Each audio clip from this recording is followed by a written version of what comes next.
Good morning. How are all three of us doing?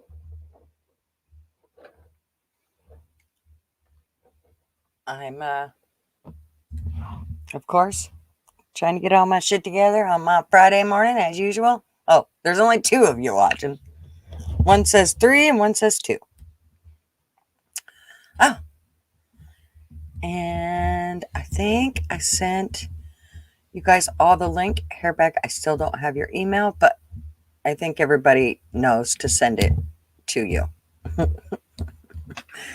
So I do try to get everybody the link that I think would want to come on. And that's about it. So it is April 12th, Friday. And right now, here in my neck of the woods, it's 50 degrees and cloudy. It's actually the sun's trying to come out. Rained a little bit, and now it seems to be burning off, I'm hoping. And let's see. Got my RB back from the shop. It was under warranty work, so yay, that didn't cost us nothing, which always makes my day when it doesn't cost nothing to have an RV, which doesn't happen very often. And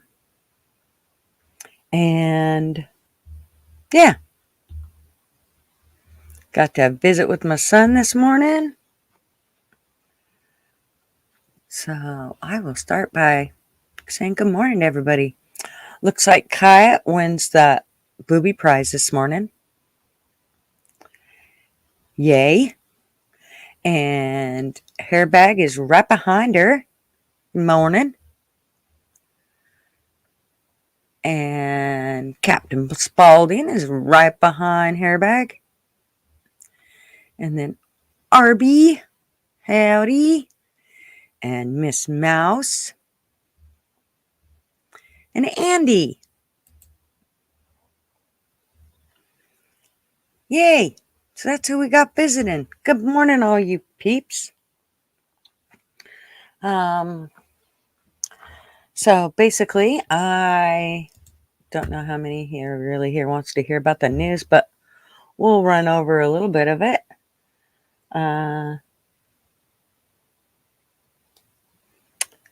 So I don't know. That looks like all the same shit's going on in this wonderful world of ours.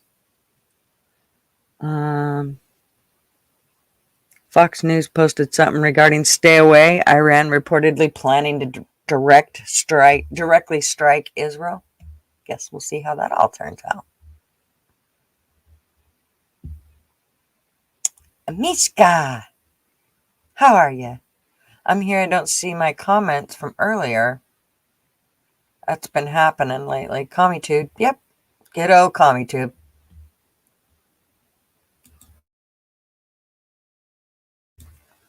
They always got to stick their nose in our business. Yeah, let's talk about OJ. Even though I really hate giving the prick any airtime. Yeah. Sounds like he went home to be with the devil. It's exactly where he going. And I hope it's like the hottest of all hottest fires for him. So when he murdered his wife and her boyfriend, that was the same time that my sister was murdered. And the trials happened about the same time and everything. It was, so every time I hear him, my projected personal anger goes to him, like wholeheartedly.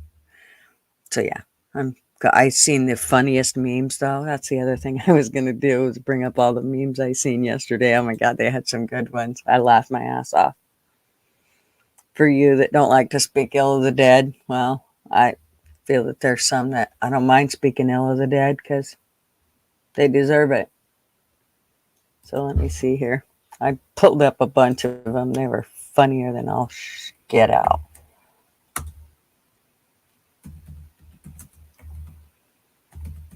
Um, maybe I found it on Facebook. I can't remember. I think it was on Facebook. Um,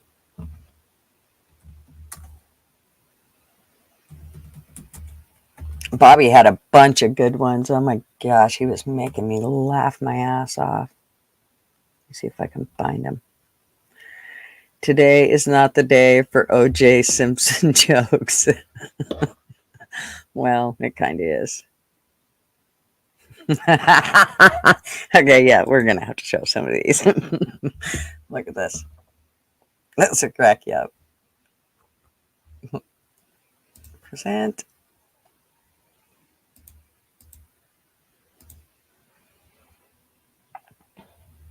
I think it's. Where is it? Is it this one? Yep. Okay. Here we go. Don't worry, OJ. It's a dry heat.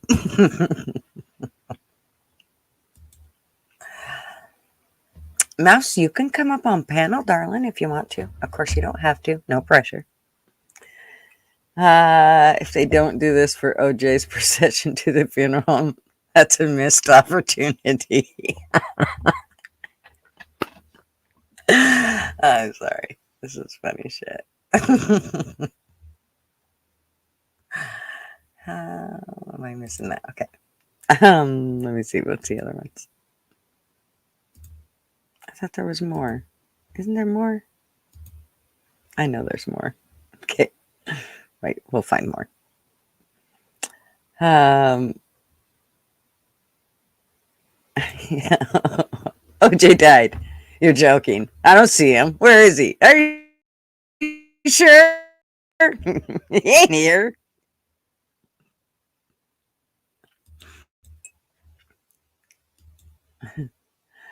A new statement out of OJ Simpson today. Boy, it's a lot hotter down here than I thought. Okay, that wasn't really that funny, but it was.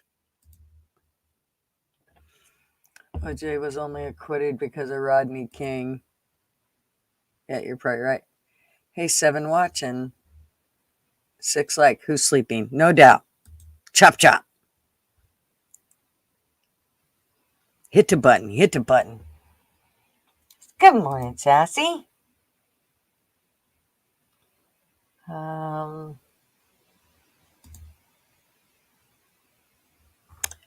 Our jury system only works in theory, not when people are more interested in righting historic wrongs through the legal system, right? Like that dumbass that was on that Siobhan. Exactly. I could not agree more.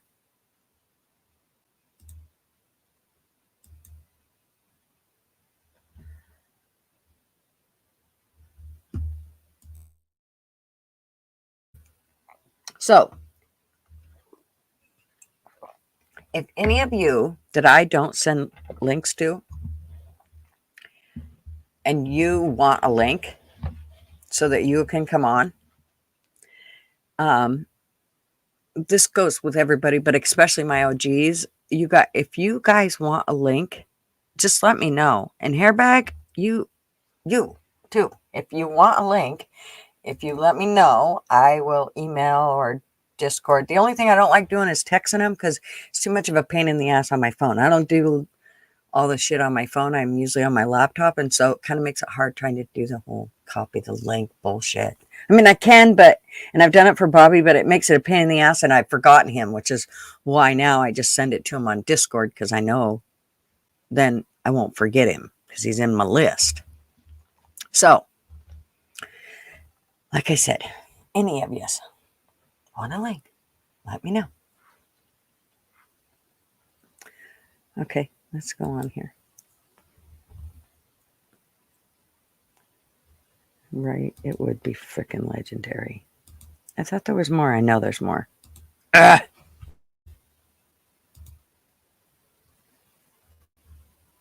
Okay.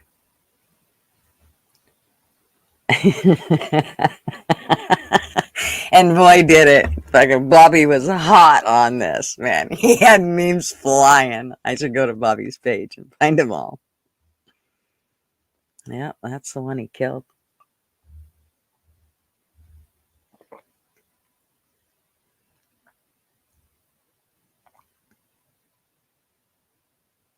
Yeah, finally, OJ can rest knowing his wife's killer is dead.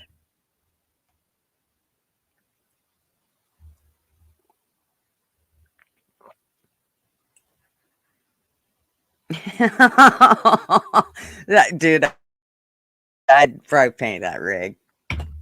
Okay, OJ is dead. Can y'all stop saying I stole his truck now? Well, it ain't a truck.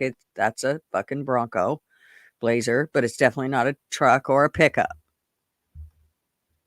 Oh, I miss people here. Ooh. Hi, good morning, Char. How are ya? If the glove don't fit, you must have quit. That's right. Oh, I seen one. I got one I posted.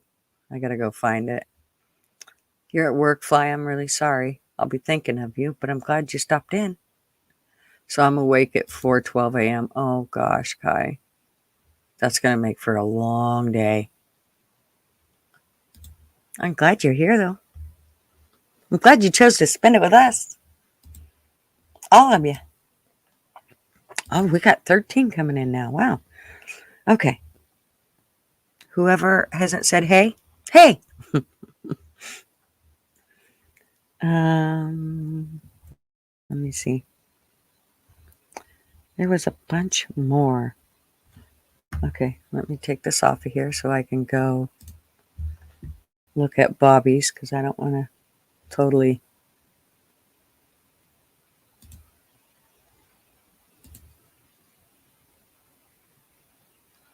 Dox him if he doesn't want to be.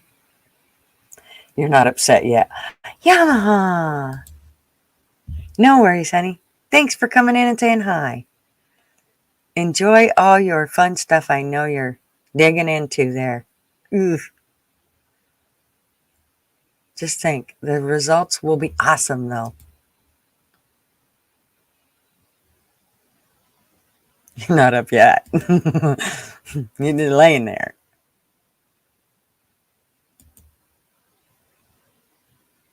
OJ was acquitted because the LAPD police chief got on the stand and was asked if you ever planted evidence at a crime scene, and he pled the fifth.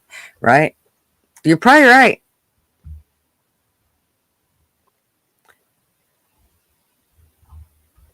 Okay, where is Bobby here?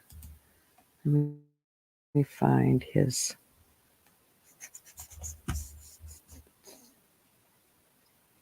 We fixed an issue related to a friend request about an hour ago. What the hell? I've never seen that come on Facebook before. We recently fixed an issue that caused some friend requests to be sent by mistake between February 16th and March 28th. No, let me see what the hell you did to my shit.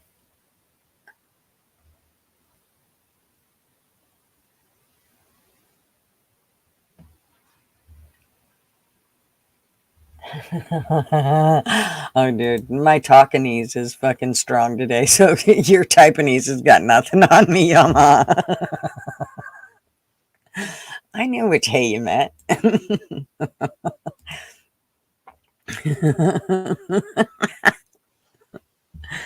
Why isn't it revealed? I want to read this. I want to see why they said they messed with my. I accepted it. I became friends. They're full of shit. I don't know what their deal is. Okay, so let's go to Bobby's stuff before I bore all you people. Bobby, I don't know what you have your shit under today. He has like 4 channels because they keep trying to chuck his ass in jail. Nope. I think it's under your other one. Let's see if it's under this one. Bobby, where'd you put your memes? Damn it. Oh, that's not you.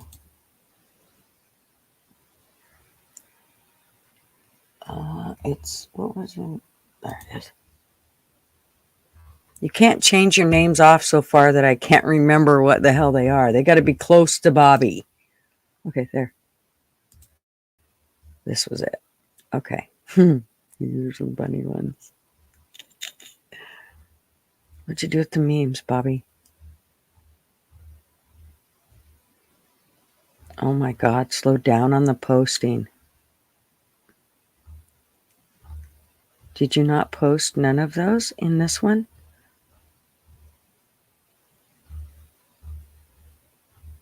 Yes, I know you did.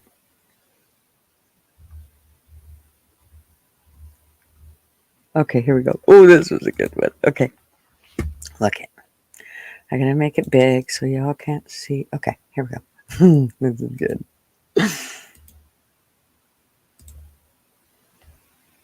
All right.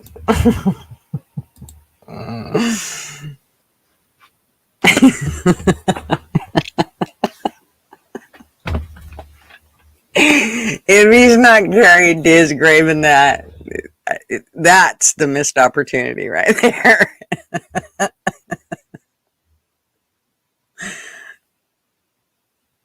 Yes, thank you, Sassy.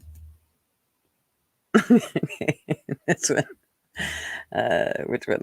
Me waiting on the O.J. Simpson memes to hit. Okay. See, I just run through Bobby's shit. This is all Bobby's memes.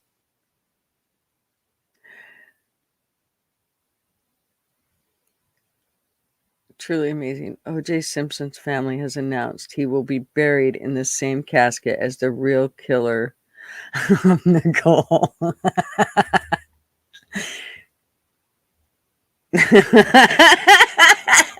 Did you see that? I didn't even get that one till now. I didn't even notice that it wasn't OJ.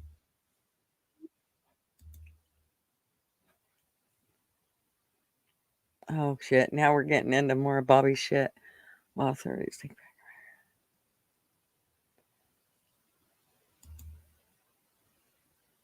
Okay, is that all he did? Okay, that might have been all he did, but I'm sure I have some. Let me look. I know I posted some. Oh my god.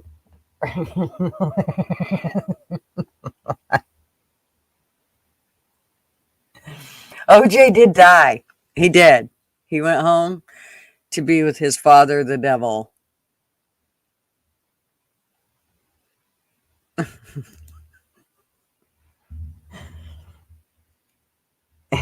Exactly. Yeah, he died from prostate cancer. So they say.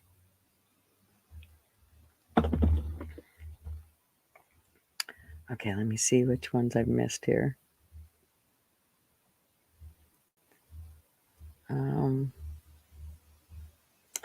Okay, let me go to mine. Maybe I have some on it.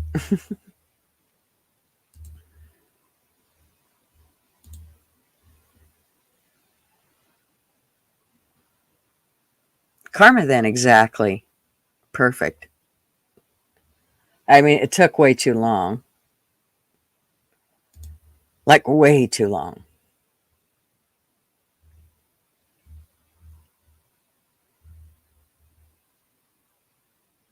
What did he say on? Yeah. I just love the look on this guy's face. Okay, watch.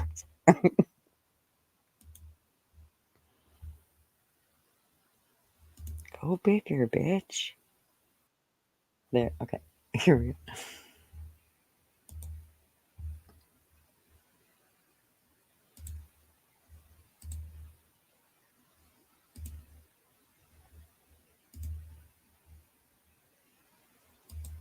Okay, here we go.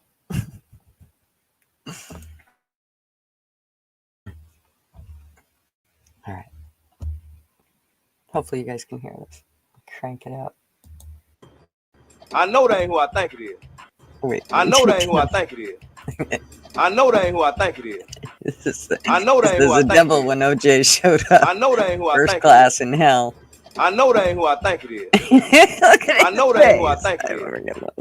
I know that ain't who I think it is. Okay, let's go back. I know that ain't who I think it is. This is the best one ever.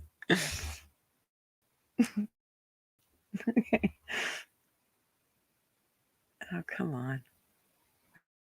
It'd take forever. Okay. It says breaking news: O.J. Simpson has died to death after a long battle with his life. His family said the devil took him home yesterday after a short bout of cancer. His attorney stated as saying, if the cancer is lit, the casket must fit. I freaking died laughing. Okay, wait. What did you say, RV? Okay. OJ, like every other black athlete, is protected by the wealthy so they can earn off his back. Stories of his assaulting women go back to before college. Yeah, exactly. Him and the Huxtable dude are in the same boat. Well, it kinda. Just Bill didn't bring out the knife like OJ did, and OJ got away with it, and Bill didn't. I meant freaky. I knew what you meant. I told you we are. We speak Taiwanese here, Yamaha.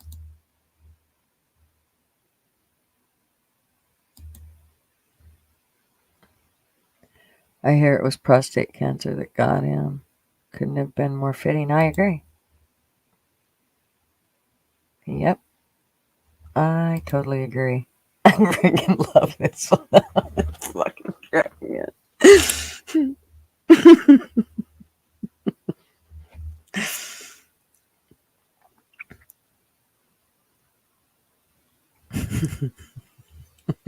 When you realized, oh wait, I have to cough.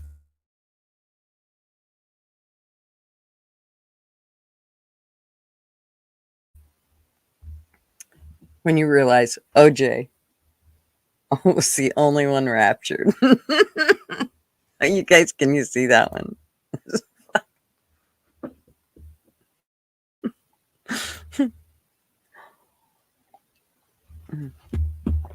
Let's go back.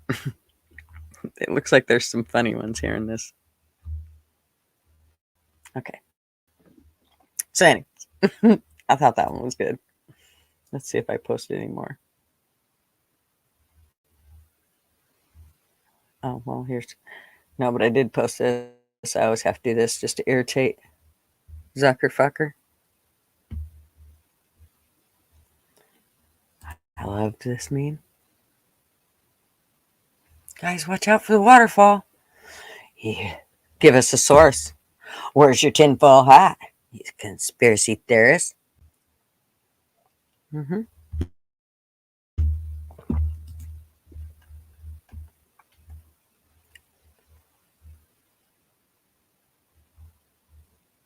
Okay. Well. Oh, this was a funny joke. Simplified urine test. Go outside and pee in the garden. If ants gather, you have diabetes. If you pee on your feet, it's prostate. If it smells like barbecue, it's cholesterol. If you shake it and your wrist hurts, it's arthritis, osteoarthritis. And if you return to your room with your penis outside of your pants, it's Alzheimer's.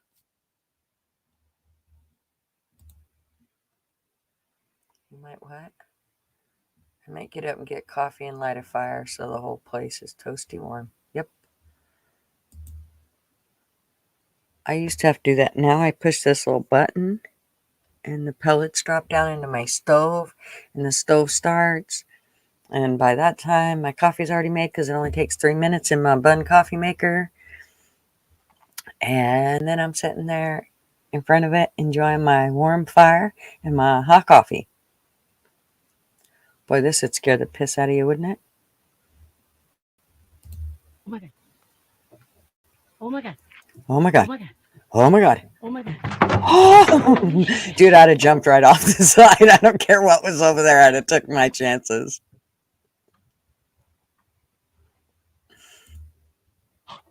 Oh my god. Oh my god. Oh my god. Oh my god. Pants are Holy prison. shit. And I pee when I walk, so.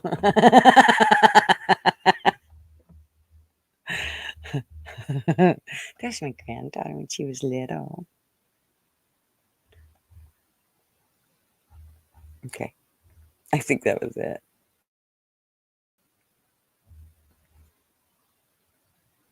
Yeah, here. Yep. Go ahead. Jump on them flights. Go on your vacations. Look there. Just keep going. Yeah. Who knows what it was? I never went and looked. Anyways. Yummy.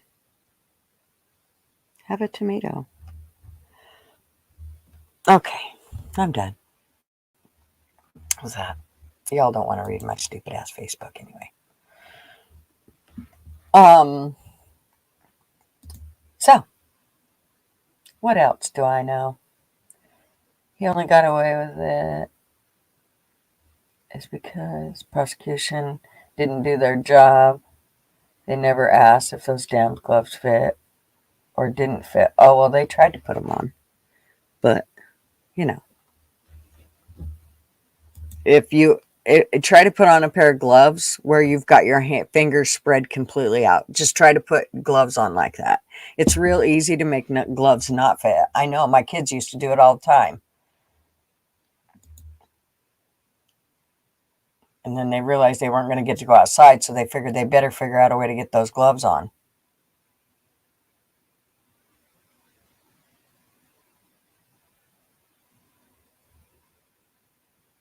See y'all later, Yamaha.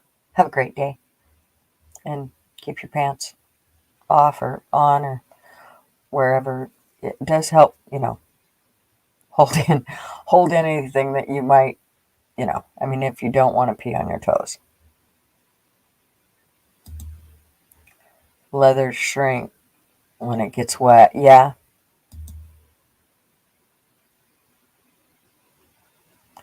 Well, and like I said, it wasn't just that his hands were swollen. If you try to put on a pair of gloves and you don't want them on, think about it, Mouse, with your kids when they were little and you tried to put on a pair of gloves. If they didn't fucking want them on, they wasn't putting them on.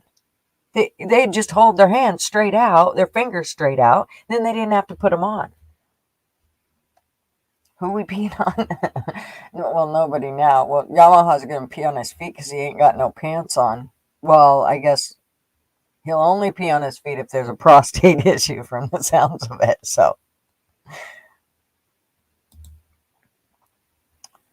yeah, I agree, though. I do think his hands were swollen some, Mouse, because I remember I watched that whole thing. I don't necessarily like to watch trials, but there are some that will get my attention and I will watch. But it's few and far between. Usually it has to be something personal before I even get interested.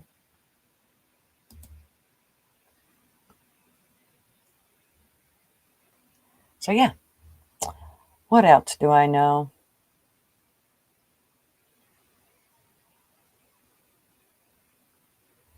Yeah, Joe Biden balloons temporary amnesty to include 1.2 million foreign nationals. Isn't that nice? Aren't you guys excited? Just keep paying your taxes.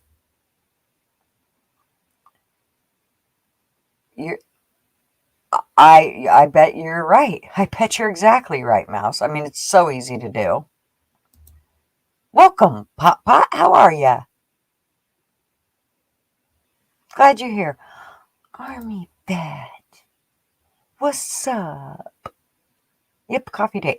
I thought you were going to take one of the coffee dates. I thought you were taking, like, I don't know, Wednesday or Thursday or something. AV?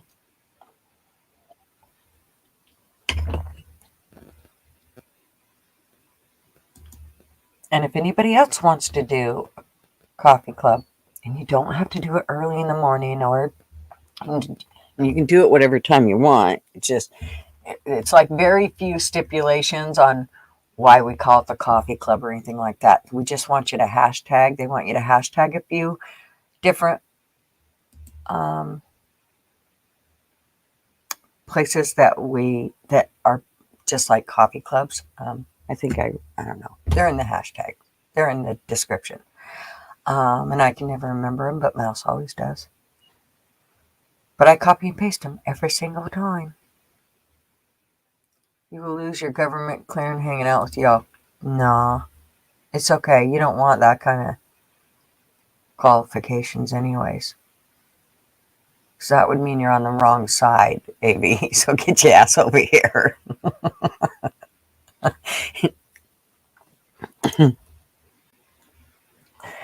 Remember, we're for America, not the fucking government. You still haven't done your taxes. Are you as bad as my son? You better get on that shit. Today's the 12th. What's the cutoff? The 15th? I think it's the 15th, isn't it? I think it's the 15th. Mouse, darling. Good morning. How's everybody doing? Good. How are you? I'm good. I'm good. Sorry it took me so long to get up here. I'm settled now. Got everything done. No.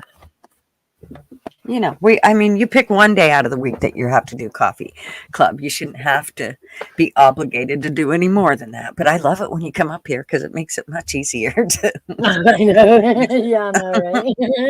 It's like somebody make a comment I can talk on that I can visit about. I was laughing so hard at the Jay jokes. Oh my God. I'm telling you, they had some really good ones. Discord, I think they had some good ones in there too about the whole. And your question was it too early? Absolutely not. The timing is great. Which question?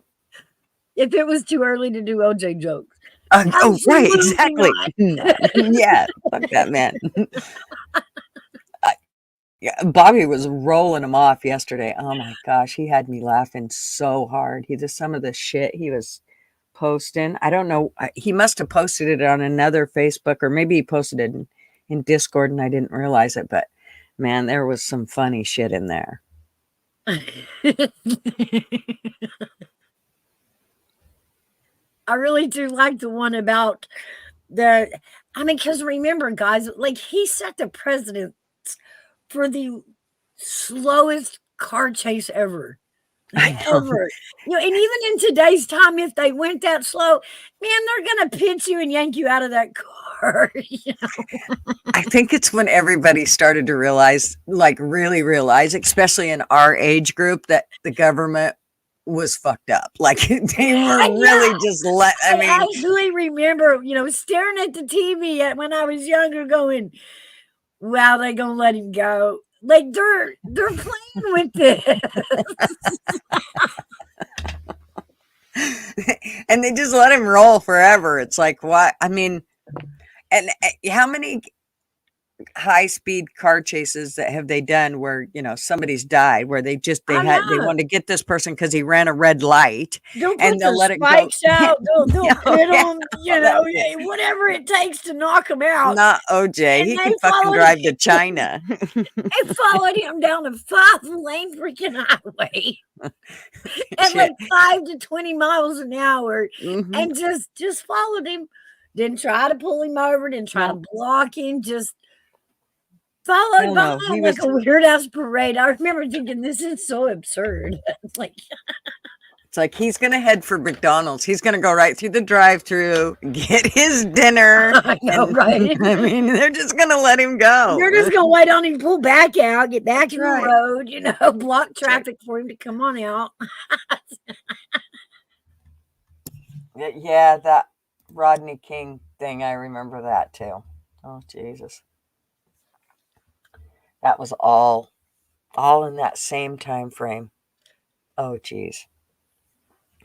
I think that is when we all started kind of waking up to shit, realizing that, okay, there's something not quite. And then we still tried to stay in denial for quite a while, for years before we, oh, yeah. Probably about Obama time that we really realized shit was not right. There's some, honestly, stuff going on. I can't figure out. Partly because we've never been this age before, right? So it's hard for Mhm. me to figure out if our politics are really just that crap, or if we're now old enough to understand that politics have always been crap. Well, I think they used to be better at hiding it. I think it was still there, but I don't think they were as blatant as they are now. But because there's so many woke now, it's like they're very blatant about the shit that they like, the whole thing with the J6 and all of that. I mean, Oh yeah, that was so I mean, that was just you couldn't have gotten you more partial through that whole thing. I mean, they even have it on film, seeing the cops open up the gates and let the people in. No, nobody rushed anything. The gates open and the people walk through. I mean, yeah, yeah. some of them were running. You got people behind you. You ain't gonna walk. Oh, you So, got Shaman Man standing on Pelosi's desk. mhm, That's so yeah, left. That's the proof that that was so left. yeah, yeah. It He was just was that whole thing. I use him because he is one of those characters that you can actually go research. He had Mhm. been on social media very loudly before that, taking his personal political stance. So you knew which side of the aisle he flew on before that even went down. Yep, Yeah. exactly. Oh my gosh, we got people in here. Wolfie, Hey, good Nada. morning, Hey, darling. lady. Hey, Wolf. And Lady Autumn Sky, how are you, darling? Yeah, we ain't. You didn't miss much. We talked a little bit about the whole OJ thing, which that was kind of funny. But Absolutely and hilarious. yes, yes, And I'm Grand sorry, no, Rising. it's not too early. It is the perfect time for OJ jokes. That's just Oh me. yeah, yep.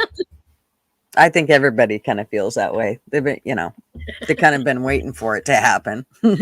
And yeah, I think people actually had a stockpile of when he croaked, they were coming for him. hmm When the guy that murdered my sister died in the state of Idaho called to tell me, it was kind of the strangest phone call because first of all, you're always worried about weird phone calls that you get. Um, Yeah. and it didn't come from the state. The phone number did not say state of Idaho. It just said an Idaho number, which Oh, immediately, because I've got family and so many family and friends from there, I immediately took note. Hey, there's an Idaho number, and then she left a message and said, "This is so and so from Idaho, from the state of Idaho prison. Can you please give me a call when you have a moment?" And that was it. She nothing else. Not this is regarding your sister. David M. Hawkins. Nothing. Not like that. Just said who she was and that I needed to call her. So I'm like, oh geez, okay. Well, the first thing I thought of was, yay, the Wicked Witch is dead. He died, and right. sure shit, it's exactly what it was. And she's like, yes, I'm. I called and I said, hi, my name is. Told him who I was and everything, and she's like, okay, I'm just calling to let you know that David Hawkins has passed away as of yesterday at 8:30 p.m. or whatever time it was. I remember it was at night. And she's like, and that's what I'm calling to tell you. And I'm like, oh, yay. And she's like, excuse me. And I'm like, yay. So if you Like, would come on, lady, you pulled my name off the victim list. So Seriously. I said, had you gave me some notice, I would have had a bottle of fucking champagne here ready to celebrate. Yeah.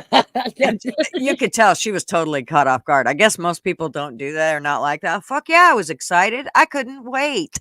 I couldn't wait for that some bitch to die. I wanted to be able. I told the judge when he said, "Well, we're not going to give him the death sentence.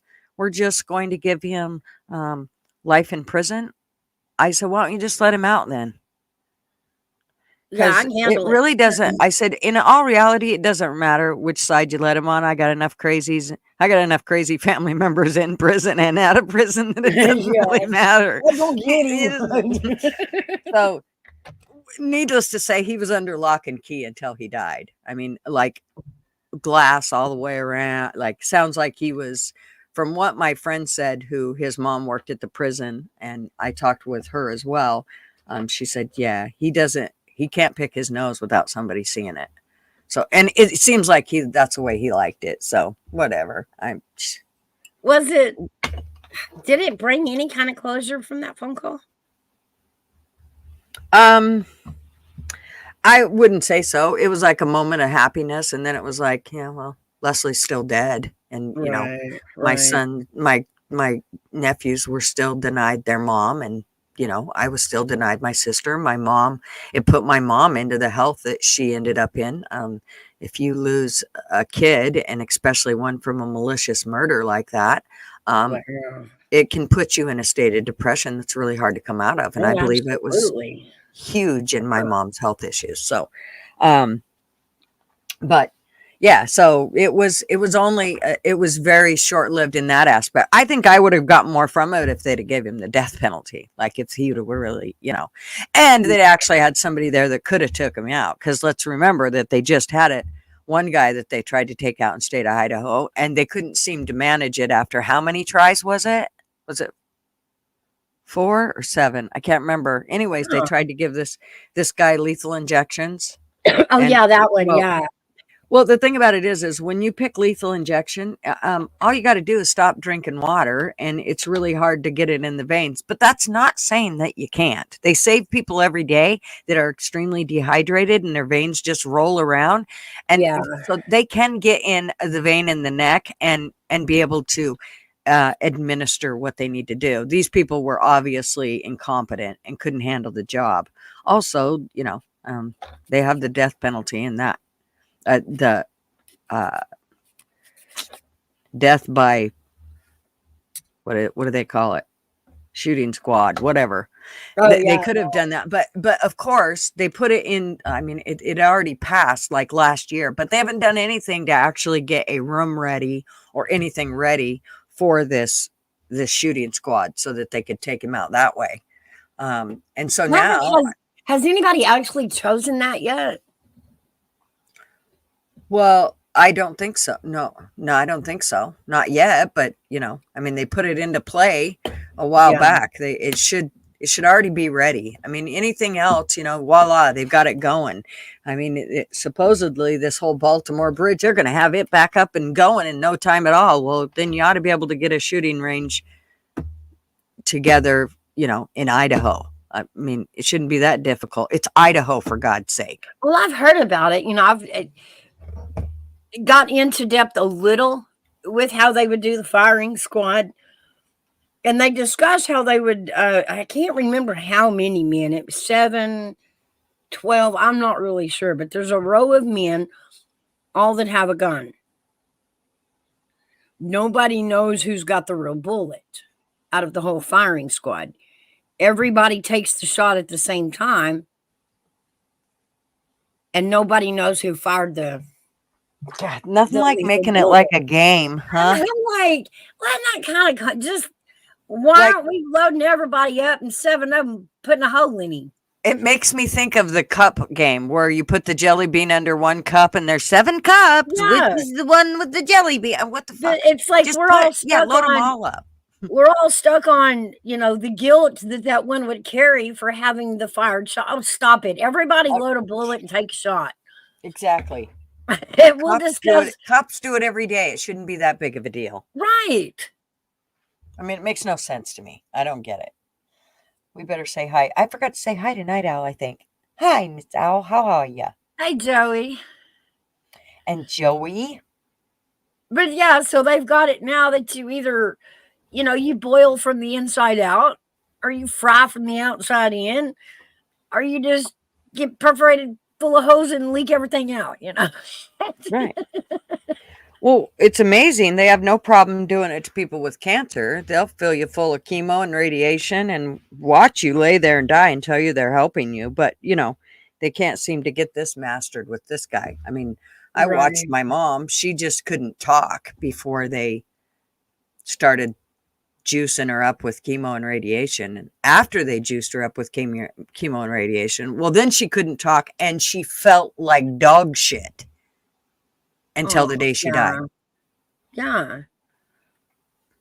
So, I mean, if they can do it like that, you'd think they could be able to, I don't care, give them radiation until they die. You For do it every real. day to cancer patients, Just for chemo fuck's them sake. to death, you know. I don't get it. Put a port in them, and I don't care what you dump in it. You know, bleach. I don't care. But it still goes back to, it's crazy to think that a murderer still has more rights than we do. That is, and it's absurd, but they do. Mm-hmm. Once you enter the justice system, your rights become all 5-star, Exactly. way over Yeah. your victim's rights. And that's something I think in the world we need to flip back. Yeah. Just a bit. Just a little bit. Could we Yeah. tweak this a little? Night Owl says, I guess the problem with the lethal injection is that the drug company who made the drug has refused to make the drug any more, and they don't have any more in the U.S. making the drug combination. Well, fuck, I'm sure I could whip something up. Well, I mean, they stuck it in him and shoved it, but it didn't work. Well, I don't think they shoved it in. I don't think they could never. No. I don't think that's how that went down. I don't think they ever juiced him up. I think they couldn't get the veins. The veins kept rolling because he was dehydrated. If they're saying, okay, we're going to kill you with a lethal injection, and all you have to do is not drink water and stay, to the point where your veins are like literally, like anytime I have went to the doctor and they have wanted to get a vein, they're so pissed at me. They're like, could you, like, next time you come in and they're going to be poking you into a vein, you need to make sure you drink more water. Because we have bruised the shit out of you trying to find a vein. And I think that's what happened with him. Isn't it? It could have been. I'm not even sure if we're talking about the same person. I know there was somebody up for the death penalty. This was just recently. Yeah, and they'd shoved the medicine in him, and it didn't kill him. Well, the old theory that if you go through with it and the person doesn't die, then their sentence is served. And everybody's like, well, how come they didn't let him go? I said, wait a minute. Because the laws are different now.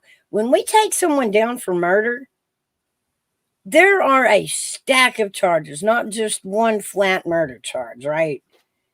And even in one murder, you can come out with 3 different types of murder charges, depending on the scenario, And so when he went down with those charges, he had a stack of murder charges. Therefore, when one murder charge failed and the execution failed, they could legally go to the next murder sentence and try it again. Because he had more than one death sentence.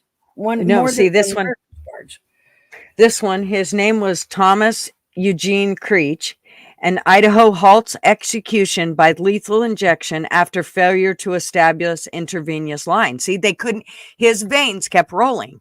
And I'm telling you, all that takes is just not drinking water, but they still could have up in your salt intake for a day or two, Well, and they still could have done it. I mean, when people go in and say you need chemotherapy and they're having a hell of a time getting a vein in your arm, there are other veins that are extremely prominent that it doesn't really affect it as much regarding dehydration. And one of them, I believe, is in your neck that you can get. I mean, I know there's a way they could have. That I'm telling you, these people were totally incompetent or chose not to. That it's just bullshit. It wasn't that the meds didn't work. The meds did work. The meds would have probably worked. We don't know if they would have, but they never fucking actually stuck it into them. Oh. So, I mean, and that was on the 28th of February.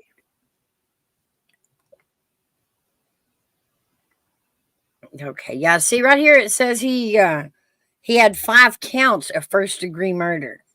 Yeah. So they were able to bypass that theory, and I don't even know if it's a real thing. You know, it's debatable. Some people believe it's a thing that if the execution fails, you know, you've served your sentence and they have to let you go. But when you have 5 counts of first-degree murder, even if the first one fails, they got 4 more attempts on you.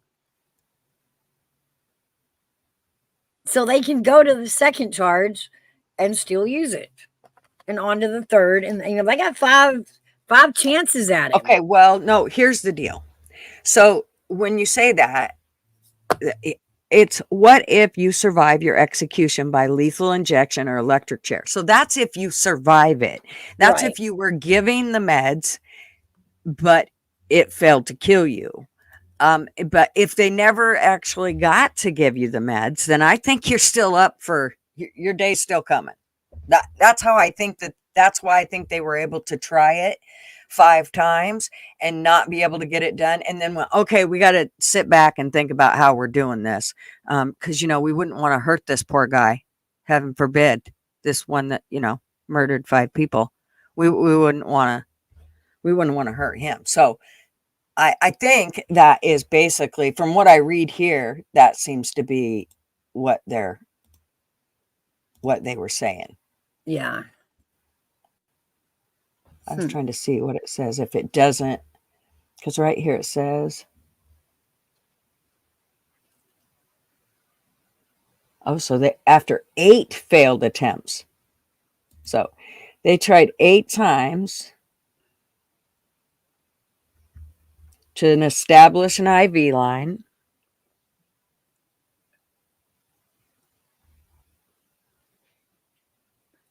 And I think now they're trying to decide how they're going to handle this. The thing about it is all they got to do is give him an IV line, strap him in a bed, give him an IV line, plump him up with fluids, and then voila. I mean, there's a million ways they could have dealt with this. That's why I'm so annoyed that they actually said, oh, no, we tried 8 times. It just didn't work. Really? You guys take hearts out of one body and stick it into another one, but you couldn't handle this. Right. And everybody's all, I don't want it on my hands. Well, give me the switch. Give it here. I'll do it. No shit. Here, I'll do it. I'll sleep just fine tonight. Trust me. Yeah. I'm sorry about your cat, Austin. Aw. That's right. That's what I do. Go buy you a double quarter pounder with cheese plain and you'll feel better. Not really. You'll feel worse afterwards, but while you're eating it, you'll feel really good. But afterwards, you're going to feel like shit. Trust me. For like a day. Hey, Savage. What did you say, Joey? I wish someone would give me a day joint and a bottle of whiskey every day until I die. That's someone who cares about helping me. I agree, Joey. Okay.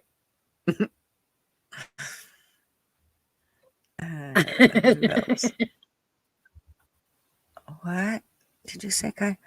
My niece was killed by a drunk driver. He got 7 years in prison.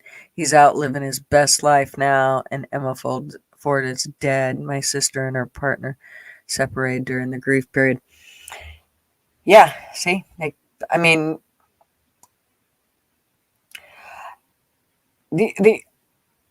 I mean, if you're in a rig, that's kind of where, I mean, there's your choice of responsibility of how you're going to handle it. And if if you end up killing somebody in the process of being in a rig, then, I mean, you do have to be held accountable. And I'm not sure taking somebody's life. That's another one I think the country needs to kind of. Enough. That's another one I think the country needs to rethink. In my opinion, I get that, as it lies in a court of law, a drunk driving, it kind of plays out like an accident, about the level of manslaughter. And I disagree with that, because I feel like, though you didn't get up in the morning and feel like I'm going to go run over that one person, you didn't have it out for that person, But there is a portion of premeditation because you know you're drunk and you got in that car and left anyway. To me, that should be a tab for premeditation Mm-hmm. and take the accident out of it. You know what I mean? Well,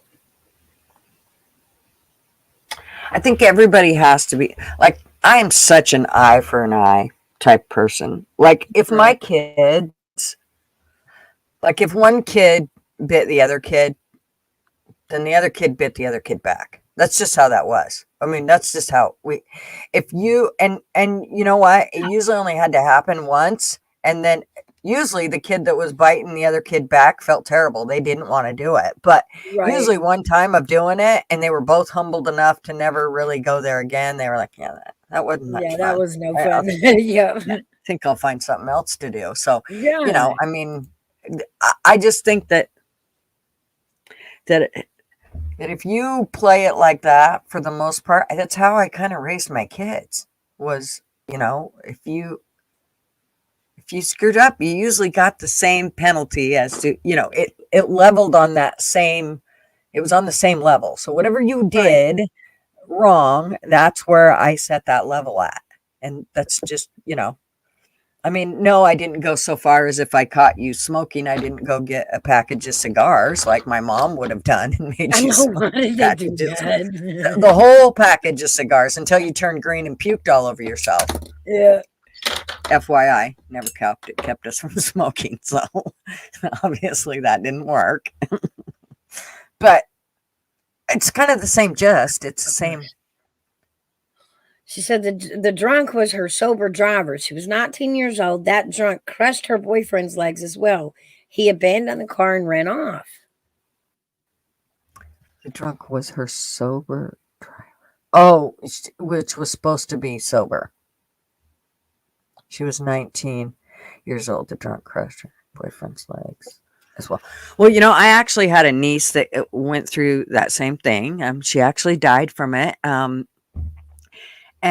But they never considered the girl that was driving that she had been drinking. However, they were all drinking the night before.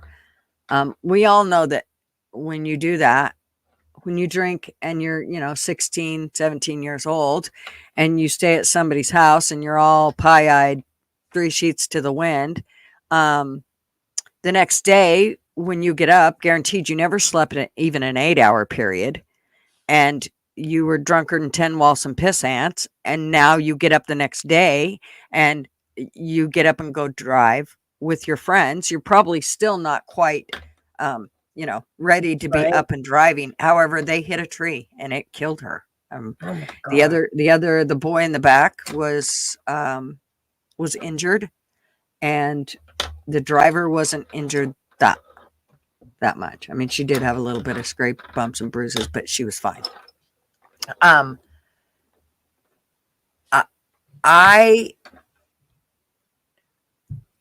Here's how I kind of see it, and this is what I've always told my kids, is when you have a DD and they end up getting drunk that night, that's why you can never just really get sloshed unless you know the person that you're with and you can totally trust that they are going to not get sloshed, not get drunk, and be able to drive you home safely.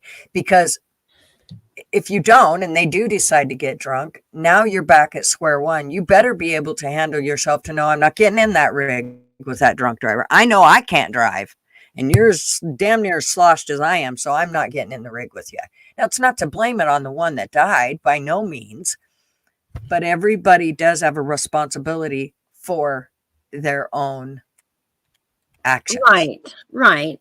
In their situation. So, and that's what I always tried to explain to my kids was, it doesn't matter if you said, yeah, we had a DD and the DD ended up crashing and they had been drinking. The fact that, you know, now you're still dead. So I would rather you take responsibility for your own life and go, no, I'm not getting in that rig because I know she's been drinking. Right. So that's just kind of, you know, how I seen it. But back in the day, I also remember that we used to take turns. Like I would get like I wouldn't say I would get sloshed, but I would drink towards like in the beginning of the evening, like right after school. And then by the time it was, 7 o'clock, I stopped drinking. Well, I'd quit drinking, probably an hour or so before. And by the time then my friend, she could start drinking and I would drive and do whatever, because at that point I felt like I was capable and could. Now, again, I wasn't Yeah. sloshed when I stopped, but I'm sure as kids, we would have made stupid decisions like that too. I'm sure we did. I'm fucking no means am I anyway innocent. Somebody came in. I thought I just seen somebody that came in. Big Dog Ma, how are you? Good Big morning. dog. In Austin, you need a wrench. Is just a sideward question. Is everybody else getting the same weird phenomenon in YouTube right now, where when somebody finishes a live, then you get a notification when they're live, and then a couple hours after they're done, you get a notification on the same video again? That they posted it? Like they re-uploaded it, but they didn't. Yeah. Yeah. I don't know what the hell they're doing. Wanda E. I keep thinking people go live, and I'm like, well, you were just live, and I'll go to the link because it gives me a new notification, and I'm like, well, I already watched that. Right? Good morning, Wanda E. Good morning, Seagull. Yes, it is somewhere, right? That's right, Oh. Army that says we have too many alternatives to get your ass home for you to drink and drive anymore. And that's it. It was always the big deal with picking the designated driver was it kind of meant that you were telling one person of your group, hey, you can't have fun with this. You just sit there and wait till we're done. Right. And so that's where you can't trust that your designated driver ain't just going to dive in, right? He's sitting there watching everybody have fun. So either stay or get a cab. Yeah, well, I mean, I know I do some bitching. I've got different family members where I've done a whole lot of bitching about the whole drinking and driving. And, some people can sit and drink beers all night. Now, they're not slamming them down. They're sipping on beers all night. And they can get up and walk a straight freaking line, do whatever you need them to do, not be off one little bit. But I'm sure if they were, tested, they'd be like, oh, you're 0.07. And now here in the state of Oregon, the cop gets to make the choice as to whether you're even if you're not 0.08, they get to make the choice as to whether you're drunk or not. Oh. Again, putting it in the cop's hands instead of actually having something to go by to say, this is the standard we're holding you at, even though they tell you they're holding you at a standard. Right. So, exactly. Again, that whole government overreach and all, we've talked a lot about that in the realm of pew pew control. Mm-hmm. Everybody wants a safer world, but who gets to dictate if you're okay to have a gun or not? That's what exactly right. Do you have to dictate whether or not I'm okay to have a gun or not? That's right. Here's what makes everybody honest. If everybody has one. Exactly. If everybody's got one, you ain't gonna be getting all mouthy because you don't know if he might just turn up and show you what his little tool will do. Well, like the red flag thing that they were talking about, the law. Yeah. That's a catch-22, guys. I mean, it really is. I think it's bullshit. Sure. There's a list of people I could list off right now that I could say, don't put a gun in their hands. God, please don't put a gun in their hands. But at the same time, it goes back to that.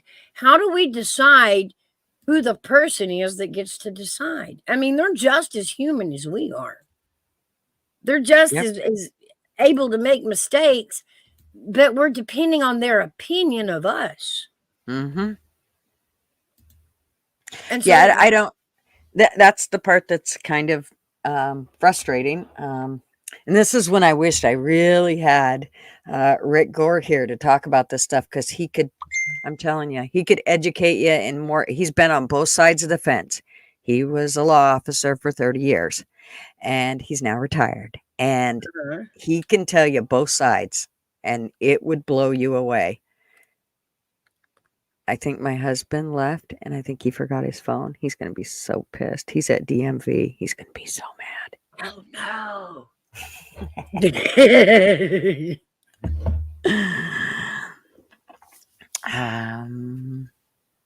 Okay, I posted the link. Well, at least he didn't go to the grocery store. Maybe the DMV he can handle without having to call home. Well, he usually does. I mean, there's usually not an issue, but I just know that, this is when he's sitting in line probably thinking, oh, I could do this. Oh, no, I can't. I don't have my phone. Yeah. Yeah. I was laughing at my husband the other day. He told me he was going to go by the store on his way home, go ahead and take care of the shopping. And I gave him the list. And it wasn't that many items. It's items I buy all the time. So it's not crazy items he can't recognize. He walks into the store and you know what he does? He picks up the phone and calls me. Uh-huh. He's talking to me while he's walking through the store. What else did we need? What else did we need? Oh, God. That's when, this is what I do. So this is what you do, Mouse. You either text him a list or you write a list and you take a picture of it. Now with Marvin, it's almost easier to just write a list and take a picture of it. Don't ask me why. It just seems to work better for him. He's such a paper dude that even a picture of a piece of paper is better for him than texting. I think his mind literally says, fuck you and your technology. I hate it. When I go to the grocery store, I never make a list. I always go in there willy-nilly and just buy whatever fancy at the time. Oh, no, he's got to call me and he's got to be like, okay, what was that again? Okay, what kind do I get? Yep.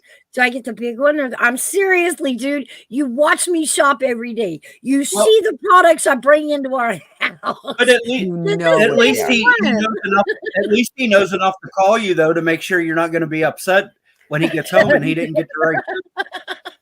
I always know if Marvin's mad at me because, there's certain things that I have to have. What's one of them? Ocean Spray cran grape juice. Don't bring me don't bring me cran raspberry. Don't bring me cranberry. Apple. I want cran and do not bring me an off brand. They all taste like shit. I want Ocean Spray or just don't get it. Just do not get it. Right. And if he's mad at me, that is the one way I will know because he will bring me a bottle of some other fucking brand. It's like, he's like, well, they didn't have any other. Then don't bring me any. I'm just going to pour this out now. When me and my ex split up, I really fucked with her head. I took all the remotes to the TVs. Oh, you dick. When I was packing my stuff, I put them all in my box and left the TVs and took the remotes.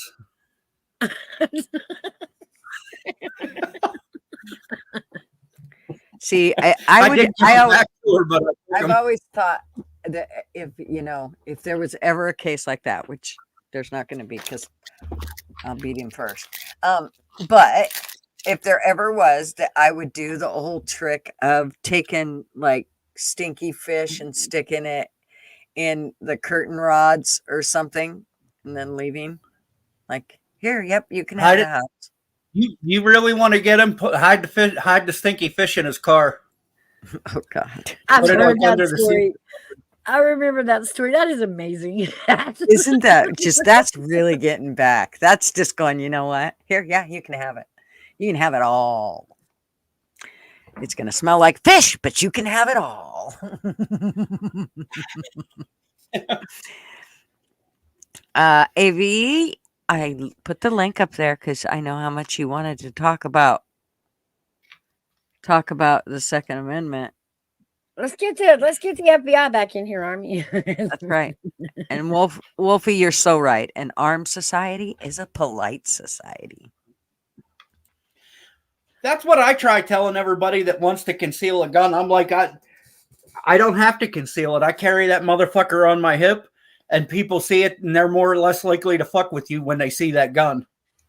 Yep. Well, and I do kind of tend to agree with you, but there are instances where I do believe having it concealed is that element of surprise. So they think that they're going to come up on some meager victim that can't handle herself. And then when they get up on me, they realize they just fucked up. At that point, it's definitely,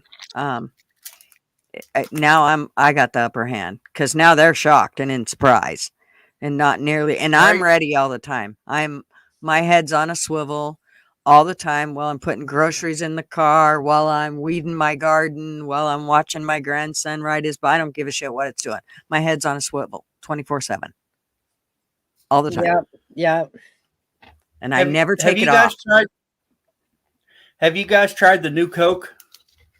It's raspberry spiced. I'd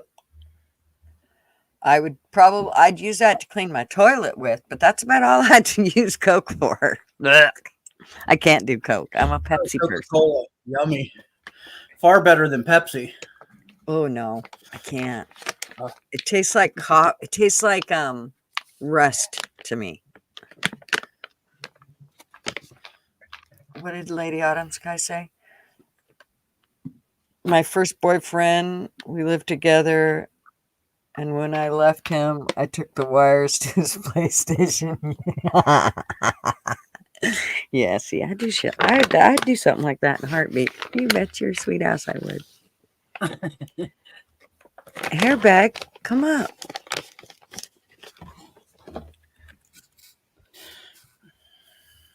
Y'all are welcome. Come on, Hairbag. Oh, that was a friend of mine that cheated on his wife, and he called me in the middle of the night, like fucking screaming that he was dying. I'm like, what the fuck? What's going on? And he's like, she put an arrow on my balls, dude. It burned so bad. I'm like, your first thought was to call me instead of getting into the shower? He's like, I'll call you back, and hung up. We did not admit to shit. Listen to AV. Mouse, the last stream, you, Buddy, and Gigi admitted to at least 15 felonies and 3 misdemeanors. I fucking did not. I just told him I said statute of limitations on me. That statute of limitations. Hello, guys. Hey, Hairbag. How are you doing? Good. That's great. How I'm doing good too. Good, honey. I'm glad to hear it. I'm glad to see you. Thank you. Kathy. Hello, Kathy. The only bad news. Yes. The only bad news is what? For the next solid week, all we got is rain. Oh, yuck. Yeah. Yesterday was 70, and today it's only supposed to get to about 45.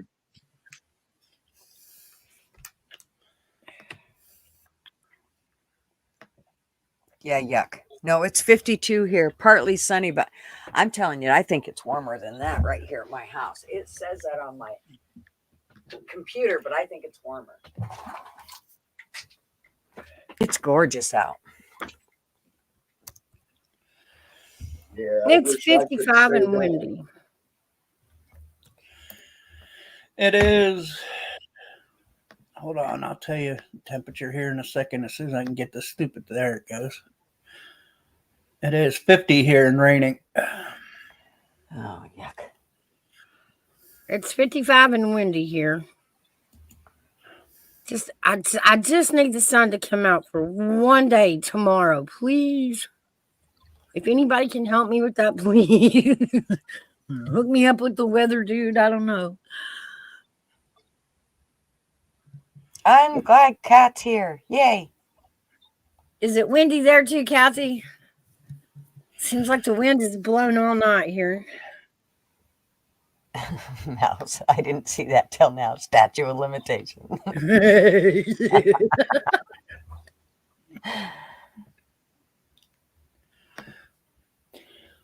Anything she said was allegedly. That's Just- right. It allegedly That's it. I'm gonna have to quit putting my face on camera. That way, I can just say, "Oh, it wasn't me." happened, right? Yeah, said, "Yeah, take it back now, Mouse." Y'all need a little rid. Oh, it's good to see Kat here. It means she might be feeling just a little good, kind of. Yes. Feeling a little chipper anyway. That's good. Yes. Good, good, good. Is it sunny there, Kat? Or is it shitty weather? So, I know there's only about 12 of us here, but I felt bad not telling anybody what had happened the other night when I was on my stream and I had to take a phone call, which I rewatched that part because I wanted to see how I actually reacted and if I looked like an idiot because it was actually it was a big deal. I have a friend who has been in my life for a long time, since I was before I was a teenager, actually. And we became very, very good friends, so much so that when we moved to Oregon, they also moved to Oregon, and she was the only one I basically had here. So she was my closest friend, and we told each other things that, we've never told anybody else in our whole lives.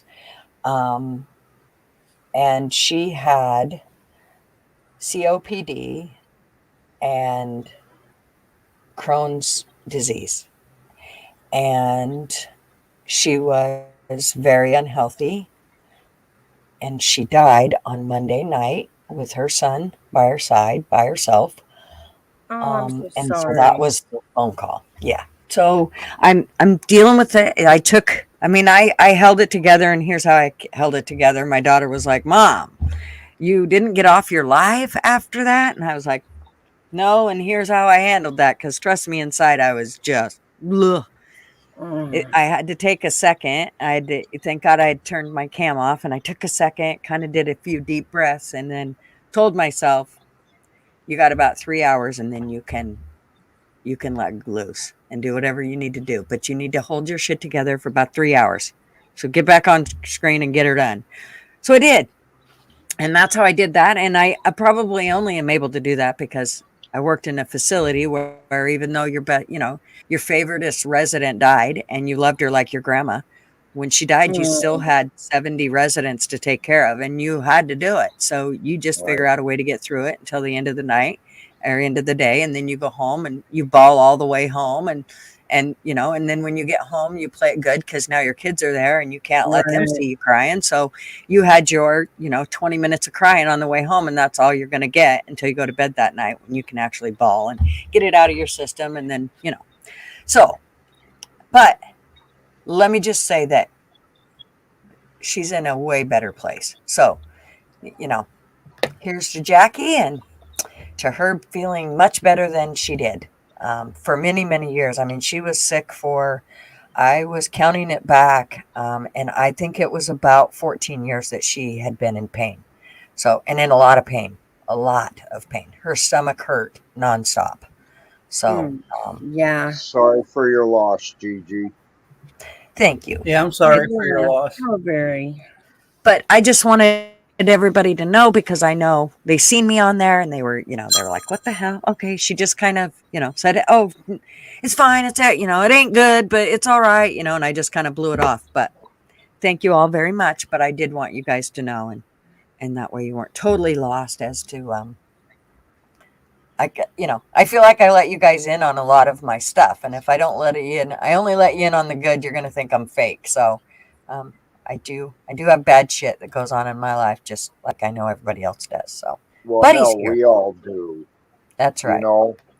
Yep. We're all human. And So. just because you don't mention it all the time doesn't make you a fake person either. Right. but yeah, so I have good moments and bad moments, especially when it's somebody that you're that close to. There's times when I'm like, but what about when I need to, I need to tell my deep, dark secrets? And she's the one that holds all those. I mean, all of them.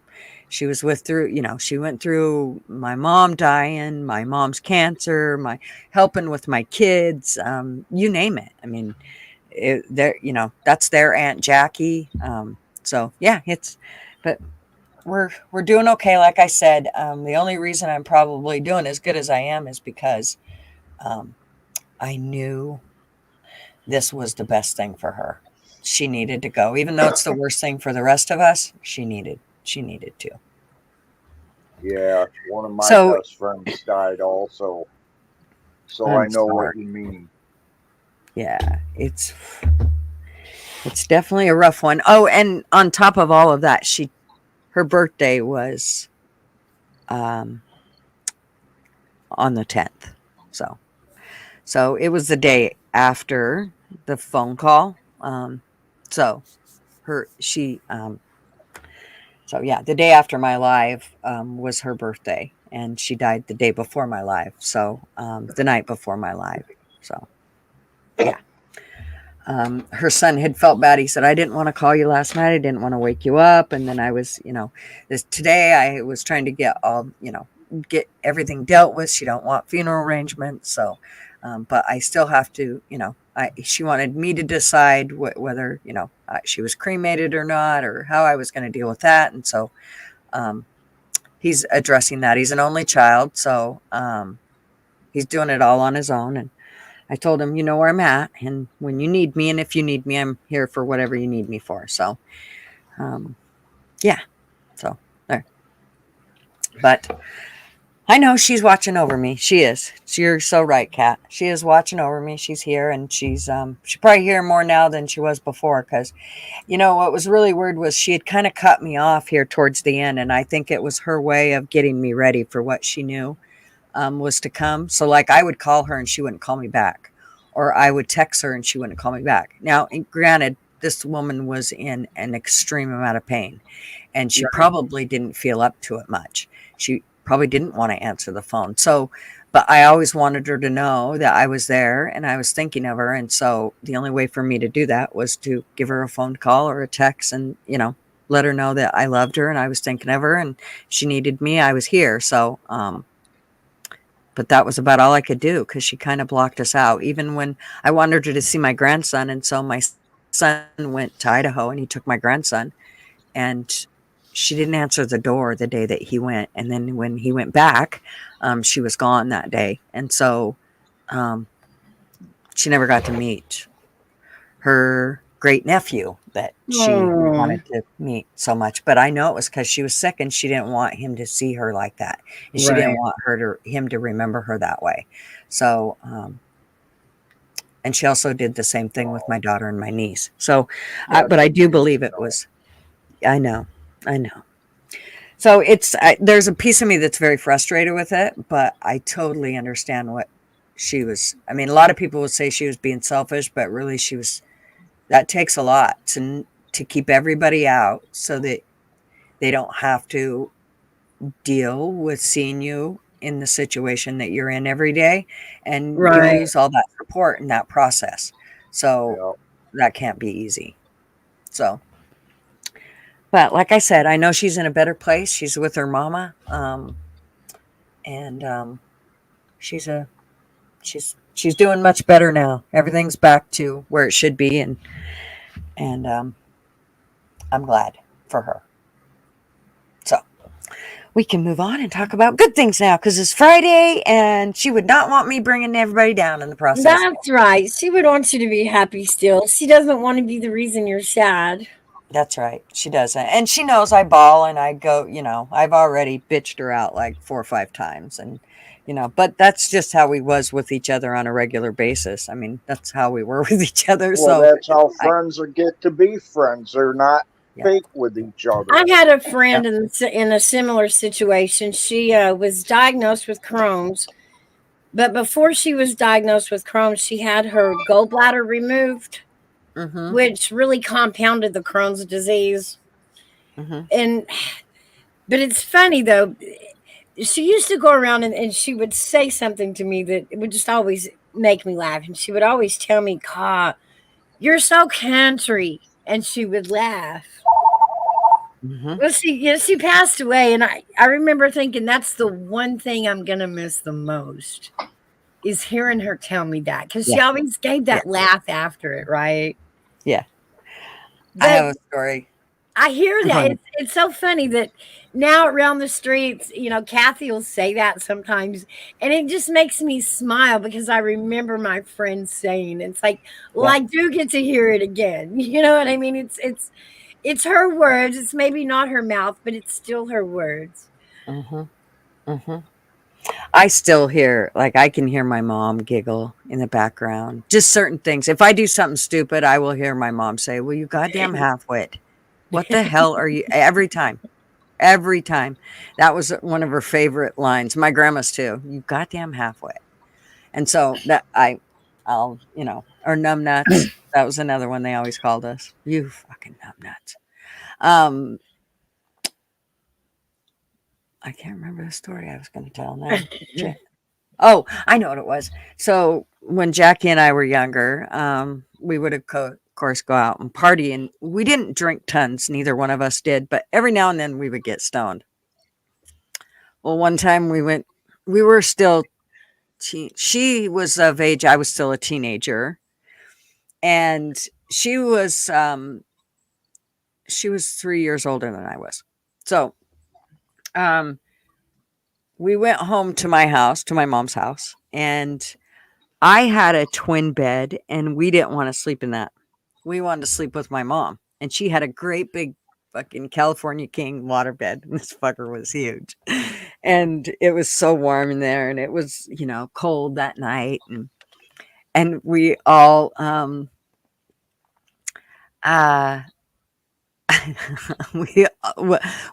Mama had been in bed, and we crawled in next to her, and we were just hired fucking giraffe pussy. I'm telling you, we were stoned, and we kept laughing, and it kept pissing my mom off, and she kept going, "God damn it, get the fuck out of my bed if you're gonna make noise."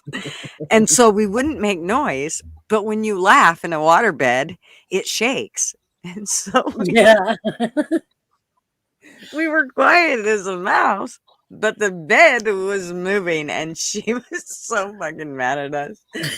She got up. At one point, we had a friend that had showed up, Donnie, and she was younger than both of us, and we just started being mean to her. I don't know why. I have no idea. But anyways, her sister had kicked her out of her house and wouldn't let her stay there that night because her sister's husband was being a dick. So she came over to my house because she knew she could always come there. And Mama opens up the door because there's a knock at the door, and she goes and unlocks it, and here comes Donnie in. We're like, "No, you can't stay here." And Mama's like, "Shut the hell up. Yes, she can. Shut up, you two." And we're, in there just laughing our asses off. My mom was so mad at me by the time we got done with that night, because even after she laid down and got us all calmed down, we shook the bed for hours just laughing, saying nothing, just literally laughing. And the bed was just shaking like nobody's business. I thought she was going to kill us. She was so pissed. Tommy Temper. Thank you for coming. Thank you. Yeah, the first time I ever had sex, it was in a waterbed. You talk about a damn experience. Well, you only have to do half the work. Yeah, right. If you've done that a lot, and then you try to get into a regular bed, let me tell you what, you're really bummed. You're like, shit, this hard work. There's no rebound. There's no recourse. It doesn't wave back at you. Right.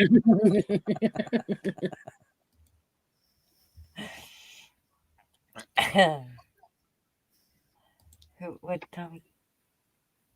Thanks for the link drop. Yes, drop a link to anybody else that I should. Come on, Kathy. Come on, buddy. Y'all come on up. Yes, Army Vet does lives. Mouse does lives. Buddy, of course, does lives. Tommy's probably sub to most of these. And Kathy does lives now. She's just getting into it. She gonna do more. We're just got to keep, feeding her little pieces because She's practicing. She's getting stronger. She's getting her live legs she's strengthened. getting her YouTube muscles going. Yeah.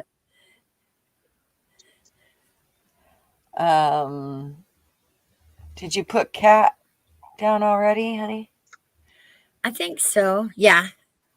Okay. Big Dog Ma is on it. This I morning. know. Thank you, Ma. Very, very much. Much appreciated. It's hard to do it. I mean, I try. I was like, oh, I can do the links too and still talk. But I can't even read chat and listen to what you guys are saying without going. And then you guys will ask me a question and I'll be like, that's when you know, just so everybody knows. If I do that, that's because I was reading chat and didn't hear a fucking word you said. Sorry in advance. It's not, I don't mean to. I just, yeah. I mean, I don't, you'd think I'd be better at this shit, but by now, but for some reason I just can't get it done. Well, am I not right, Tommy? The waterbed does have to work. It waves back at you. Unless you get one of those that has that wave control. Don't do that. I slept on one of those once and went, that took all the fun out of a waterbed. Like, what the hell would you want a waterbed for? No, that's just useless. Right. Yeah. They had it like inside of a mattress. I'm like, no. That took all the waterbed out of the waterbed. That took the whole reason of the waterbed out of the waterbed. There's a way to make your bones cold instantly. Big Dog Ma. Yep. Let the heater go out on that bitch and wake up without it and oh man, your bones will hurt all day long. It's like, Jesus. It feels like somebody beat the shit. Yeah. I think I'm gonna go get me another waterbed. Oh yeah, you want to make sure you keep it. I mean, you can keep it down low, but here's. I just now remembered. Like I just now remembered how cold a waterbed could be in the summer. Yeah, oh yeah. And I'm like, you know what? I want that back. No more power surges for you. Yeah, that. That might work. Marvin hates to get rid of anything, and I mean, he will keep everything. So when we got rid of the water, when we got a real bed and got rid of the water bed, he still has the water bed up overhead in the hanger. So we still have our water bed because he refused to. Even the bladder, I said, dude, we're never gonna just get rid of the bladder. There's no way it's going to be in decent shape by the time you ever pull. If you want to keep the wood, if you want to keep the frame, whatever. Dumb. I was just going to say that the bladder probably isn't any good anymore. Yeah, it's done, rotted. Or the heater, all that plastic shit's going to rot. The only thing that's, is going to be the actual headboard, which is 9,000 pounds of wood and mirror. I mean, see, that's what I'm thinking, Big Dog Ma. You're on to what I'm thinking. It's like a waterbed might work. I might try that. Well, you definitely could. You definitely could. They do have cooling mattresses now, but you have to pay like $9,000 for them. So there's always that. I'm just sort of sleeping in the freezer. I'm not kidding. It is, yeah. Night, I am none the wiser. Mm-hmm. I agree, Tommy. It is so great having mods and it's not always easy. And some, some people just don't want to do it. They don't want to be a mod. So, And it helps that Big Dog Ma is an exceptional woman. She's a great person. We love awesome. Her. Yeah, and she doesn't do, she doesn't rule by a hammer. However, she does have one. She ain't afraid to use it. So y'all best be good.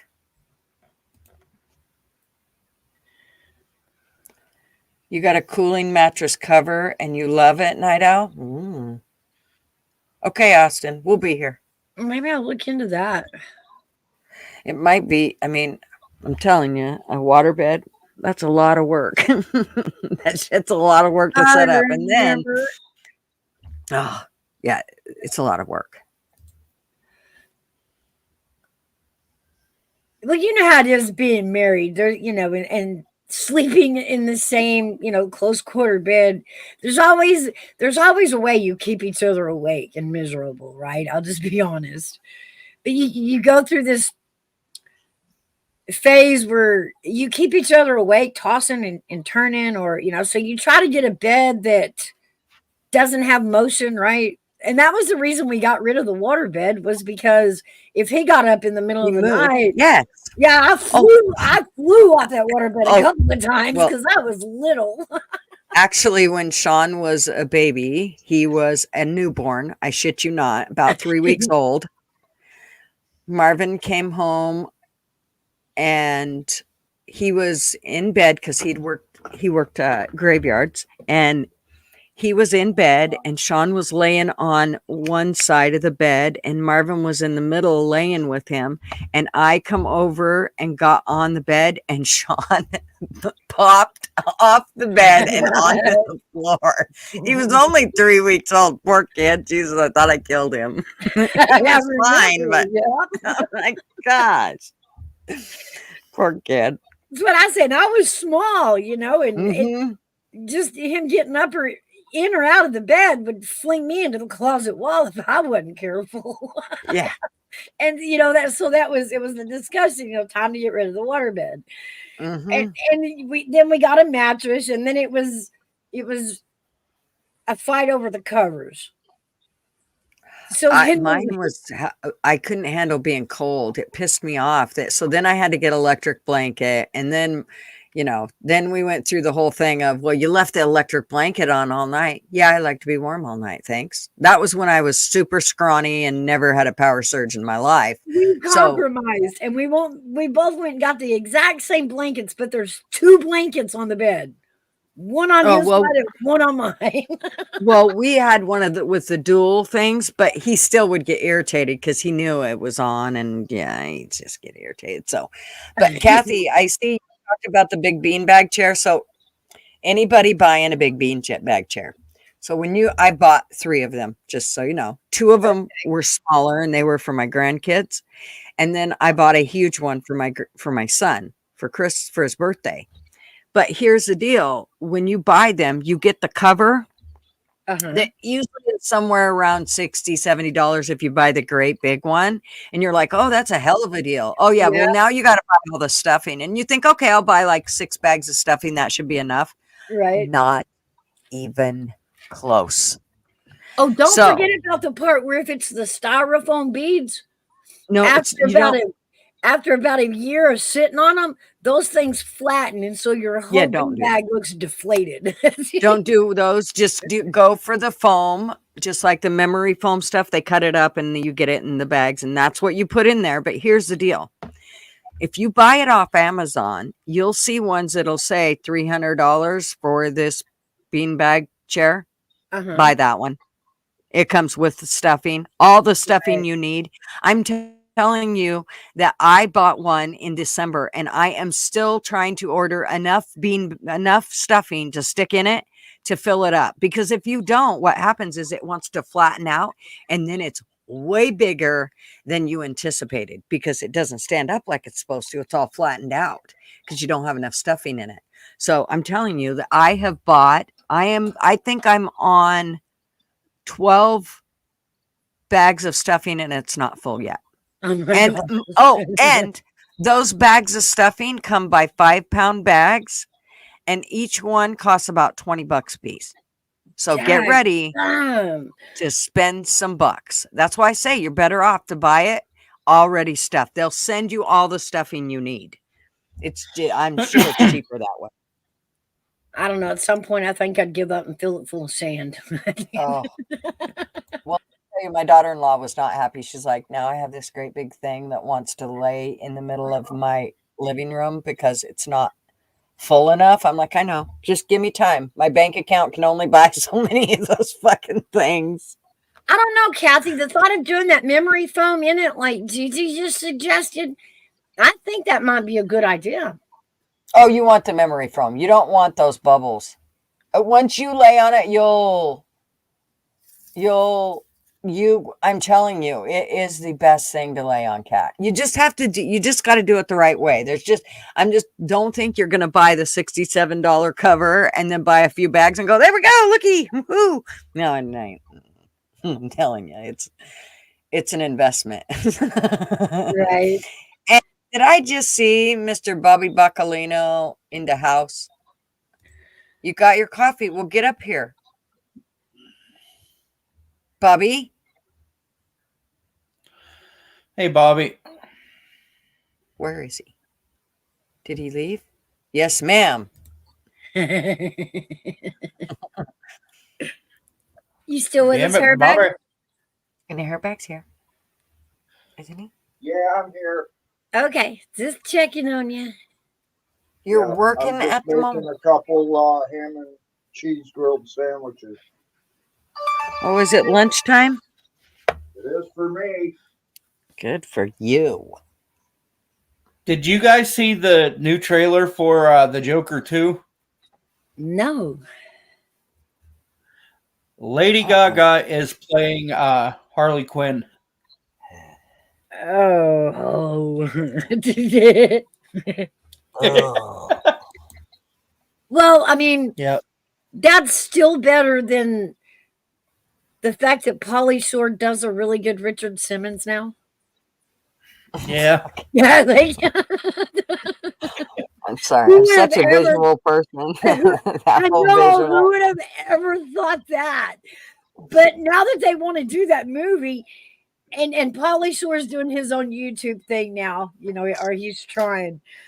But he's got a few videos out there of him recently, and it's like, wow, ooh, it is a match. Oh, weird.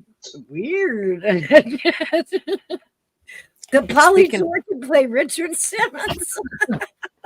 Speaking of visuals, did you see what Night Owl said? Kathy, it's called The Ultimate Sack. I got it on Amazon. I thought it said sock there. Sorry, I was going for the whole visual of her hugging this great big round long wiener looking thing. And I would have got the size down. Yeah, the one that I got for Sean, if you're talking about those poof pillows, the one that I got for Sean is freaking huge. I'm not kidding you. It's like, it's huge. I couldn't even tell you how big around that sumbitch is. I could probably look on my Amazon account and tell you. But yeah, they're definitely way more expensive than you would think. I mean, I wouldn't think they were. I remember my Aunt Punky paying a lot of money for hers back in the day, though. When we were young, I was in 6th grade when she got it. And I remember it was expensive, like really expensive. Like, I want to say it was, I think they paid like $400 for the damn thing back then. Why did it just tell me that Amazon's a dangerous site?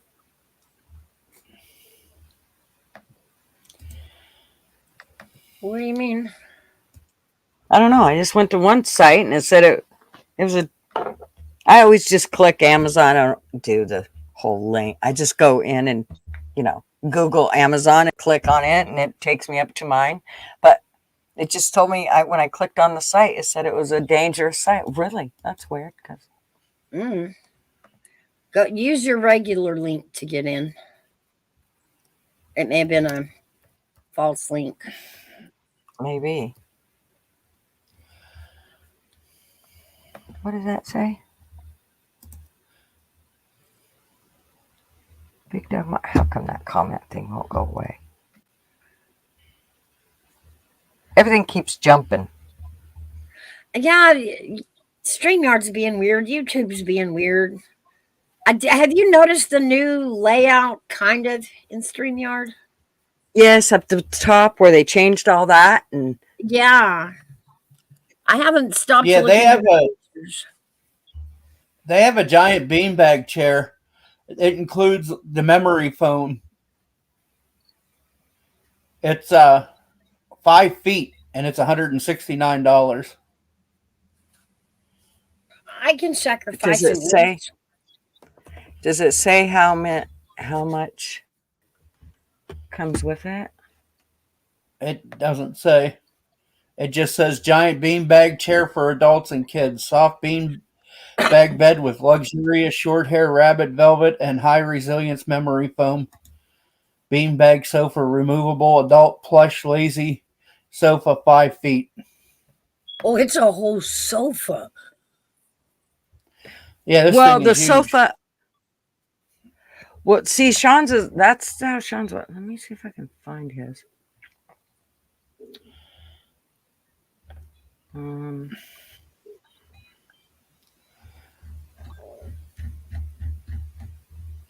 Yeah, the weight it has to come with it. The weight of it's like 50 pounds.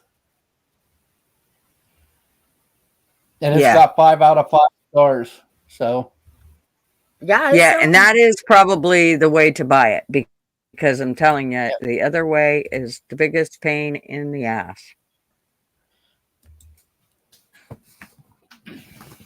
Like I said, I think I want to say I'm 12 bags in.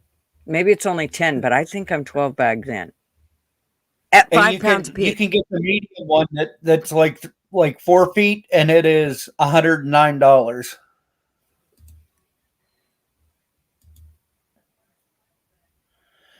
And then they have a small one that's 3 feet and it's $69.99. And it includes the same stuff. But to me, I would want the large one. If I'm gonna like sleep on it, I would want the large one. Yeah. Because I have 2 dogs that sleep with me, and I have a hard enough time trying to fit me and the 2 dogs in a damn queen size bed. So the one that says Big Joe Fuff extra large foam filled beadbag chair with removable cover, fog, blah blah blah. That one's $187. But I see when they open it and I see the kids get on it, I think it still needs some more foam in it. I would put more in it because it don't look like it stands up enough to me. But that's just me. There's the one I got, Sean. Yeah, I paid $72 just for the cover. And then I have to fill that thing up and it takes 90,000 bags. And they don't tell you how many bags it takes either. Yep, that's the one you were looking at. That's the one that I actually got him, Captain. That one there, the 5 foot, 6 foot, or 7. And I bought it. I think I got him the 6 foot one. Yeah. But it didn't come with I see without. What's that say?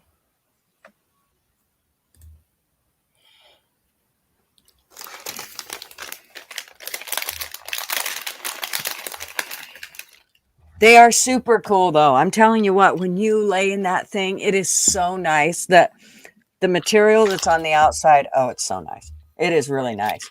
However, I'll tell you straight up, Kat, they're not all that easy to get out of.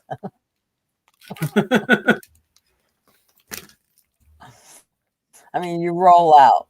You kind of go beached whale and just kind of roll out. You get on all fours and can stand up. Or at least that's how I get out of it. I don't know. Okay, who else do we got here? Did somebody just pop up? Oh, a hairbag left. I wonder if his stuff is cutting out on him. I know that does that to him. Okay, I must head out and get some work done. Thank you, Big Dog Ma. You're awesome. Love you, darling. See you, Big Dog. And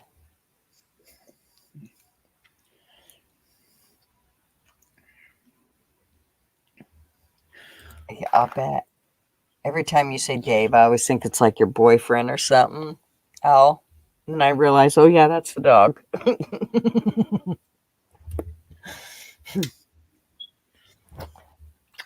That's why you said, never mind, you have enough issues. I'm sure, Kat. I'm sure, honey. I mean, if it had enough poof in it and it didn't make you have to go all the way to the floor to get up, you probably wouldn't mind it. But I can just see Buddy having to come dig you out of the poop pillow because you're stuck in it. But if he does do that, we need video. Just saying. That's content right there. And that opportunity should not be passed up.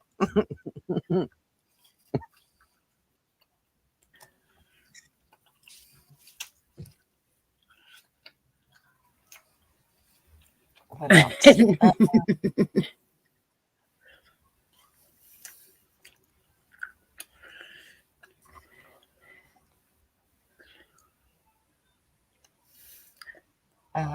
So yeah.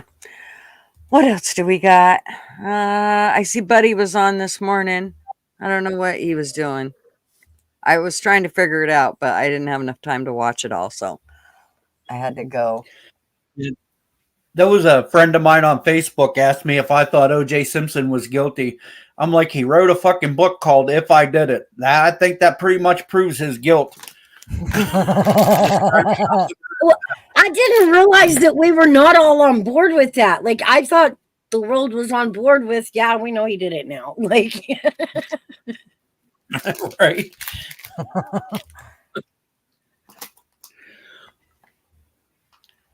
Mouse is going to have a great weekend. Are you going to have a great weekend, Mouse? yes, I'm gonna sneak over to Gatlinburg for the day tomorrow and go ride a roller coaster.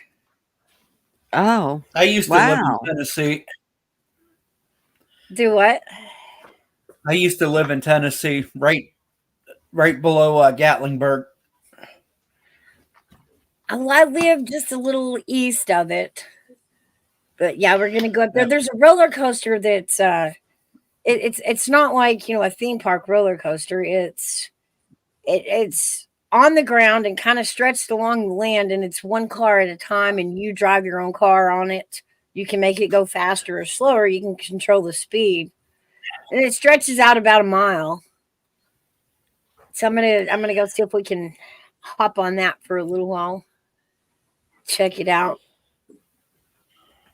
Well, that sounds fun. I don't know. You know how Gatlinburg is, and Pigeon Forge and Sevillebrook. You just it something just attracts you. Like, there's so many things to do.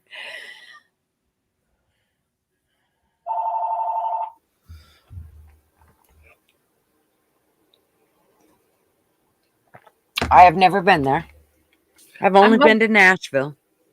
I'm hoping they're gonna let me take my phone on the ride, and I'm gonna clip it on me somehow and see if I can record it. Mm-hmm. Take y'all with me. No doubt. You might be able to zip it up, and if you have a shirt that's tied up at the top, if you don't have something to clip it on with, you might be able to stick it in your shirt to where it's riding right up towards your neck. But if it's going really fast, you probably want to make sure it's somehow strapped onto you so you don't lose it. Right. Yeah. Don't ever get on the slingshot. I don't know if you know what that is or not. Yeah, the thing that shoots you away. Yep. Yeah. Don't ever get on that thing with a tight shirt on, because I've watched videos of women with tight shirts on getting their titty flying out from getting flung in the air. I've never had the nerve to get on one of those.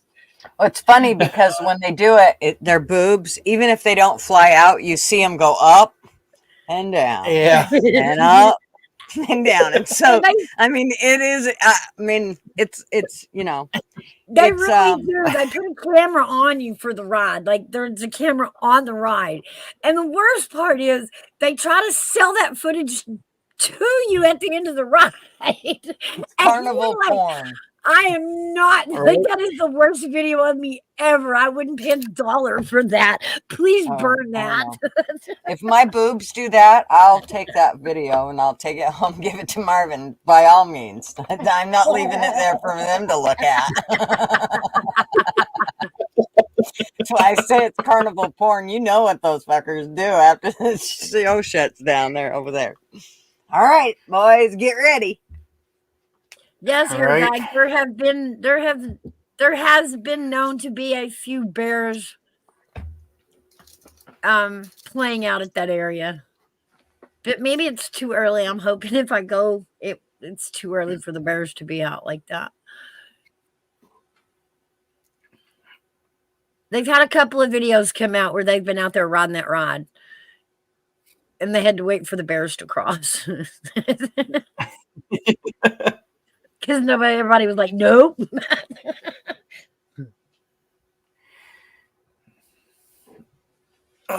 I'd be more worried about walking in downtown Portland than I would be those bears. Yeah, bears usually don't attack unless they feel threatened. Any kind of animal doesn't attack unless it feels threatened. Or they're super hungry, and that means you just trip whoever you're with and run like hell. So Yeah, that's what I see. That's my theory about living in the woods. Mhm. I don't have to.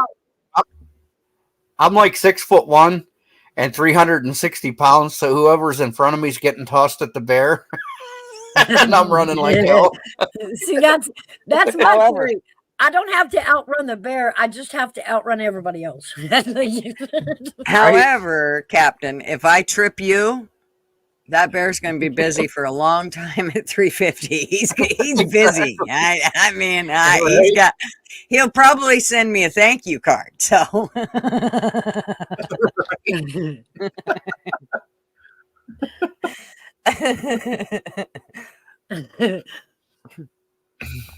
I can see you trying to reason with the bear too. You want him? He's 360 pounds. You don't want me. I'm a I would do exactly. Look at me. You don't want this chicken nugget French fry. Look at that steak. You want the steak, right? You do nothing but a bag of bones. You want that.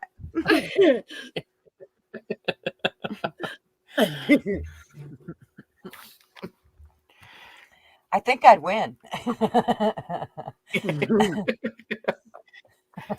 Leaving nature in the bear would be like, you know what, you're right. I think you're right. Yeah. Let's do hairbag. If there's cubs around, then you know to get the hell out of the area because the mother is not far behind. Oh, that was the issue they had on the. That was the issue they had on the roller coaster. Was the cubs were standing on the tracks and the mother was sitting right there looking at them, and they were like, "Nope, I'm just gonna pull the brake and sit right over here." Mm-hmm. It's amazing how they can tear into stuff. Like I've seen where they've tore into the sides of RVs and gotten into the RV, but once they can get their paw into one piece and they start ripping it off, they just keep ripping until pretty soon they're on the inside of it because they smell something, whether it's bacon or whatever. That cheeseburger you ate in it last night still kind of lingering. Yeah. Right? Mm-hmm. Yet another reason you should cook outside your motorhome if you can. When I was a teen, me and my mom and her husband went camping, and me and my mom both told him, we're like, we need to put the food away because it'll attract wildlife. He's like, nah, it'll be fine overnight. Hey, there was a fucking bear outside our tents. Oh yeah. Never ever. I don't leave anything out. I don't even like to pour stuff like the one night we I had boiled, what was it? Oh, I know what it was. I had boiled the macaroni, and so the water from it, like if I just had a glass of water, I could pour it outside, so I wasn't pouring it into my gray tank because we weren't hooked up to full hookups. And so I didn't want to fill up my gray and black tanks too quick, so everything that I could, if it was water or even coffee, I would pour it outside. But anything else, I didn't like to, because you never know when you're going to bring animals around I mean, that's all it takes is them to smell it, and they're going to be hot on it. So my luck, it would have been pasta water that would have brought them in. So yeah. Yeah, and then my mom's husband kept telling me, look out the hole and see if the bear's still out there. I'm like, screw you. You look out the hole and see if it's still there. You're the dumbass that left the fucking food out overnight. Exactly, you idiot. Yeah, and I'll tell you, don't sleep in the same area as the food either. They say the smart way, the bear-proof way, when you go camping, is to camp in a triangular like campsite with, you know, 3 different posts. One is where you sleep, another one is where you store the food, and the third point is where you prepare the food. Right. Right. Yep. Yep. And that way, you know, if they do come looking for it, they're not coming to your tent because they're at least going to follow the scent. So they'll at least bypass you. Yeah, I just try to keep everything, even garbages, anything like that. I try to make sure that's kept up and away from them. If say I had hamburger, like that package, the package that it came in, I will take one of the Ziploc baggies that I've thrown away, and I will put it in the Ziploc baggie and then seal it, just to try to give that extra seal to where they're not smelling that raw meat. So I'm all about grease, anything like that. I try to seal that shit up. See, now myself, I was taught to, when I was in wilderness camp, to compost. So like when I go camping, I just dig a hole and put like any scraps in that hole and then cover it back over. Yeah, that helps too. And you don't do it anywhere near your campsite. You have to go a little ways from your campsite. Yeah. Yeah, we always tried to, we do try to think about that stuff. Some people are really picky about, like, well, if you're out camping or you're out hiking and you have to take a shit, don't leave your toilet paper and well, I'm not carrying that with me. I'm not carrying shitty toilet paper back with me, not in this lifetime, but I will bury it. Just, Right. It only takes a second to dig a hole to begin with. And then, as long as it's not hard soil, you're good to go. It only takes a second. So if you've got to go that way, then you need to, if you want to carry shitty toilet paper back, you just knock yourself right out. Yeah, that's on you. Hey, no fear. Kia, I used to live in New Zealand. Oh, wow. Hey, no fear. Yeah, I used to live in Pukekohe. It's near Auckland. Yeah, New Zealand gave all their predators to Australia. I'm quite certain of it. They just gave them to them. Here's a present. They don't have predators, but they have damn spiders that are as big as your damn head. Yeah, see, that'd be enough for me. I don't care if it didn't bite me, eat me. See, I'm that way with snakes. You want to hear me scream like a 12-year-old schoolgirl? Show me a snake. Yeah, me too. I'm screaming that faint. Yeah, I don't like snakes either, but spiders freak me out more. I don't know what it is about them. I think it's all the legs. I don't like the slithering thing either, but Hey, Kathy. My dad had he had a phobia with spiders, and so I'll never forget the time that I didn't spend lots of time with my dad, but one of the times that I do remember spending it with him was one time when I lived with him for the whole, 5-6 months that I lived with him. That movie Arachnophobia I think that was the name of the movie. Anyways, and it was on, and I bet him $10 that he couldn't watch it. And I shit you not. So the credits started rolling, and the first fucking 7 spiders, man, his ass was up. He's like, I'm going to bed. Here's your $10. He could not fucking make it. No way in hell. He was just scared shitless. He couldn't. His body would so crawl. He also had a super weak stomach. I'll never forget one time he came to my sister's house, and they had a spare room that they did not use. And her husband I don't know why he did this, but he had left the window open a crack, and he didn't think that anything could get in that crack. Well, a cat got in there and it shit in that bedroom. And my dad and stepmom showed up, and they were going to spend the night. They were going to stay that weekend, and it was a surprise that they had showed up. And so my sister, she goes into that room thinking she can just go in and, just make the bed and it'll all be fine. Vacuum and everything will be good. And she opens that door and there's cat shit in there. And she was so mad. So, anyways, my dad was helping her move a mattress out of there. And he stepped. That's how. Well, no. She hadn't seen the cat shit yet, but she smelt it when she walked in. That's what it was. And it was only one mess, but it was underneath the bed. And my dad went to that side to grab the mattress. And when he did, he stepped in that cat shit. And as he realizes he's already got a hold of the mattress. And my brother-in-law has the other end of the mattress, and all the way to the front door, my dad's going, because every time he takes a step, he can feel that shit squishing between his toes, and he was so horrified. It was so funny.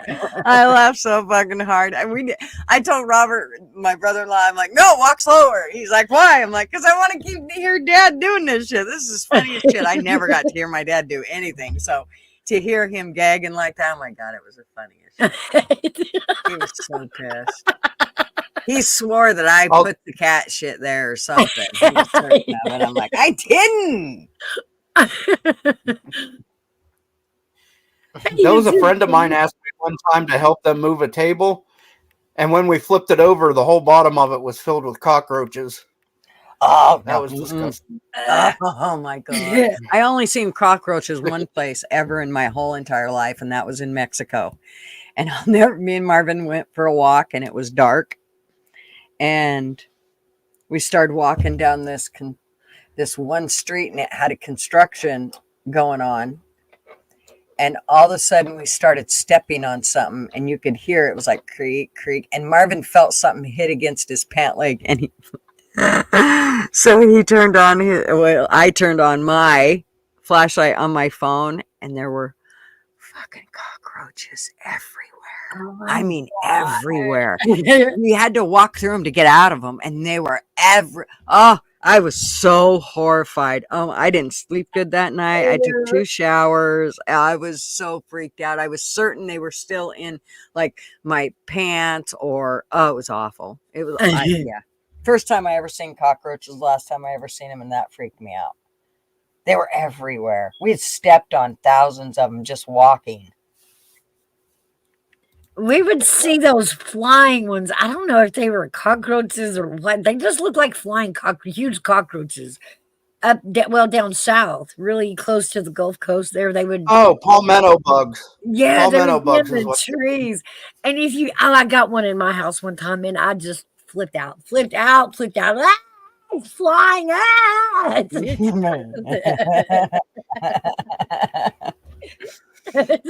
I was visiting my ex one time, and she's like terrified of frogs, like fucking terrified of them. And we were walking around this lake, and all of a sudden she come running fucking past me, and she bumped me and almost knocked me on my ass. She's yelling, frog, frog, frog, frog. I'm like, what the fuck?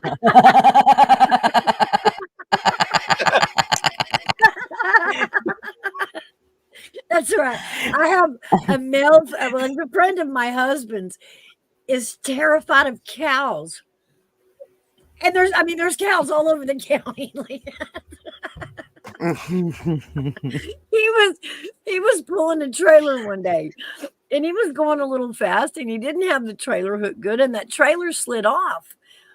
And it slid into a cow pasture, and he would not go retrieve that trailer.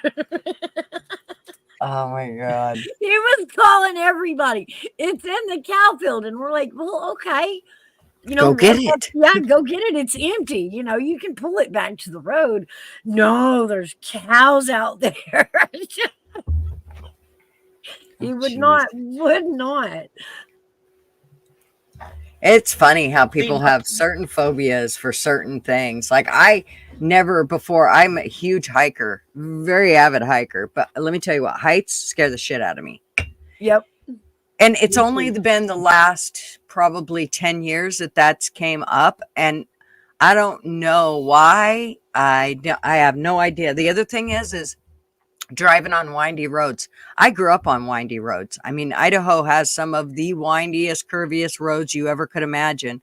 And but now when we get on curvy roads, because I think because we've lived in the city so long, that when I get on a curvy road, I'm just like, slow down, Jesus, you don't have to take it so fast. He's like, honey, I'm going 25, chill out. It's just a corner. We're okay. And I'm losing it. I mean, like, and then if you put a grade with it, oh fuck. I mean, I'm just like, oh, well, can we just go back? Forget it. We don't need to do this. That describes the roads out here in Tennessee. There's some places that the curves are so sharp they put mirrors on them so that you can see the other side of the curve going into it. You can see if anything's coming with a mirror, a big dome mirror like they used to use in the grocery stores. Yep. They put them out beside the roads now. Yeah, we have lots of driveways like that. So they don't back out into traffic. They have like a big dome mirror there. Mm-hmm. Yeah, we have lots of driveways here, even in Oregon like that, where, I mean, because, you know, there's so many people decided, let's put our driveway right here on this corner. This seems like a perfect spot to pull out of every single day. Yep. Taking that gamble. Yeah. Yeah, I have a hell of a time. I never used to, I didn't like, you know, crazy driving, but I could handle windy roads and shit anymore, though. I'm telling you what, man, I'm just like, could we slow down? We're on vacation. Could we go slower? There's no reason to be in a hurry. Let's just chill. And now with the RV, I'm like, we should be going slower than this. He's like, honey, all the traffic behind us says otherwise. Yo. Oh, something my mom does that scares the fuck out of me when she's driving is she'll wait until she's like right up on the bumper of a car to hit the brakes. Yes. My husband does And that. I'm like fucking curled up in the passenger side seat. I'm like, we're going to wreck. So here's the one thing. This is what you tell her now. So I'll tell you what stopped me from doing that kind of shit, because I used to be really bad at that, especially if somebody was going slow and they wouldn't get the fuck out of my way. I would ride their ass. But here's one of the why I stopped doing that. And that is because if they do stop, and now you have carjackings that happen quite frequently, even in little podunk towns. It's amazing how you will hear stories of, you know, people carjacking somebody else. And all you have to do is stay away from the car in front of you enough that you can turn one way or the other and get the fuck out of there so that you're not a carjacking victim. So that is the one thing that, and I say it to my husband now, back off of him. You need enough room to turn. So here's how you do that. You should always be able to see the bottom of their back rear tire. So as long as you can see the bottom of their back rear tires, then you know you have enough room to turn right or left and get the fuck out of there if somebody comes up on you and tries to hijack you. Right. Or whip a U-turn and get out of there. Mm-hmm. Yeah, exactly. She almost caused an accident about a month and a half ago, 2 months ago on the highway. She was riding somebody's ass like that, and they came to a sudden stop, and instead of her hitting her brakes, she hit the fucking gas and went right out around them. She didn't check to see if there was anybody in the other fucking lane or not. Like, she just... Oh, yeah. I have these one sunglasses, and they have a pretty thick side to them, and so when I have them on and I'm driving, sometimes it will definitely it'll get in my way of my vision. And I was driving back from dropping my grandson off at his house one day, and there was a motorcycle coming on the freeway, and I had just went past the freeway, or just went past the entrance where he had been coming on, and I hadn't seen him. I seen two cars, but I did not see him. And I always get over in the left lane when I get near an exit. That way they can get on, and I don't have to worry about slowing down, speeding up, any of that shit. I just get over, and then after I get past the exit, I get back in the right-hand lane. Well, I went to get back in the right-hand lane, and there was that fucking motorcycle. Thank God he was paying attention, because I would have took his ass out with my back passenger quarter panel. It scared the shit right out of me. And I thought right then, okay, I need to do like a double check with these glasses on, because I know that's what it was. It was the glasses that made it to where I could not see him when I turned. It covered him just enough with where the door panels are on my car and where the glasses were that I could not see any of him. Right. And I would have took that poor man out. I scared the shit out of me. Yeah. See, now I was always taught that there's a blind spot when you're driving, that that you have to look out your side window, because you can't look in the mirror because there's a blind spot on the driver's side.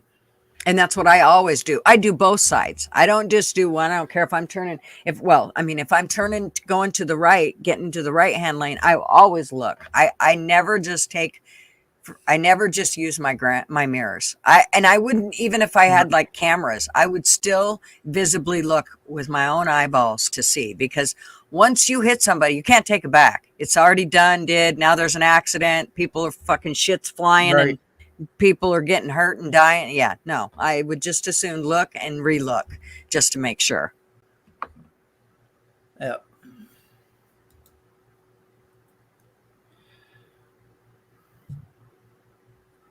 Oh my goodness.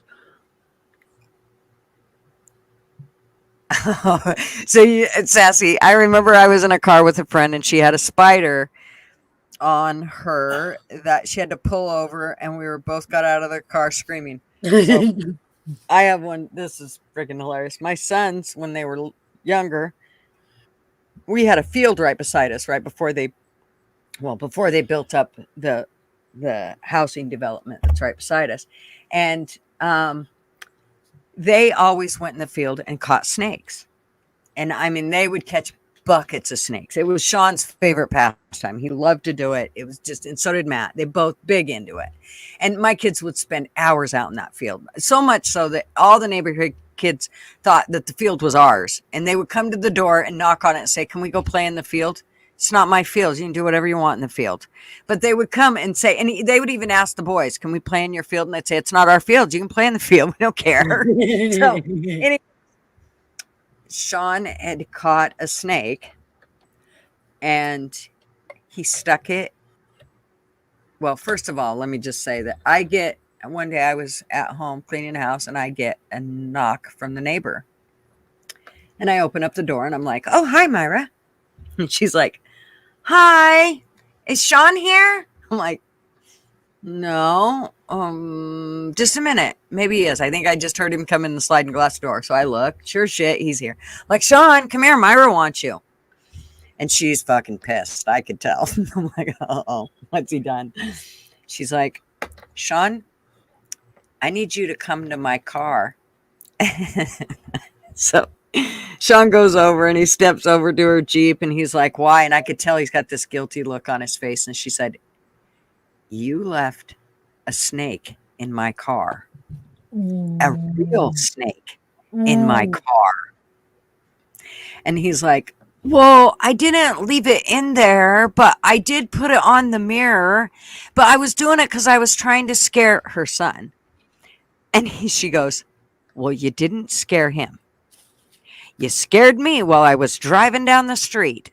I literally almost wrecked. I had to pull over and make him get the snake out of my car.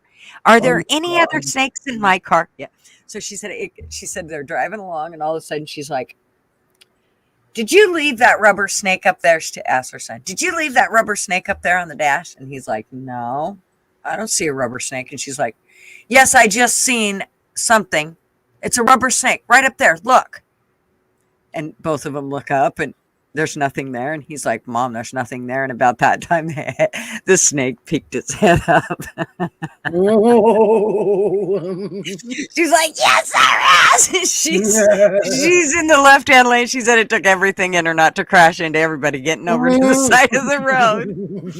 And she got over the side of the road and she's trying to get her son Derek to get it out. And he's like, "No, I'm not touching it." Well, they ended up, some man showed up and he helped get it out of the rig. And oh boy, she came home so pissed off at Sean.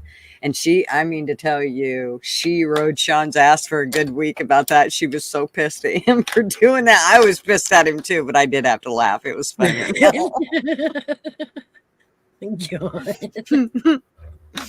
Oh, yeah. Kids.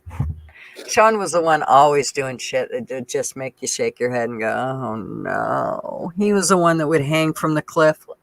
Grandpa we lived in, well, his grandparents live on a 600 acres, and they were up checking the fields, and he asked Grandpa if he could run down and meet him at the road. And Grandpa said, sure. And so Grandpa took Matthew, the littler one, and Sean ran down to the end of the road, or was going to run to the end of the road. Well, he decided he'd go over the side of the cliff and he'd crawl down. However, when he got there, he realized he couldn't get down. And so he's hanging from this cliff. Well, Grandpa comes down the road and sees his grandson of, like, I don't know, 6 years old, hanging from this cliff. Grandpa, shaking like a leaf, has to climb up on this cliff and get Sean to drop. He's got to get Sean to be willing to trust him enough to drop into his arms so he can grab him.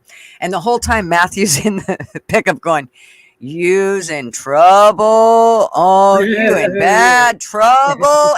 And my brother, or my father-in-law Norm, said, all I can hear is Matthew saying that, "You in trouble." He said, "I'm trying not to laugh, but I'm shaking, and I want to beat Sean's ass on one end of it, but I just want to get him down, know he's okay." He said, "Oh, dude." Anyways, he did get him down, but boy, was Sean in trouble. You in trouble. You in trouble. Even I know that. Yeah, I scared the hell out of my dad one time. He was buying a trailer off of this guy that had a ropes course. And the guy asked my dad, he's like, "Can he play with my kids on the ropes course?" Because it had like a zip line and all that stuff. And my dad's like, he went to say no, and he couldn't even get the words out of his mouth. I ran up and grabbed the hold of the handlebar for the zip line and took off, and he's running behind me yelling no, and I go down over the bank. Oh my gosh. Oh my God. He was so fucking mad at me. I think that's one of the only times he ever whooped my ass. Traveling Fools is in the house. Hey, Traveling How are Fools. you, sir? I seen you last night, but I just could not hold my eyeballs open and stay and visit at Talk with Sally, I believe is the name of her channel. I don't have her link. But Traveling Fools, I'm glad you're here. I'm sure you're working and busy and all that good stuff, but I'm glad you stopped by. Congratulations goes to Cloud99 for receiving the gifted membership from Traveling Fools. Thank you, Traveling. Oh, well. You're slick. I didn't even see that. Thank you, TF. And it looks like he also did his membership again. Yeah. Remember, for 2 months. Thank you. Let me find my little thing here. Okay, I still ain't made my thing, so I gotta do my little ditty here. I like that too. Maybe. Is it gonna work? Why is it not working? It's working. Oh. Thank you, Traveling Fools. Thank you so very much. I gotta make it longer. It's too short. I don't have enough time to say it before it's already. I've been gonna do some recordings and then like play them during a live and let everybody else pick, because I can't seem to pick which one. They all sound stupid to me, so I need somebody else to do it. But that's awesome, Cloud99.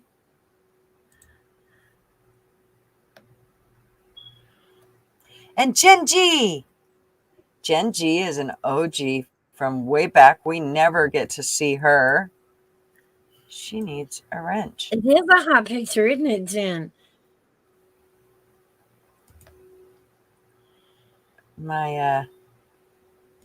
That's another one of those AI pictures. I have to tell everybody because I always feel like a little phony when I post them. But I mean, it's my face, but they definitely made it all prettier for certain. I like it. Yeah, they make me. Looks like a painting. Yeah, they make me look better than I am. Just say that. And we're okay with that. Well, yeah, whatever. At this point, I'm telling you, with all my problems going on right now, my eyes are so swollen that my eyelids make me look. You know how the lion on the Lion King, how they would do his makeup and how it would sag right there in the Got a corner big of his bag. eyes, Yeah. where you're by your nose. That it literally, I look like I could be the lion's wife. I'm fairly certain. I look like I had some kind of weird, I don't know, Botox or something done. But it's just all allergies. I heard somebody say on the Ring notifications the other day that they were smelling something weird. And then about 50 other people went and commented and said, yeah, something smells really funky. What is that weird smell? I mean, we have like lots of computer places around here. They make computer chips and all kinds of weird shit. But Yeah. it's kind of weird, the weird smells we've been smelling. And I'm telling you, I have never had allergies. My eyes have never watered so much in my life, ever. It's the weirdest thing. So much that they're chapped from it. Like my eyelids are chapped. We've got one dogwood that just is sitting on top of the hill like an asshole, glaring down at all of us. And it's got my eyes so messed up. Just that one dogwood.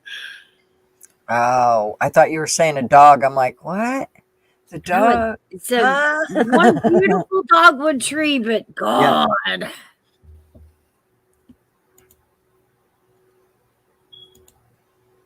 Yeah, I never used to have problems. I never used to have allergies, any of that shit. And man, I'm telling you what, it's getting the best of me.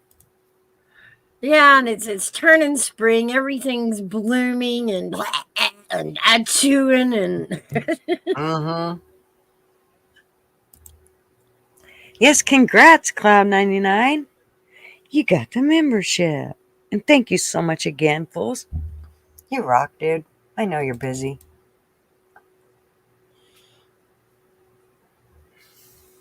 He works during the day, so when I do these, it's hard for him. And then on Tuesdays, when I do my lives in, he also has shit going on. So, I know he feels bad because he never gets to come on the lives hardly ever because he's busy all the time. But I totally get it. I ate breakfast this morning at the house. Lots of weird smells here today as well.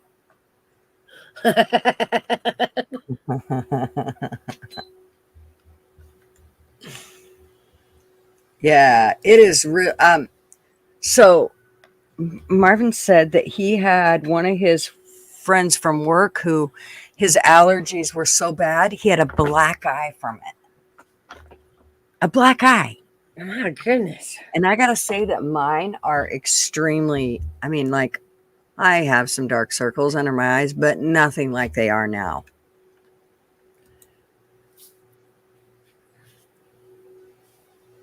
Good afternoon, P Digits. It's still morning here, but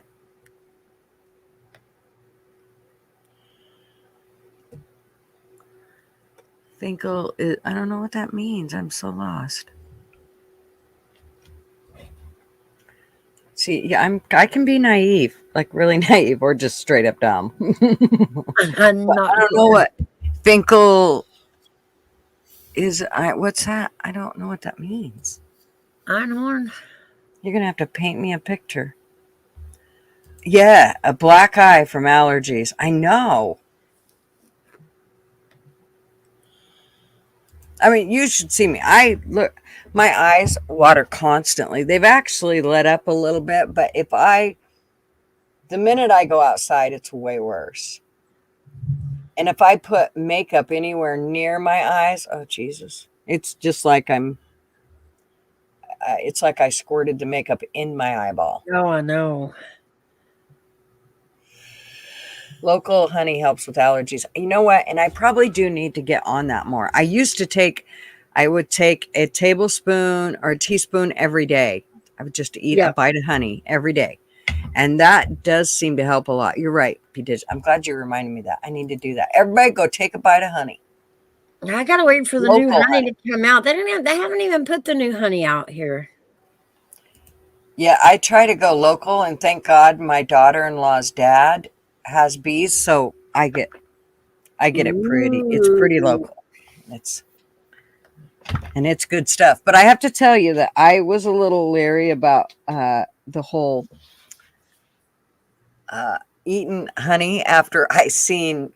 So a friend of mine in Idaho, she lived out of town, and the guys right across from them had some honeybees in their field. And every day she had a pee pad on her porch that she used for her dogs. And it's one of those fake grass pee pads. Mm-hmm. And the dogs would pee on it. And every day the bees would come over and be on that pee pad. And so she said she wasn't buying honey from him. No doubt. I think I'm going to make filet mignons for dinner. You're going to make filet mignon for dinner? I am, yeah. Yum.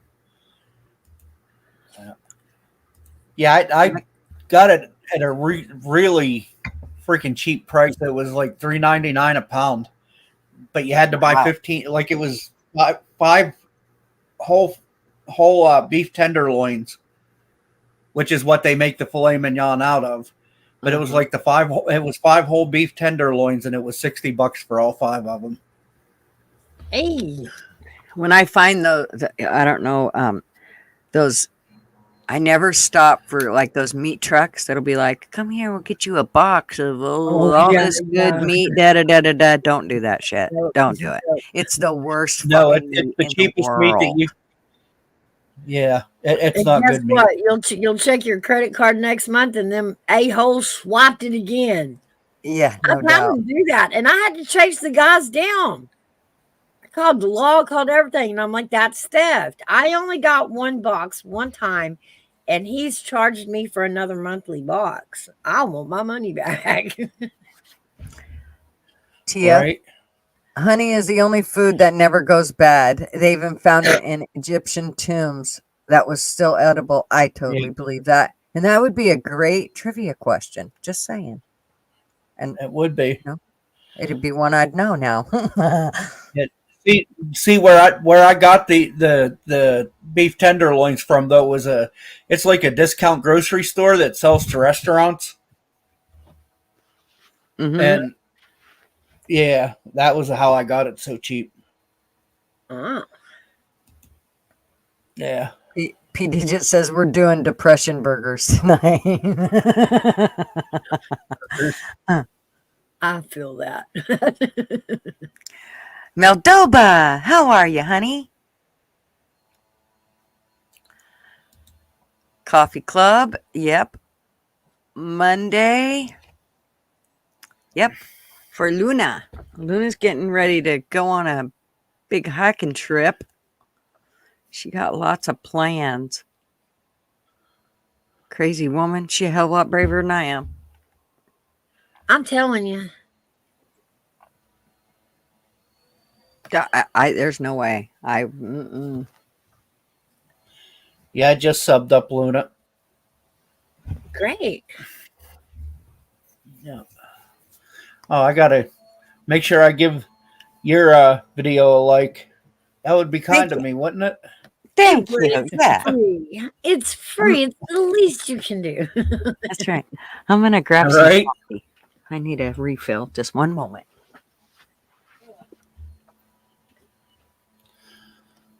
Make sure I'm subscribed to Mouse. I think I am.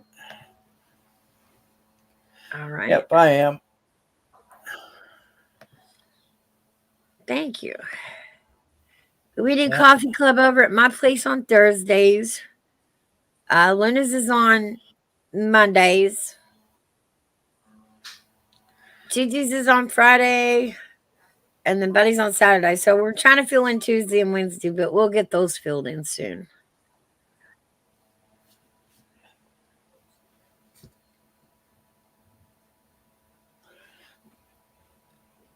We're trying to talk Army Vet and Katie K into taking one of those days. Yes, and it's at the bottom of the screen. I put it scrolling at the bottom so everybody knows Yeah. who, what, when, and about the times. Yeah. The times may differ depending on the day and who, and Yeah, because those are posted where Gigi's at.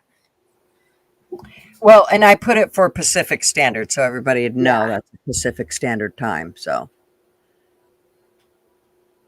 just because if I try to put all the other ones in there, then I've got 9,000 numbers, and everybody's like, okay, that's a lot of shit to try to read as it's So what time is it? right. Yeah. I actually wish I could do mine earlier, but with I have my granddaughters on Friday, so and I mean once she goes to school, it's fine. But I like to walk her to the bus stop because I don't trust the freaks around here. I agree.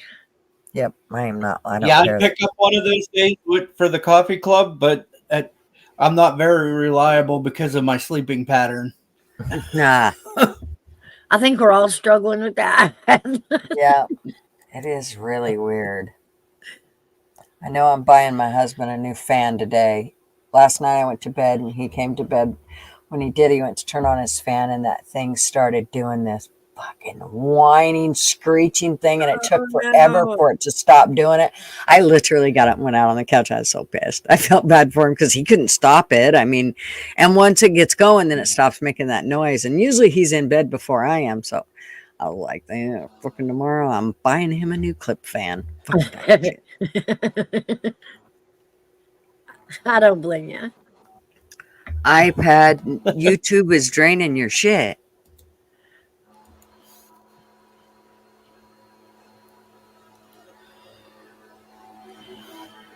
Well, stop it. Thank you, Sassy. Yes, 9 a.m. is when I try to get mine going on Fridays. Yeah. Well, mine is at 7 o'clock y'all's time, but it's like 9 or 10 my time. in the P Digit says I gotta have a box fan when I sleep. I actually do have a box fan that I put in my room during the summertime because I do need it because they're power surges from hell. So I do need to have it, but usually I can be okay with just my clip fan. And if it gets to be too much, of course, I can rip covers off like nobody's business. And I got my fan on high, and it usually will get all of me enough. But if in the summertime, I usually need a little more wind, and so I'll get the old box fan, which I learned a really cool trick with box fans, and that is you can go get those filters that they use for furnaces and put it on the other side, and that helps filter out a lot of stuff in your house. Yeah, that's a good idea. Yeah, it works really well. And how you know it's working really well is look at it, and about a week after you put it on there and use it every day, you'll see a big difference. It'll be dirty, or it should be. Yep. I use one in my grandson's room all the time because he sleeps with a fan. And so more of the noise than any of the wind. Yeah. But he sleeps with that on. And so I have one that's hooked on his fan. And it's amazing how much stuff you get out of the air from it. It's not a bad idea. Mm-hmm. And I mean, they're not that much. And you can buy them in like packages of 3 or something. My son had bought the wrong sizes for his furnace. And so he brought me some. And I used those, and then we've picked up a couple more. But yeah, I probably change them, I don't know, 2 or 3 times in a season, depending on which season, obviously. Spring and fall are worse. Yeah, that is a good idea, Jen. Using it when the air quality itself is bad outside. Yeah, it works really well. really well. Like even right now with all the pollen and stuff. Yeah. And I haven't had mine on. I should turn it on. It would probably help a lot, no matter what room you put it in. One ring a ding a ding. They really like you. Two ring a ding a ding.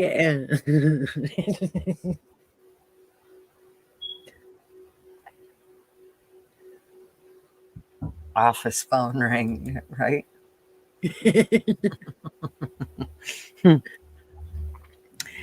Yeah, pretty crazy stuff. Oh,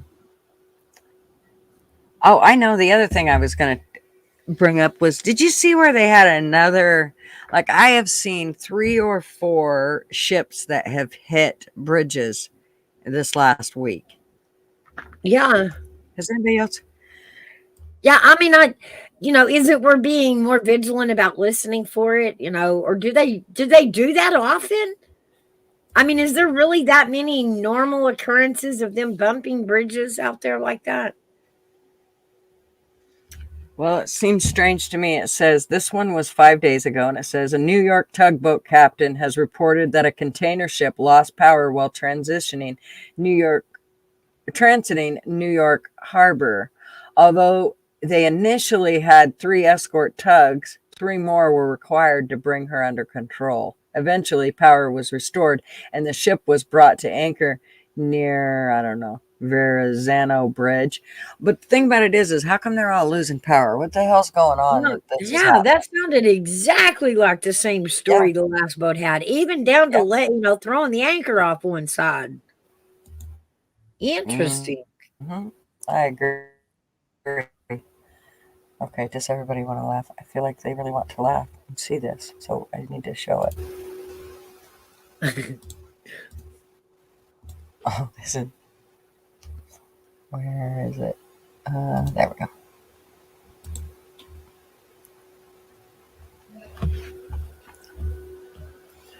Why does it take forever? I don't know. It's really weird. I must have too much shit open. Sorry.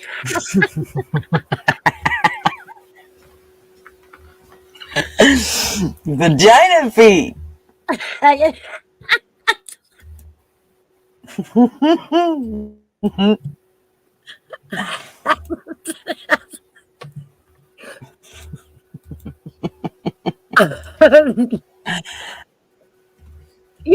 that's what we've done to them. We're mean humans. I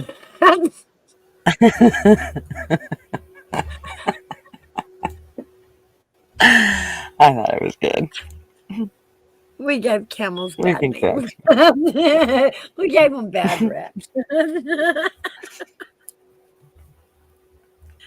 Right? Don't those ships have backup generators? Pretty sure they have contingencies in place for that. I know, right? Seems a little strange. I know.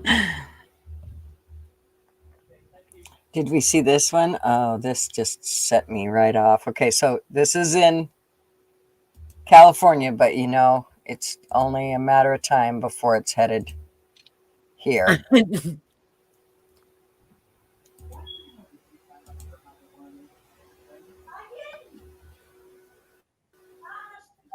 Okay. So, public school grading scale, Facebook post by California parent. When did this become recommended grading standards? I guess my child doesn't have to work so hard anymore to get an A. An A is 84% to 100%. A B is 64%. We were already failing at a 60. 84%. At a 69 was failing. Oh, well, look now, shit, all the way down to a 44% to 64%. As long as I get half of it right, we're good. I'm like, nothing like dumbing down America. I mean, this is a perfect example of just fucking dumbing us right down. But they put the D back in it. They took the D out when we were in school. Like we had A, B, C, F. Yeah. Yep. Social scoring. Exactly. The dumbing of America. Well, one of my liberal, somebody that I grew up with, and she's really liberal from my hometown, I had posted this and she goes, "Don't you see it says it's in California?" Like that makes a difference. I mean, let's remember everything that goes on in California eventually ends up happening here. I mean, Yeah. let's start with the illegals. Right. Which canceled the other one that we had, which we're going to get charged like 100 times $8. I mean, that can get a quarter of it right and still pass. Mm-hmm. And they film for a year. Okay, what else was I going to show you? Oh, here, you guys can see all my pictures. So this is my AI. This is where I get my AI pictures from. Look at that one. That will never happen, just so y'all know. Never. Nice.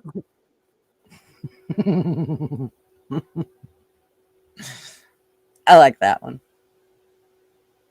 I like that one too. Mm-hmm. I love the lighting in it. Yeah.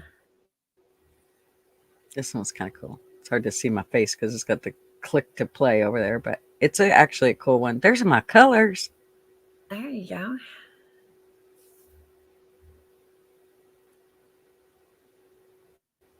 I had fun with the whole engine thing. Hey, Tuck. Oh, yeah, he explained. Why didn't I? How come this didn't come through? Oh, here we go.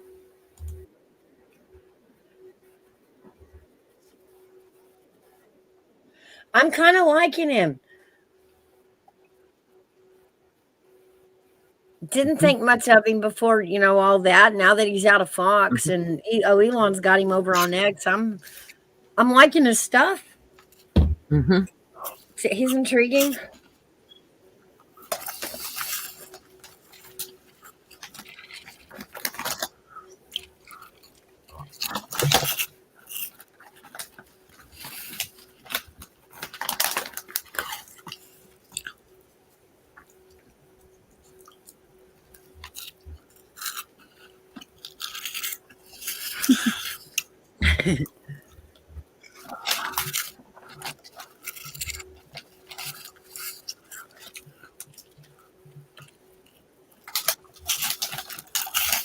Anyway.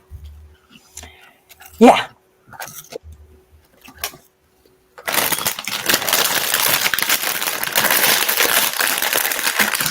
Wow. Ooh. That was Sorry. crackling. That's okay. Sorry. Yeah. So this was an I don't pay example. attention to anything that Fox or CNN says. They're both full of shit. Well, it's all fake news as far as I'm concerned. I don't even bother to go to a regular news channel to find my news anymore. But check this out. If this doesn't explain how a sparkler works, I swear, it could literally, if you stabbed one through your arm and lit the bitch, it'd burn all the way through and never go out. Watch this.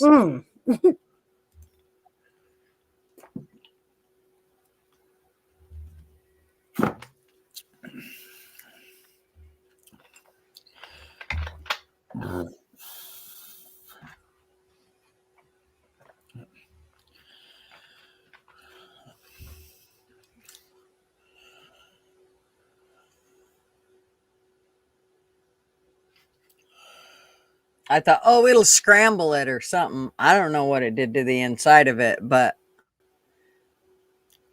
I can tell you that Holy cow. it did not fuck around.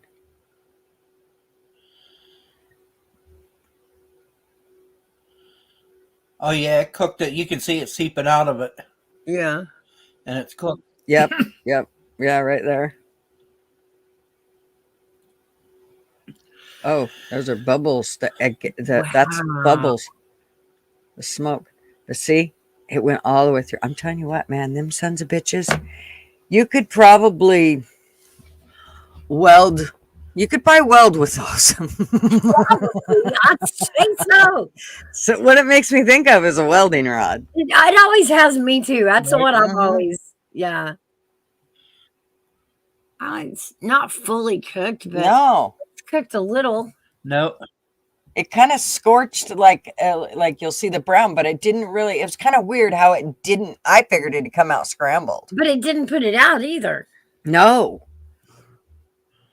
you ain't putting those babies out. They were hard. Think about it. They were hard to put out. And remember, they were on a metal.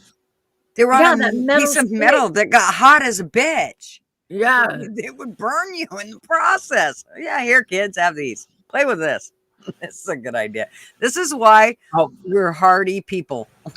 Yeah. That and yard darts. I was just gonna say, my dad, when I was 7 years old, bought me a set of lawn darts. Yeah. You know, even when we lost them, we went to using screwdrivers. What were they thinking? Right?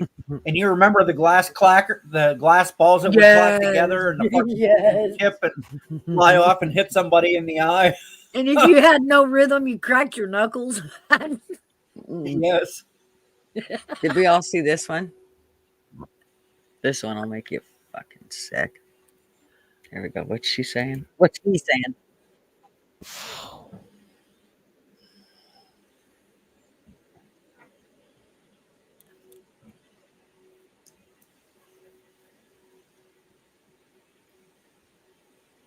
What the hell is that? I'm not sure.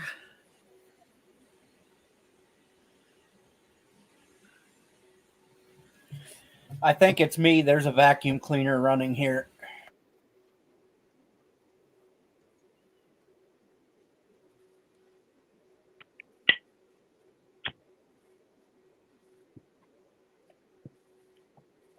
I don't couldn't tell Wendy. you what it's really about. All I can tell you is that just ain't right.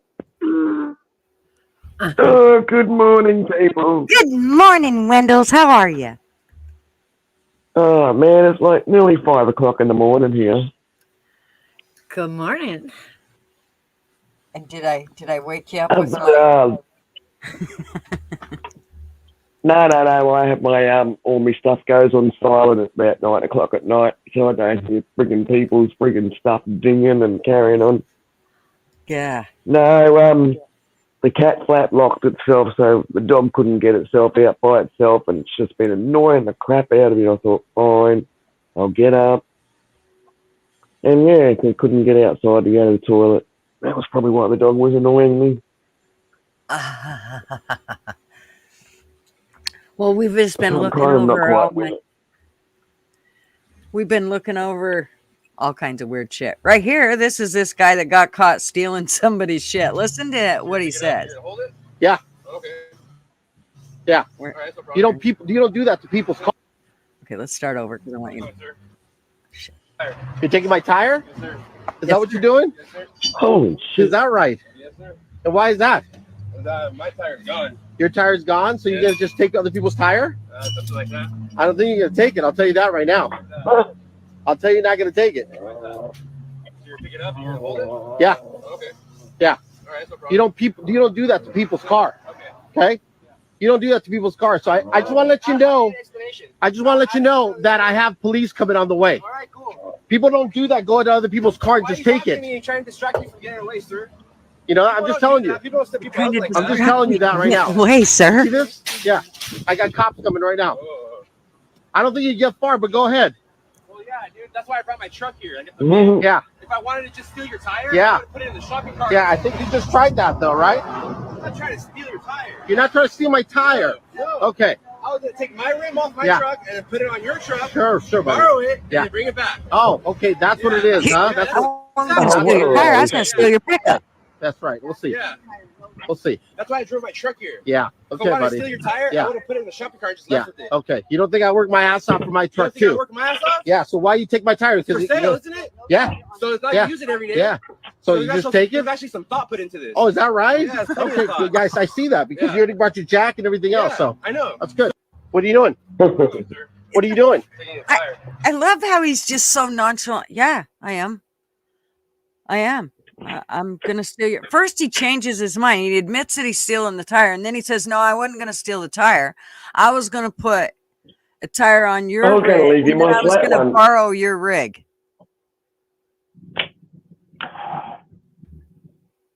I mean, Yeah, I was this going to dude- leave you my flat tire. yeah. You're. I mean, that seems legitimate. Why isn't that what everybody does?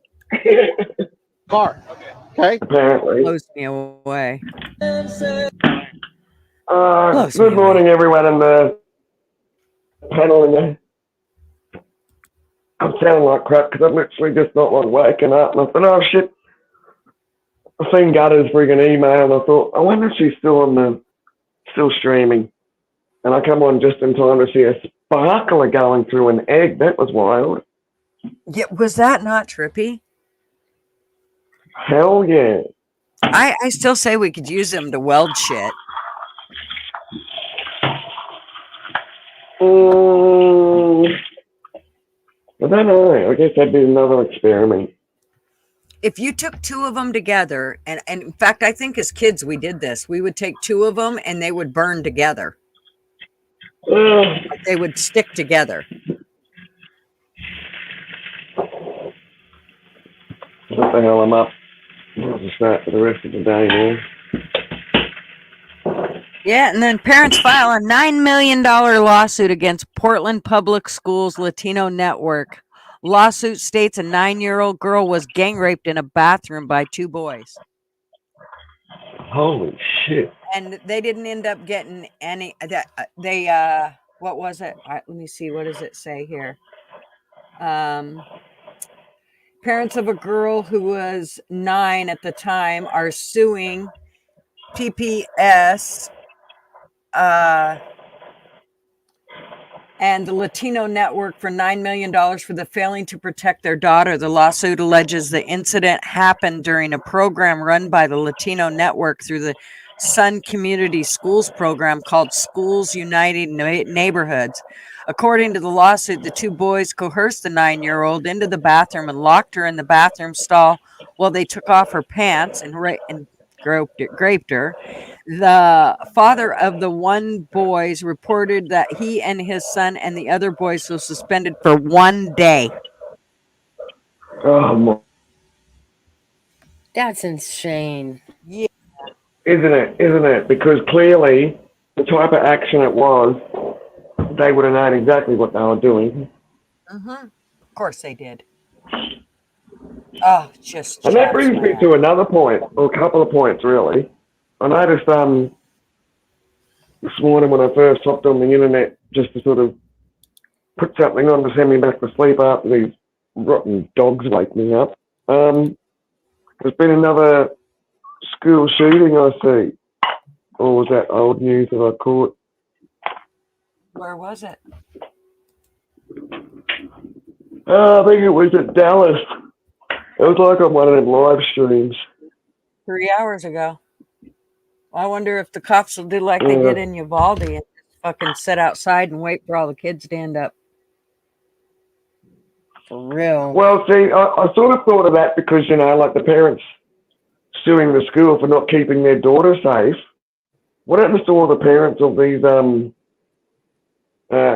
Of the Uvalde one. gun instances that happen at schools where they lose their children? Do they all get to sue the school as well for the fact that someone's managed to bring a weapon to school? In Uvalde, they bypassed the school and went after the police department. Well, that's who they should have went out after, being this police department stood outside the fucking school while all the kids were shot and killed. Right. So like the parents weren't even focused on the school's responsibility of it. They were more angry about the lack of concern from LE. Yeah. So they went after law enforcement. I don't blame them. I think that is who should have been held responsible because the school did their part in calling the police and getting them there. And then the cops dropped the ball, stood outside. That's just blows me away. And wouldn't let the parents in to get their own kids. Right, with them calling on the phone and No, I would have been there, and I would have gotten my kid out, or they'd have carried me out in a body bag. That's how that would have went. well, My they kid were. wouldn't have stayed in There there. was a couple of parents arrested, literally arrested, for trying to go past police and get in. Yep, they were. Yep, I wouldn't have stopped. You would Right. have had to have. You'd had to hang me first. I wouldn't have stopped. No way. Well, Then this you is probably too get the bad. cops shooting you down. Yeah. Oh, yeah. They would have. They're trying to Well, save I your watched own kids plus other interview children. with David Thibodeau's mother from the Waco, Texas siege. David Thibodeau, his mother said she tried going into the compound during the siege to see if her son was okay. And the ATF and FBI told her she set 1 foot on that property, she would be shot where she stood. Well, that was Crazy. yeah. That's That had it's always interested me, the Waco thing, because it was supposed to be something as simple as a knock and serve warrant. You knock on the door, you serve the Yep. warrant, you arrest the man. And it got blown all out of proportion by the fucking ATF where they were going through windows and stuff, Yeah. which wasn't supposed to happen. Yeah. America should have Yeah, fucking. the They Waco should have thing. come The Waco thing was David Koresh, wasn't it? yeah. Yes. I'm not saying like the things that he was doing was right, but the ATF was wrong also in how they handled it, because it wasn't a warrant to like fucking bust doors down and go through windows and stuff. Exactly. It was a knock and serve warrant. Yep. Well, and that whole thing, I mean, just they went that whole thing was just And the thing is, with heartbreaking. that David Koresh thing, I'm starting to slowly wake up here. That David Koresh thing, that was just another Jonestown incident in the sense that innocent people that didn't want to die died. Right, but the I mean, you still people get that hardcore. the only innocent follow ones were the children, the ones that like the women and stuff. Like I've seen interviews with people that survived, and they said, I believed at the time that I was doing my job for Jesus Christ, and I didn't care if I lived or if I died, and that was all the Well, same. Jesus same Christ belief we all isn't had. letting you go to heaven. Jesus doesn't let you go to heaven if you're suicide. You're not allowed to take your life Right. by your own rules.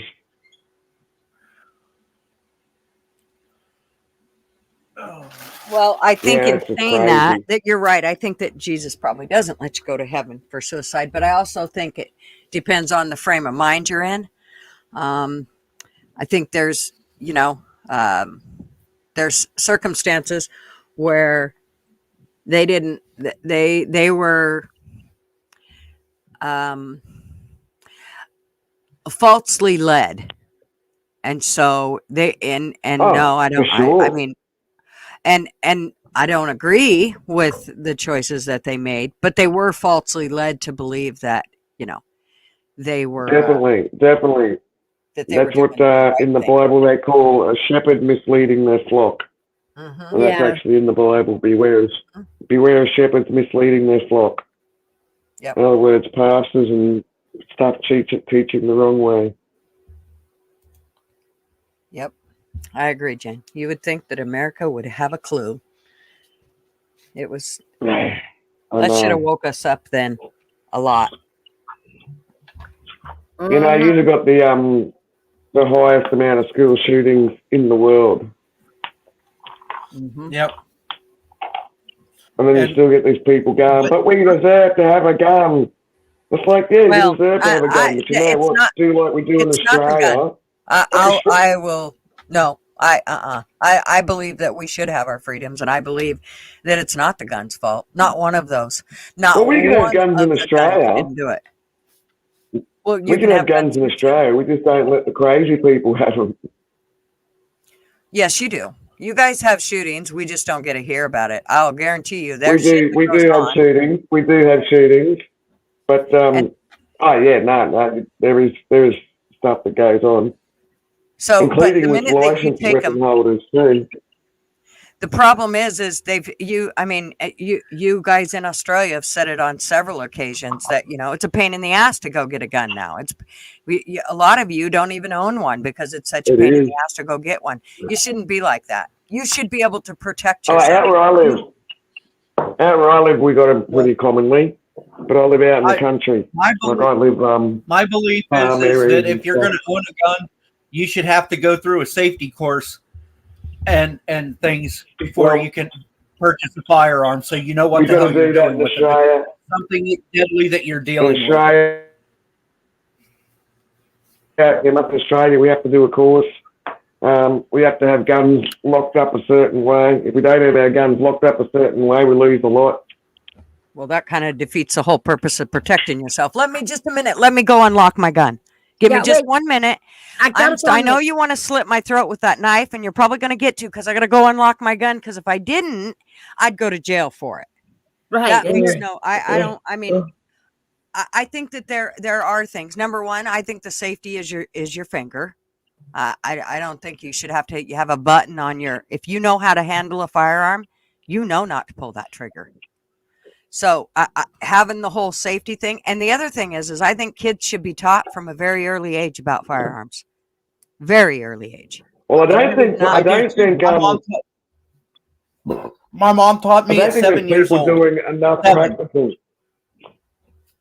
Yeah, I was the same. I was brought up around guns. So when I speak, I'm not like someone that's never handled a gun. I was born and raised around guns. I was born and raised around going animal shooting, like kangaroo shooting and stuff like that, since as soon as I could hold a gun. So are my two daughters. As soon as my two kids were old enough to hold a little pea shooter 22, they were out shooting.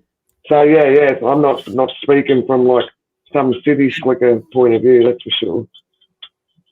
And one of the first thing my mother told me when she was teaching me and my brother both how to fire a 22 long rifle was that you do not point a gun at anything or anyone unless you plan on using it. And the only time that you need to point a gun at anything or anyone is if you are shooting an animal, and if you shoot the animal, you take the meat, or if you feel your life is in danger. That's the only two times that you should be pointing a gun at somebody or something. Well, and you should always know It's what just a shame that what you're there's shooting at. You should know what's behind what you're Yes. shooting at. Instead of like we Yes. have lots of cops these days who go, well, oh, that's right. Because they have immunity, they can go ahead and shoot at a door because somebody's standing in front of it, even though they don't know what's behind that door, which now happened to be a 2-year-old who they ended up taking out. But that's okay because they have immunity. They're cops and they have immunity to that shit. That's the kind of shit that really chaps my ass. yes. You should. And then you they'll and I get were trained. and they'll You get and I were suspended trained. with pay. Exactly. Then they'll get so it's like, well, you know what? While we're investigating the situation, you go and have a holiday, and we'll. Yep. Certainly in Happens Australia, all that the happens a lot. Suspended with pay, and it's like, well, that's not a suspension, is it? It's a fucking holiday. Well, now they passed the law that if you, if somebody's got holding another person hostage, well, it's okay. They can shoot the hostage. They can shoot. They're immune. They have immunity and can shoot the hostage to get to the criminal. The How villain. much fucking sense does that make? Or this one's even a better one. How about the one where they say, "Oh, well, she was trying to hurt herself, so we took her out." Well, Yeah, that's better. that won't happen to Australia a lot, where someone will be, and I've actually questioned our local copper about this just a while ago, actually, where we've had a lot of shootings where someone with mental illness, they'll be in a shopping centre car park, they'll be alone, alone in the sense that no one is standing around and they haven't got a hostage. So, but they'll be waving a frigging kitchen knife around. So they just shoot that person dead. Like, let's put 9 holes in them. That'll fix them. Oh, here's a perfect one. This one Rick did. So this is a perfect one that explains it in great detail. Oh yeah, I heard that one. That one was horrible. This is where the cops. Yeah, here we go. And she was a hostage. Wow. Just a minute. Let me get it on there because I got it on the wrong one. Stop sharing screen and let me reshare Over it. 500 rounds. That's crazy. Oh, and you should have seen her, Wendy, crawling to them. She thought she was crawling and they were going to protect her. And Wow. It was awful. It'll make your skin crawl. Here we go. I'm going to play this through. How long ago was this incident? This was, I am not sure. I'd have to look at the thing. I don't think it was long ago. I think this just happened. Yeah. Hostage. How did we get I never heard about that one. I mean, normally we hear about this stuff over here in Australia. I've never heard about that one. I'm going to let it play all the way through so that you can see.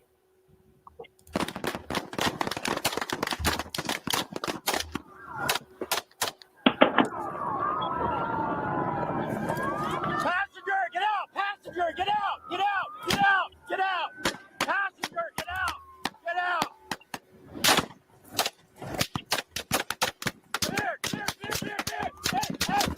Here she is right there.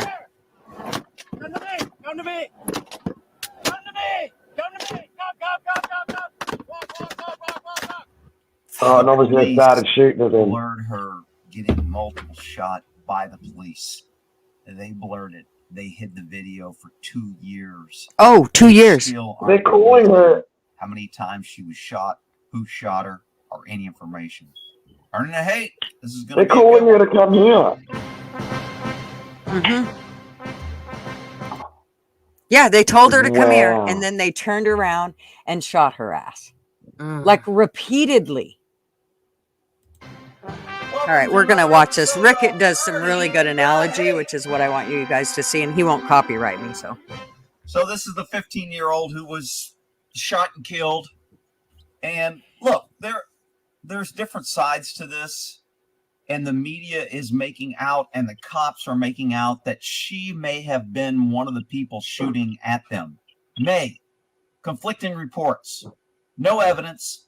They're not releasing. It's very easy to tell if she was shooting at the cops. You do a GSR gunshot residue on her hands and see if she fired a gun. That would be very easy to prove, but they're not saying they proved it.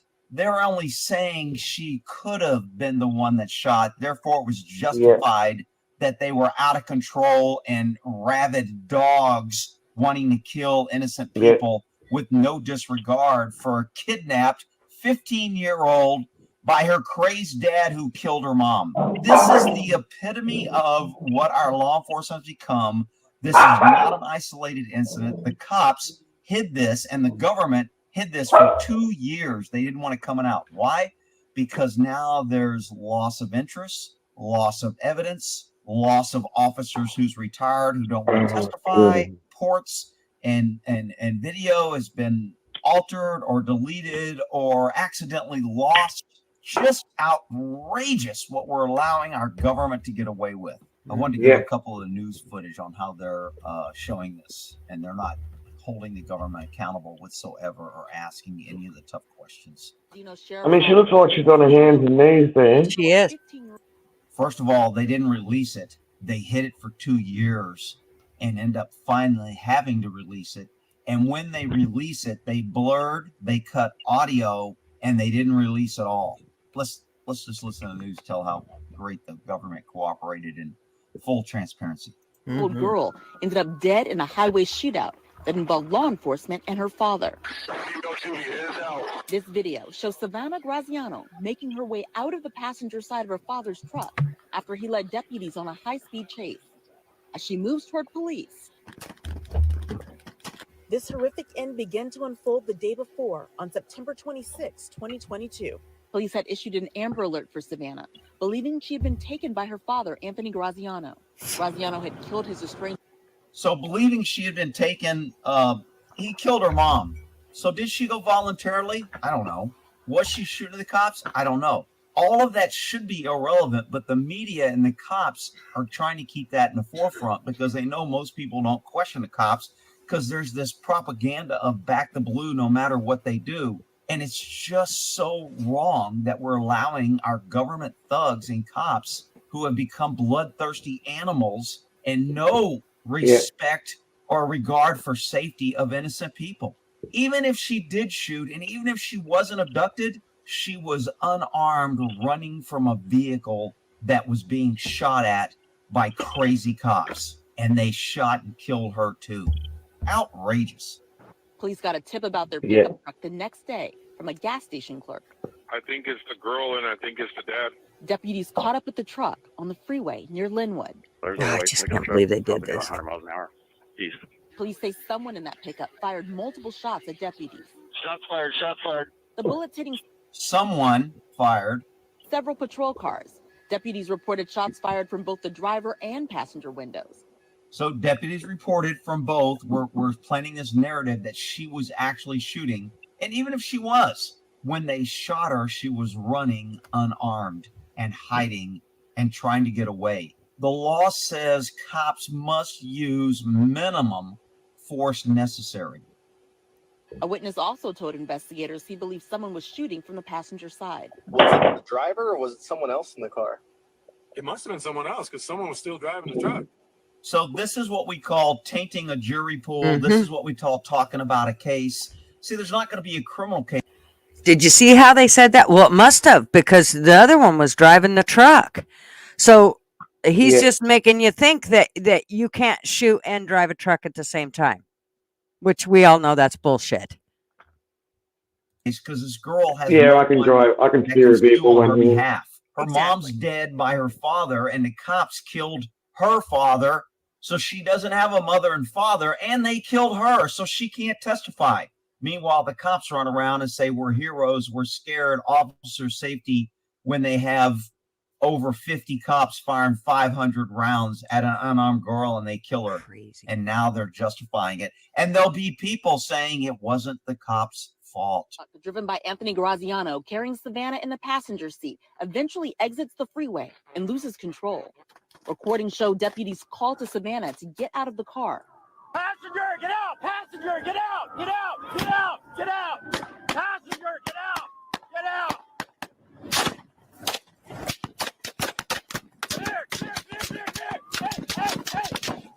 Come here! Come to me! Come to me! Come to me!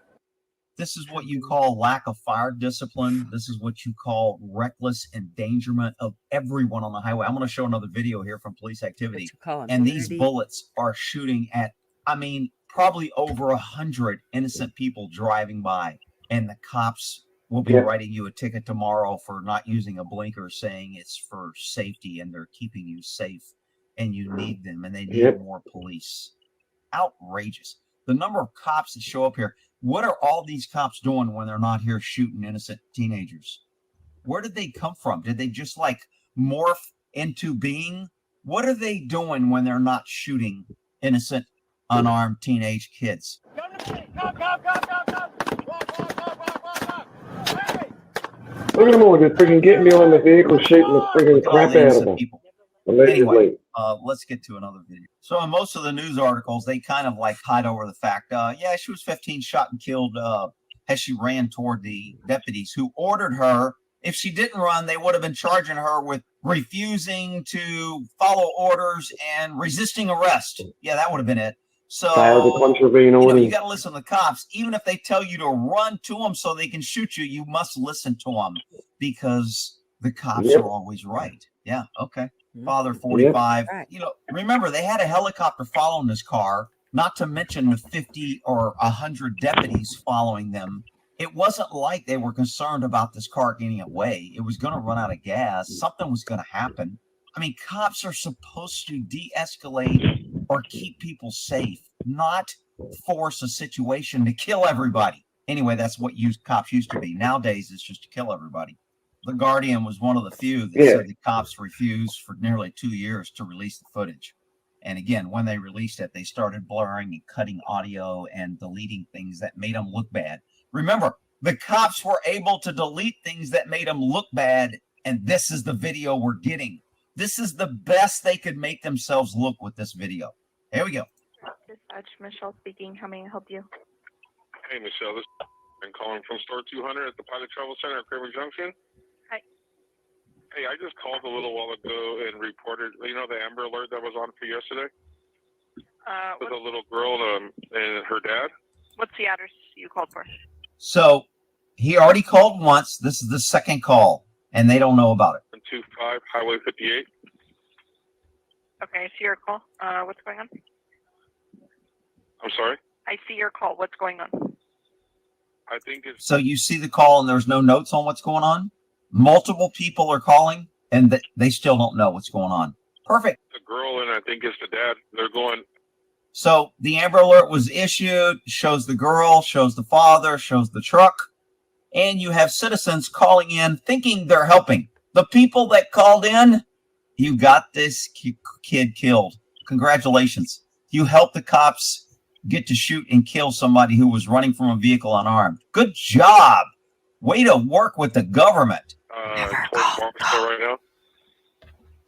I have a picture of the little girl that was in the front. She came in and got 2 sodas from me. And then number 8 in the guest came to me and told me it's the same. Now, a lot of people are going to say this girl obviously wasn't a hostage because she could have ran. Look, you don't understand the psychological effects, especially of children with parents, to control them and to fear them. And we don't know if she knows her mother was killed or if she watched her mother get killed or what type of terror or... Wait, Army Vet, you should come up. Oh, post a link right now. Nope.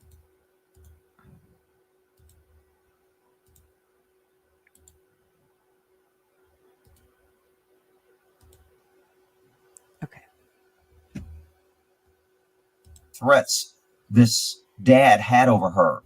So it will be easy to say the cops, when they're trying to blame her for them killing her, that she obviously wasn't a hostage because she was here. And since somebody said they saw shots come from the vehicle and they don't know who, she could have been shooting. And it was actually her. And she was the bad person. And we killed her. We actually helped and protected the public because we're the blue and you should back us no matter what we do. Frontier and everything, they faked like they were going down south on the 395 and they turned around and you can see them going in front of our cameras. And he said he towards Barstow.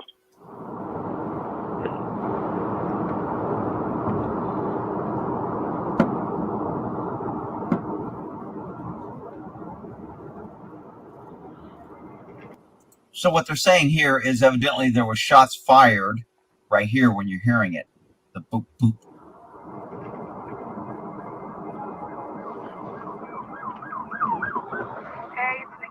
So we have cops racing and driving like maniacs, of course, even though there's a cop following them, even though we have a helicopter in the air, even though there's probably 50 cops following them, we still have to rush to get closer because we're scared. Officer safety, that they're shooting from the vehicle, so I'll get closer.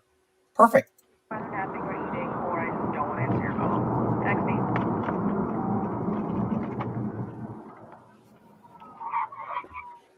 at this cop driving like a maniac. He almost ran this cop over. You hear all the shots in the background? Listen to all the shots being fired.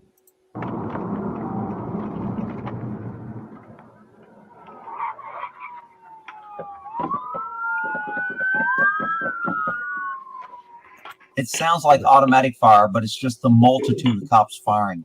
I mean, it's crazy. I guarantee you there was over 500 rounds fired and they don't want to release it. They've had 2 years to investigate. You don't think they know what bullets killed this girl, how many times she was shot, who fired the guns, if she was actually the shooter because they did the gunshot residue test on her. They know all these facts, and the fact that they're not releasing it shows how guilty they are. Trust your government. They'll protect you. If we only had more cops, we say, if we give up our guns to when only cops have guns, then we'll be safe Freaking idiots. This cop ran into the other car.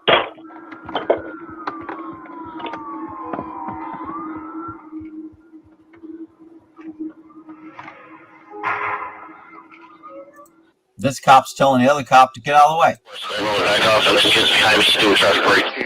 Say again. CHP30 closing southbound 395 at Joshua. Pick it up, Dave.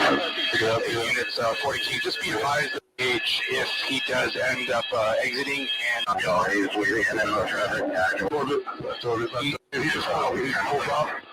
he's making a U-turn.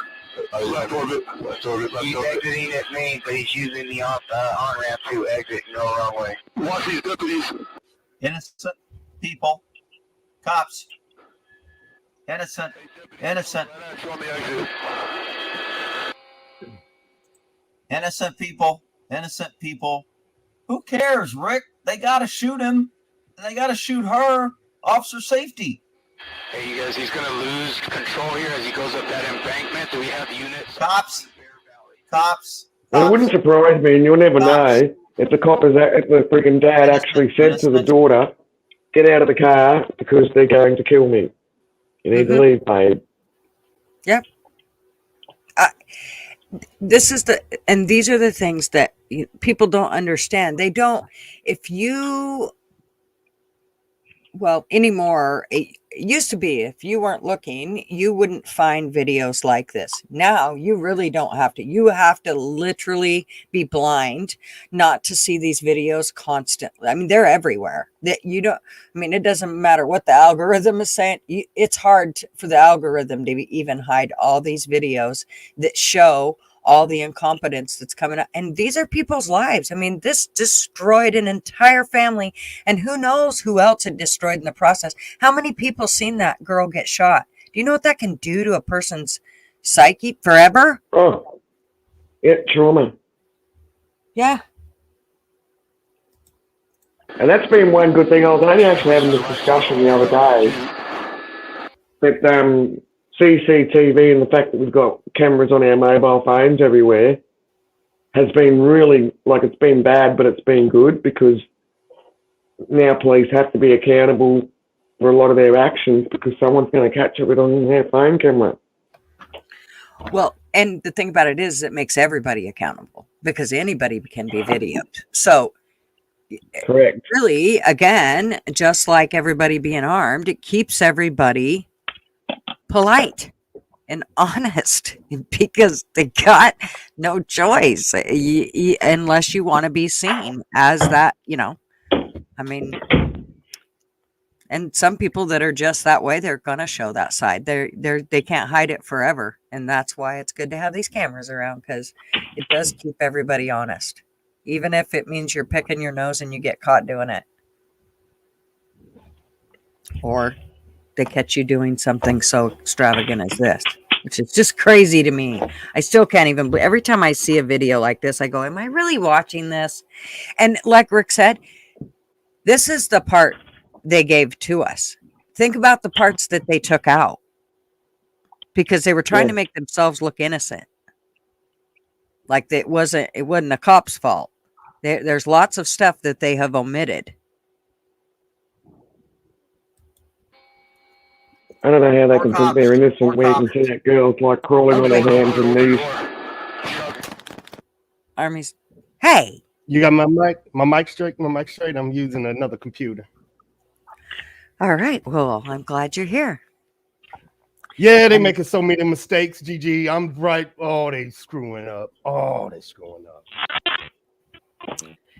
Yeah. And it's amazing how many they do make. And the thing about it is, do you notice how many people, and I am guilty of this, where I could watch something like this, and unless I'm really watching it, I wouldn't pick out what they're doing wrong. But if you're just watching it, like it's a news thing, and it just flashes through and says, yep, this is what went on, and you're not really paying attention, you'd be like, well, it sounds like they got him, before he killed a bunch of people, da-da-da-da-da. Unless you really get somebody to point out what the hell is actually going on, you never see this stuff. A lot of people never see what we're seeing right now. This is very incompetent. This is horrible. I'm surprised more people didn't. Man, this is horrible. People, this is horrible. Well, and this is Well, the exactly thing is, people fear the police, though. And I know certainly in Australia it's been like that, where we've got our few people that are prepared to speak up at all costs, but then you've got a lot of the public that are scared to speak up through retribution from police. Mm-hmm. Well, it's and I think kind of different in the United States. Go, Gigi. No, go ahead. With the advent of our military, and majority, I say majority is more veterans than actual police. When a veteran get to see this, we see the mistakes. So we get to hold them accountable, and they can't tell us nothing. We see their mistakes. Mm-hmm. And our military is the ultimate so we get to be judged. We can walk up to a cop and like, we know the mistakes you just made. We know, because if it was a soldier in the same situation in Afghanistan or Iraq, we go to jail. We go to jail for these mistakes that they make. We go to jail. Because again, you were trained as well as brought up to have consequences to things. Now, the consequences are asked backwards. The immunity that they are now giving them have made it to where they're not accountable for many, many things. And somebody will say, well, look at the George Floyd case. He was held accountable. Okay, well, that's one case. In regards to how it all ended up, I still disagree with that whole thing because of all the drugs that were on board. Not to say that there was some wrongdoing on that cop's part. I do believe there was, but I'm not so sure it was two. But I also didn't watch the entire trial, so it's hard for me to go into great detail on it. But the pieces that I did watch and understand make me a little leery about that whole thing. But even in saying that, that's one out of many, many cases that we are seeing that they're not being held accountable. And here's a perfect example. I think lack of training is a big issue as well. Once again, it certainly is in Australia. And I've even had an older copper even say that as well, they're not being trained the same way we were. And I totally get that, but I think most people use common sense to go through day-to-day life. And if, yes, there are things that where you're trained to do something a certain way. My husband happens to call that same thing. He used to say it with our kids. It's brainwashing. You're brainwashing your kids to do something you needed them to do, or whatever the case may be. And so it is a certain sense of you break it down for them and make sure they are trained correctly to become good people in society. It's the same way with the cops if they're not trained correctly. But I also believe there comes a point there were certain things that I didn't believe necessarily the same as my mom. And I feel like that was the common sense part that I took away from it instead of just staying strong in my beliefs. And that doesn't mean I am not strong in some beliefs, but I wouldn't look at the common sense side of it. And I think that if you don't these days, you will be molded into whatever somebody wants you to be. You better be prepared because there's a lot of evil and misfortune in this world. And you better make sure that you double think about what people are trying to cram down your throat. Even like with this video. Remember, this video has been cut. So, and we're hearing our side of it. We're not necessarily hearing the cop side of it, except for what, of course, they're videoing and showing us in that aspect. But again, they cut out a lot of that. So I think I don't really need to hear them. This speaks more than what they're saying. This speaks to, I'm trained to do it. But how many cops you think right now in this scene is trained to get a girl out of a car, armed suspect, going down a highway, They're not trained for it. No cop on this scene is probably trained for this exercise, but yet you have, so it's training. That's why specialized people should be doing that. I mean, imagine their adrenaline that they probably not even going to remember this because they're not trained for it. They're not trained to calm down. They're trained to speed up. Yeah. That's where the mistakes happen. Yep. Gee, there was an incident over there in America also a few years ago where Australian lady who married an American and become an American citizen or whatever, and she called the cops about a domestic violence incident that was going on a couple. The one police car pulled up to her house. She'd come out of the house in her pajamas and dressing gown, or what do you call it, nightgown or something over there, to let the police know where the incident was going on. And one of the coppers in the cop car reached over in front of his partner and shot the friggin' fuck out of the lady, killed her. She was unarmed. She was the one that rang the police for help, come out in dressing gown. Not to say she can't conceal the weapon, but she'd come out going, oh, they're up there, and yeah, dead. It was a big fuss over here in Australia because obviously an Australian citizen. Yeah, it's It's just crazy. different. It is. I understand the mindset, and if you're a soldier, you get it. A soldier will put his life on the line and risk not going home. A cop will not put his life on the line, and his job is to go home. It's a different mentality. Yep. Thank you. Well, that's why you but see that soldiers wasn't- coming but- home with missing limbs, and you don't see cops with missing, because that soldier Well- put his life on the line. and it used to be that cops felt the same way, whether they felt the same way. I mean, the one thing that a cop says is that he's going to uphold your rights, and yet is this upholding her rights? Because something tells me she got screwed. That's a lack of training, big time. That's That's just a what lack I of agree. training. Definitely lack of training. Yeah, I mean, it could have been any other cops, and you put them there, same reaction. Lack of training. This is what you're gonna get. Chaos.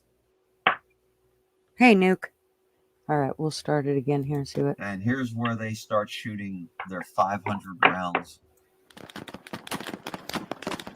Oh my God, they could have shot each other.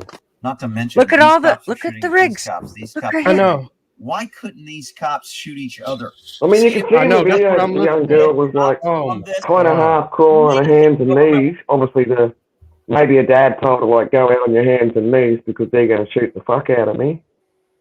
So, dad might have told her to keep low, and then the police were saying, come forward, come forward, stop.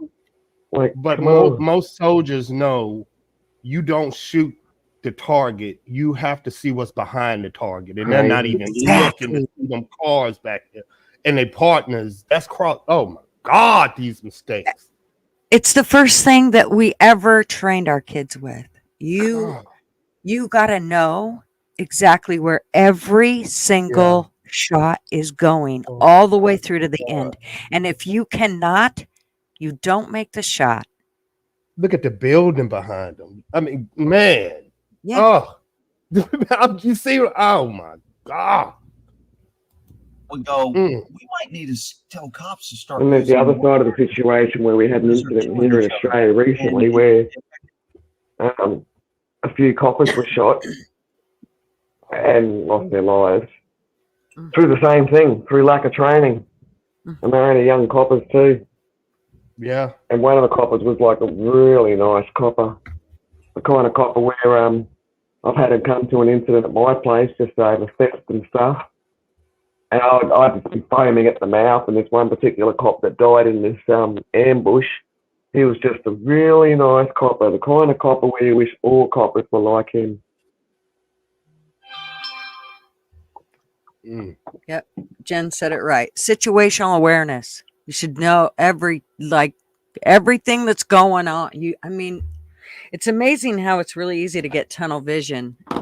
And from the sounds of it, when you're a cop, it happens quite frequently. like that whole, mean- because you're trying to focus, you know, you're hyper focused on the situation. Yeah, the mistake happened at the beginning when that first police officer let that car go and didn't follow him. The minute he did that, he put the whole team at risk, because now you're in the middle of 3 teams, and what do you do now? And it's all because of that one person was scared to make that access. He should have hit him instead of let him go, but he was scared and he put everybody at risk because that's lack of leadership, lack of training, like everything. Everything. Yep. But he was scared and he put everybody in. That's lack of leadership, lack of training, like everything. Yep. Yeah. Our ability to have more cops out there to kill innocent people. But because no cops were killed, nothing will happen. It was only an innocent 15-year-old killed, not a big deal. But if these cops had killed these cops and these cops had killed these cops, maybe we could get some policy change and cops might start having to be held accountable for their rounds.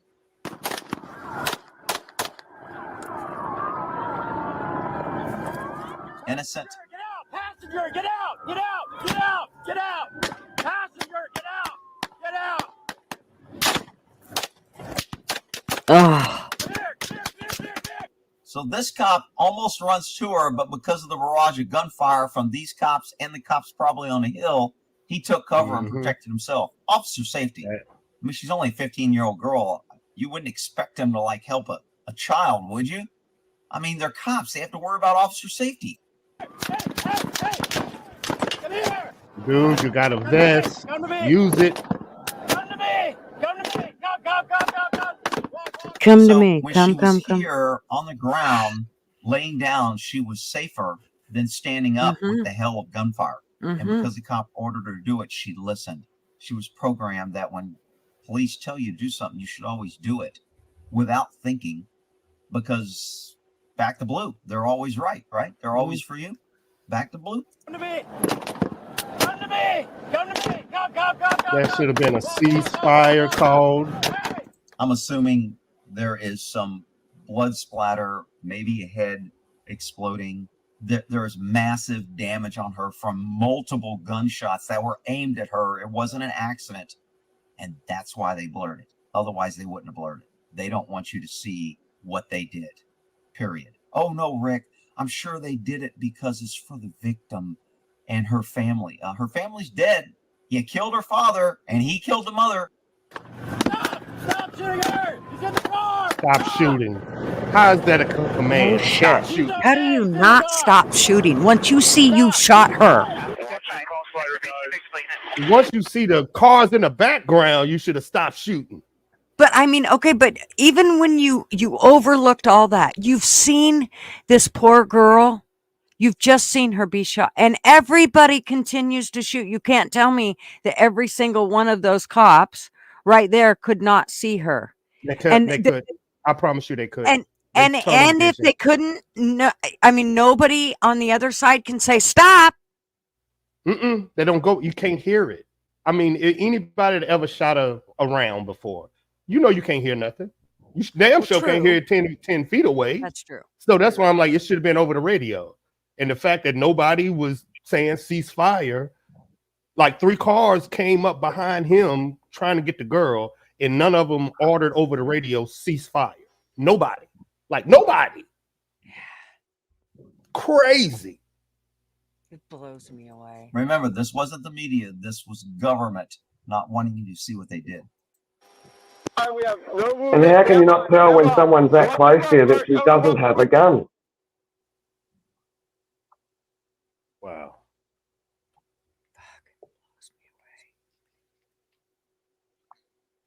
That's correct. Yeah, man, the day before I got traffic stop. Fire, guys. Traffic stop just north of me. Information crossfire. Be aware. That's vehicle advising crossfire. Be aware. Look, y'all. What's 1, that? 2, 3, 4, 5, where your 6, bullets 7, flying 8 at people, innocent people and and you 2 don't people at realize the the background, 2 and you're people at just- the girl. That's crazy. Yep. That's crazy. Oh yeah, watch. This is Army Vet. Have you gone and watched Rick? Have you? Oh my gosh, you have to go to his channel. It's Good Luck Okay. America. Honey, This you'll snuck is yeah. crazy. He does lives every Saturday and he also does videos of he basically does analogies like this and Oh my so goodness. yeah, and I'm telling you, you'll I'm see. getting a headache. Aspiring industry. Yeah.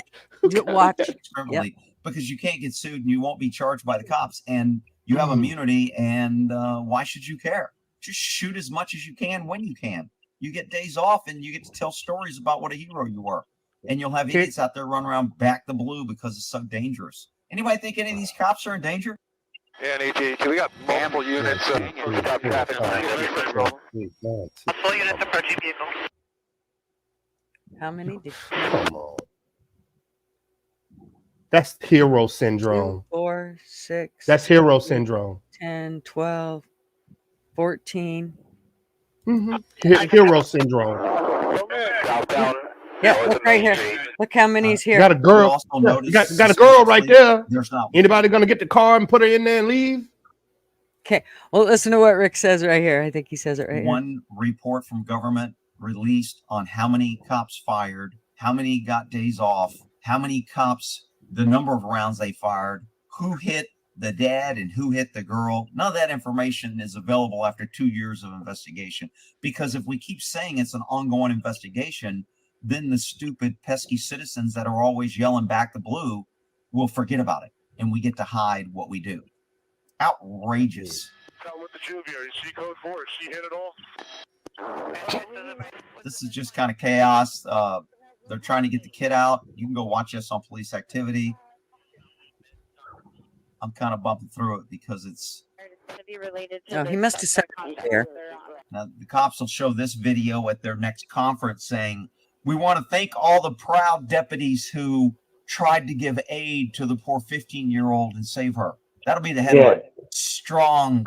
Yeah, you seen it when I know he says it at the very when it first goes on. The same time you said 2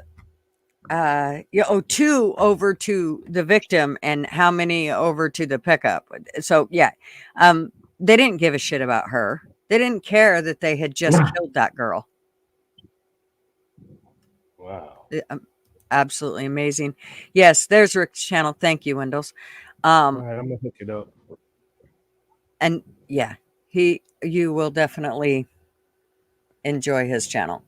He also he tries to teach people about, cleaning your firearms and, the things that you should be aware of and all that kind of stuff. So he also and that's good too, I'm glad to hear that happens because I was actually talking to someone recently over in America, a lady. She was saying how she's got a gun license, all the rest. And I said, when was the last time you pulled your gun out and cleaned it? She's like, oh, well, my husband normally does that. I said, but if your gun misfires, I said, how well are you going to know how to quickly pull that gun down and put it back together again to, reset the pin or whatever? She's like, oh, no, I wouldn't know that. And I'm like, when was the last time you went to a gun range just so you know how much you've got to squeeze the trigger before it's going to friggin', fire? Training. Well, one of the things that I have heard is if you're not careful, you can get into that whole training mode. And so then when the real life stuff comes up, you're almost looking for that training model to be there, and it's not. And so you always want to keep that in. And Rick kind of goes into details about how he deals with that. And I couldn't tell you because I'm definitely not the professional at it. I only listen and try to take in what I can from him and others that have talked about that whole thing of you definitely want to have training, but your biggest thing is to be familiar with it. You need to be comfortable. Definitely. I used to train women in the military, and it's the sound and the kick that you have to get a woman to be ready for. Just the sound and that kick. Yeah, once they get used to that, they're good. But it's the sound that's gonna shock the shit out of them the first time. Yep. And how much that baby kicks, which is why it's always to start, especially for women. It seems to be better to start with one that doesn't kick as much so that you don't immediately inherit that jerk or that twitch when it jumps at you. And because it will make you almost freeze Close up your and eyes. wanting to, Mhm. yeah, and not want to pull the trigger. And so you need to have that. One of the ways to not kind of Awareness. scar yourself is to do it with one that it doesn't have such a great kick, because that will kind of be one of the things that makes you flinch. So just something that I learned along the way, that because I was like, oh no, Yeah, definitely. I want to shoot with that one and it looks really cool, and they were like, yeah, you're not gonna do that. Yeah, That's not how you once do they it. get over that sound and that kick, GG, you're right. Hey, they Pistol Pete after that. Yeah, you might want to be scared with them. I mean, Yeah, they ain't gonna be scared to pull. Mhm. Once it's easy. It's Yeah. easy. unless they got a bunch of fake nails going on, and then you know what, you'll probably be okay. They got them long ass fake nails. Hell, you're Yes. good. It'll take them 10 minutes to put their finger in there. So Without chipping the nail. yeah, and then they'll be pissed because they pulled the bling off.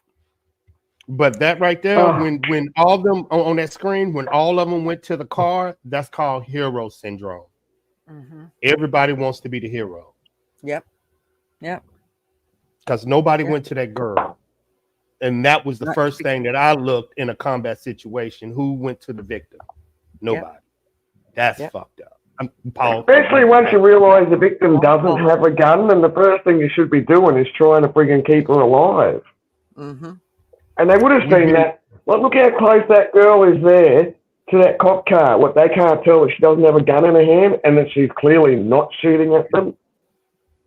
Dude, I've been in Okay. situations in the military that if we seen that kid, girl, man, we'll get dragging that person to us, dropping them in that car, and we tell them, hey, we headed to the hospital to get this person to safety. We ain't gonna damn administer CP. Right? What? She been shot. She need to get there quick. You ain't gonna do nothing with that girl on that ground. Yep. Nothing. I'm looking to see if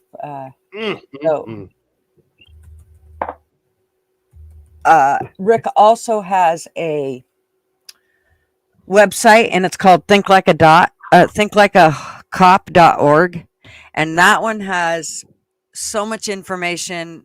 He should literally print it off as a book. We've actually talked about it, and it has a lot of information in there for people that, enthusiasts as well as, newbies, and you name it. It's got really good information on that website of his. So definitely go check that out too. In fact, I'll post it.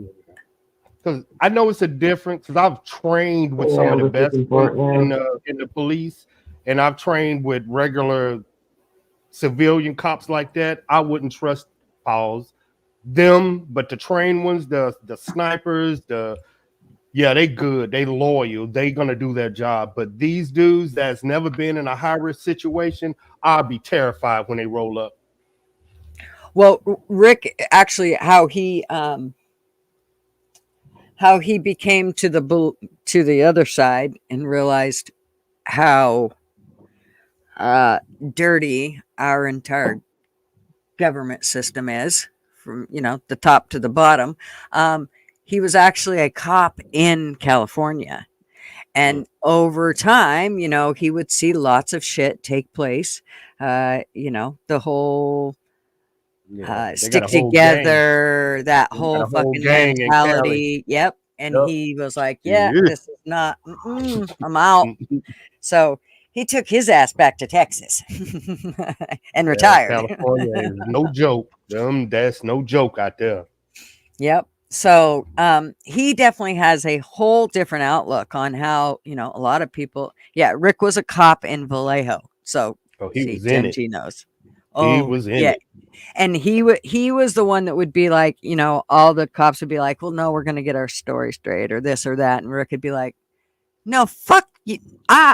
Story? How about if I just go ahead and lay out the facts, and then they can, and how about you do? I mean, he would not fall into their whole, he would often get claimed as the guy that wouldn't go along. He wasn't a team player. He didn't, he didn't follow that mentality. And that really, caused him to, it caused him to have to, he ended up retiring eventually. He left California and and now he's back in.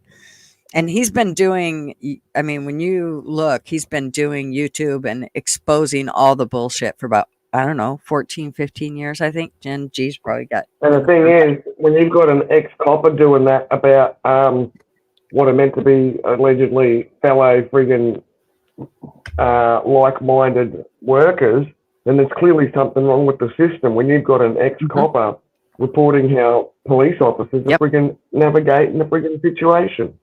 Yeah. Yeah. Exactly. That qualified immunity. That's well, and that's really chapped his ass when they did that, because Rick's been retired for quite a while. So that whole qualified immunity came after his time. So, and boy, that really chapped his ass. Hey, Scumdog, I didn't even see you here. Welcome. Glad you're here. All right. We only got a minute of this left. Let's see. Proud back the blue deputies try to save 15-year-old. That's it. That's all you need to know. That's the new poster recruiting for Be a Cop in today's policing. Yeah, that was horrible. In the 15. We have everybody safe inside. You want me to do this? If we only had more police, then If we only had more police. How many think so? Look at them all. That's just crazy. And Number here's one. the thing is, it didn't help anything. It didn't help anything. They're dead. Yeah. And plus, the more people that stands around you, the more oxygen they suck up. That's why they say get away from the victim, because you're sucking all the air up. No doubt. Fuck, get away. That's why they tell you get away. What the hell? Oh my God. Man, this is horrible. This is horrible. Thank you, Windows, for posting his web link. Like when they were shooting. Yours didn't come up as a link before. Somebody's supposed to got fired. Whoever was doing the crossfire and shooting at each other, somebody's supposed to be held accountable for that stupid ass mistake. Why do they need so many cars chasing one vehicle with two people in it? It's not like that vehicle's got like a whole gang of armed assailants in it. Boy, but they tried to make it sound that way, didn't they? When they put in the part where, it's got to be the passenger shooting because the other one's driving. Oh, yeah, right. How do you even... But see how they set up, and this is what Rick said. This is exactly them setting the tone and setting the scene. It's already been in their mind. That's how much they've been programmed for this shit. To set up the whole scene of, it's got to be. I mean, they are literally setting up the scene, saying that it is the passenger that's caught, shooting, when they have no idea of that. They didn't see that. They just assumed that. If you hear him, he says that. He doesn't say that he's seen the passenger shooting. And I think the dad knew what was going to go down. I think the dad already accepted what his demise was going to be. That's why he's let the daughter out and probably told her to get down, go out on your hands and knees. Because she was literally like on her hands and knees crawling at one stage. That's what it looked like to me. Oh, she was. And then they yelled at her, come on. And that's when she kind of stood up, still hunched over, but stood up, and they got her. All right, let's see what Rick said. We would be safe. You can never have too many police, Rick. And if we just took the guns from good people, then when only the police have guns, we'll be safe. Yeah, that's it. Andrew, so come down clear.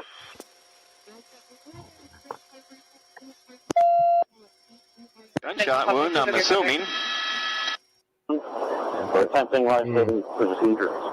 They're attempting life-saving. Oh, we shot you 500 times with 500 rounds, but look at us. We care because we're trying to save you. Perfect. It just makes you sick to your stomach. I mean, not a whole bunch. The helicopter tries to land. They're deciding on whether to life flight her. The helicopter was going to try and transport her. So look where they were at. They were... Where are they? Where are we? Were they right here? And like someone commented before, they could have just kept following the vehicle until he ran out of fuel for a start. Or wait till the lead team got to her and just let her. Yeah, you're right. But it shouldn't have been a Well, regular cop that's going home at night, not him. Well, that's what Rick says a lot of times about the whole thing with the high-speed chases and all that. Come on, man. Just if you are escalating it by chasing them 9 times out of 10, if you just back off, and you, like you said, most of them, you've got their address, their license plate, you've got all that shit. And if they stole the car, there's definitely a better way than you letting them wreck it by hitting somebody, fucking in the middle and killing the whole entire family because you had to get them on a high-speed chase because you were going to get them stopped because they stole the car. Well, I guess because it was a kidnapping, they said, okay, now it's an issue. But I think if he was by himself, he would have let the helicopter follow him. But I think because it was that, I think they should have just fell back and let the helicopter until a strike team was up front that knew what they was doing. Yeah. That's the best way to, because they didn't know what they was doing. It's just crazy to me. Especially I'm with thinking the father, especially clearly with the dad working pulled the cars. vehicle over too. So he's probably pulled the vehicle over to let his daughter out as well. He's not just going to stop for no reason. He's probably just gone, look, I'm going to pull over, babe. Get out of the car on your hands and knees because daddy's going to get taken out. Mm-hmm. See, man, it's just we have to talk about every bullet that comes out of our weapon. We have to explain every fucking round. Be accountable. We Accountable. can't do that. No. They're not with this whole immunity. They're not. There's nothing to say. They don't have to worry about any. It's just fucking willy-nilly. What amazes me is how many cops don't really realize what a normal everyday citizen's rights are. And these auditors, there's a few of these decent auditors that are out there that show that how, like, for instance, Long Island Audit, where he is he's very respectful and he tries to, kind of educate them in a very respectful way to understand, what he's there doing and what his rights are. And I mean, there are literally cops that'll go, no, we're going to arrest you if you don't turn that camera off. You fucking can't arrest him because he's got a camera on. You can't. Yeah. So, I mean, But it's the same everywhere. It's the same everywhere as far as, obviously not all of the police attitudes, but certainly a lot of these young, inexperienced officers for a start. And then unfortunately, some of the older officers I find have also got that inbuilt racism because that's the generation they were brought up in, which isn't an excuse for them by any means. But this is why they should be friggin' scrutinized more on who's getting the friggin' job. Like, are you getting a job so you can kill, more foreigners without getting in New York? specific? In New York, they were hiring, wasn't it criminals that they had hired? There was like a cop. I know Bobby knows about this. I don't know where he's at. He was at work, but he probably won't come up. But they were hiring criminals as cops. And I'm not exactly sure. Something came up to where they had to show this, that they were actually hiring people with records like that as cops. And so it just blew me away. These were people that had been in prison or whatever. And, so it seemed a little strange to me.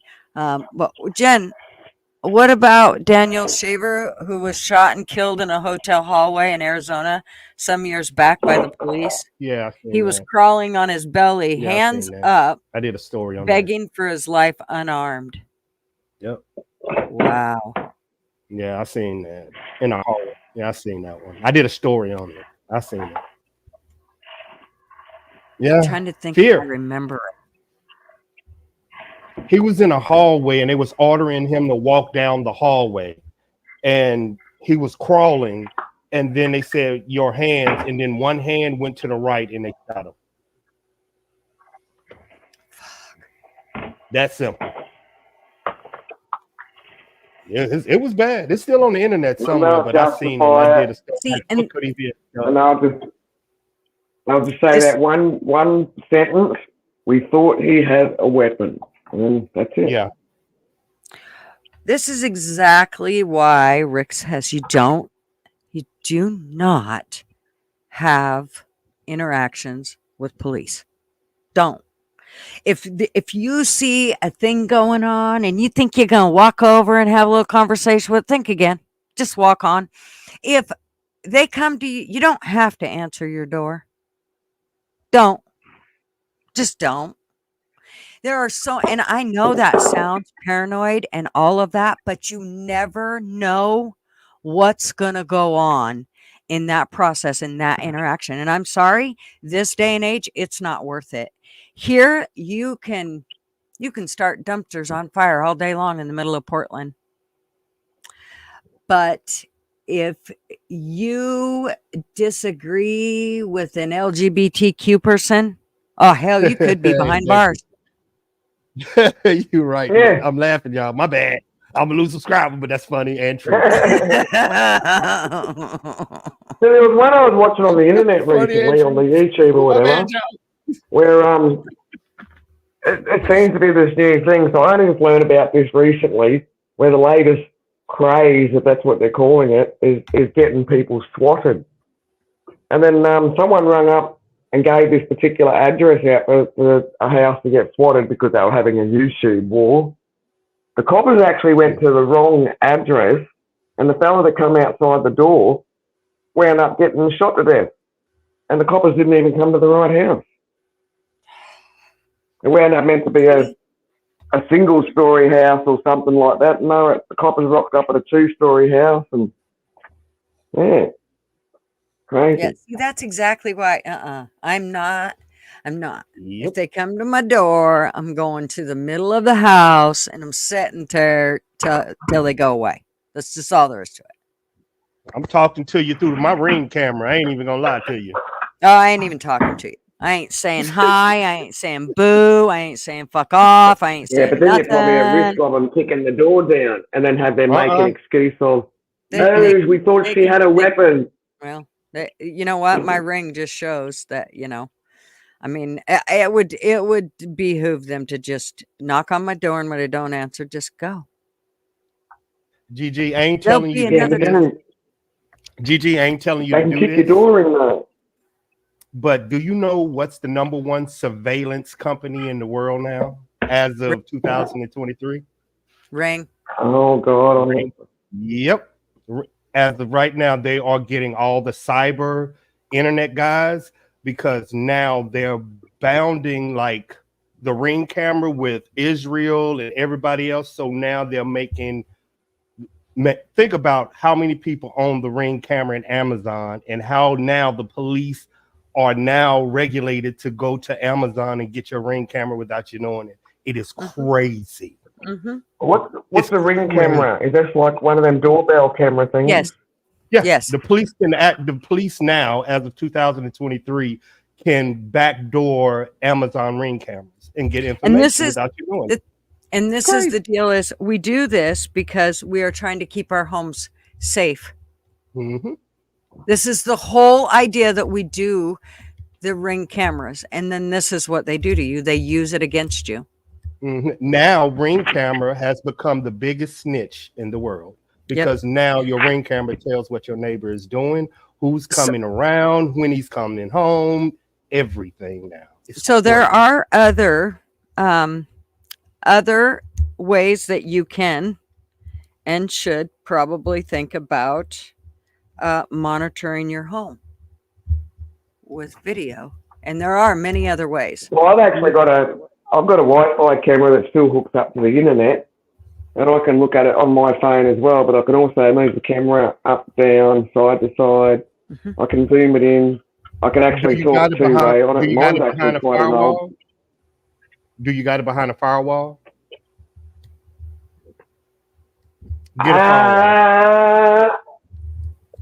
I'll have to suss that out. Yeah, because whatever you're using, any major internet company, let's just say you're in trouble, they can access it. I do have a so my antivirus and and I'm pretty sure it does have its own firewall. Just one, like an Australian company one I got. It's got VPN. Yeah, y'all's different have a from look United now. States. But now United States, they made this law for women. Like, say a woman is getting harmed inside her home, now the police can activate her cameras in her house and check now. See, it's just a new law that just came out. Right. It's the government and they're here to help. Doesn't that sound like it? They just want to peek in on you and make sure you're okay. So what? I That you ain't walk saying through your house that. naked. But that's what they can do. If they can do it, they're gonna do it.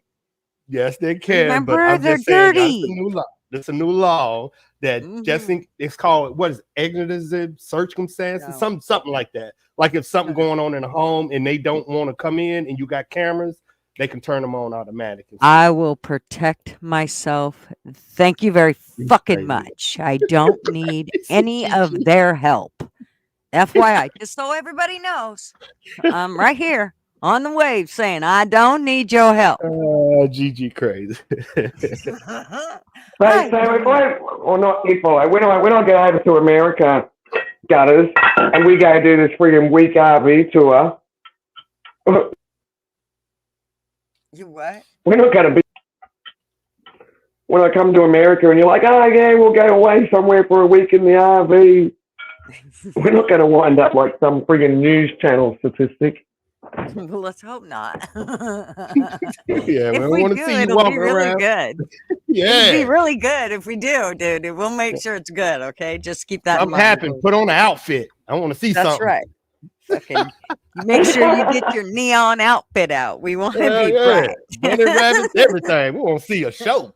Neon outfit, man, I'm getting out of the vehicle in like undies and a bra. You will clearly see I am unarmed. No. They might go, well, that she was armed to the teeth.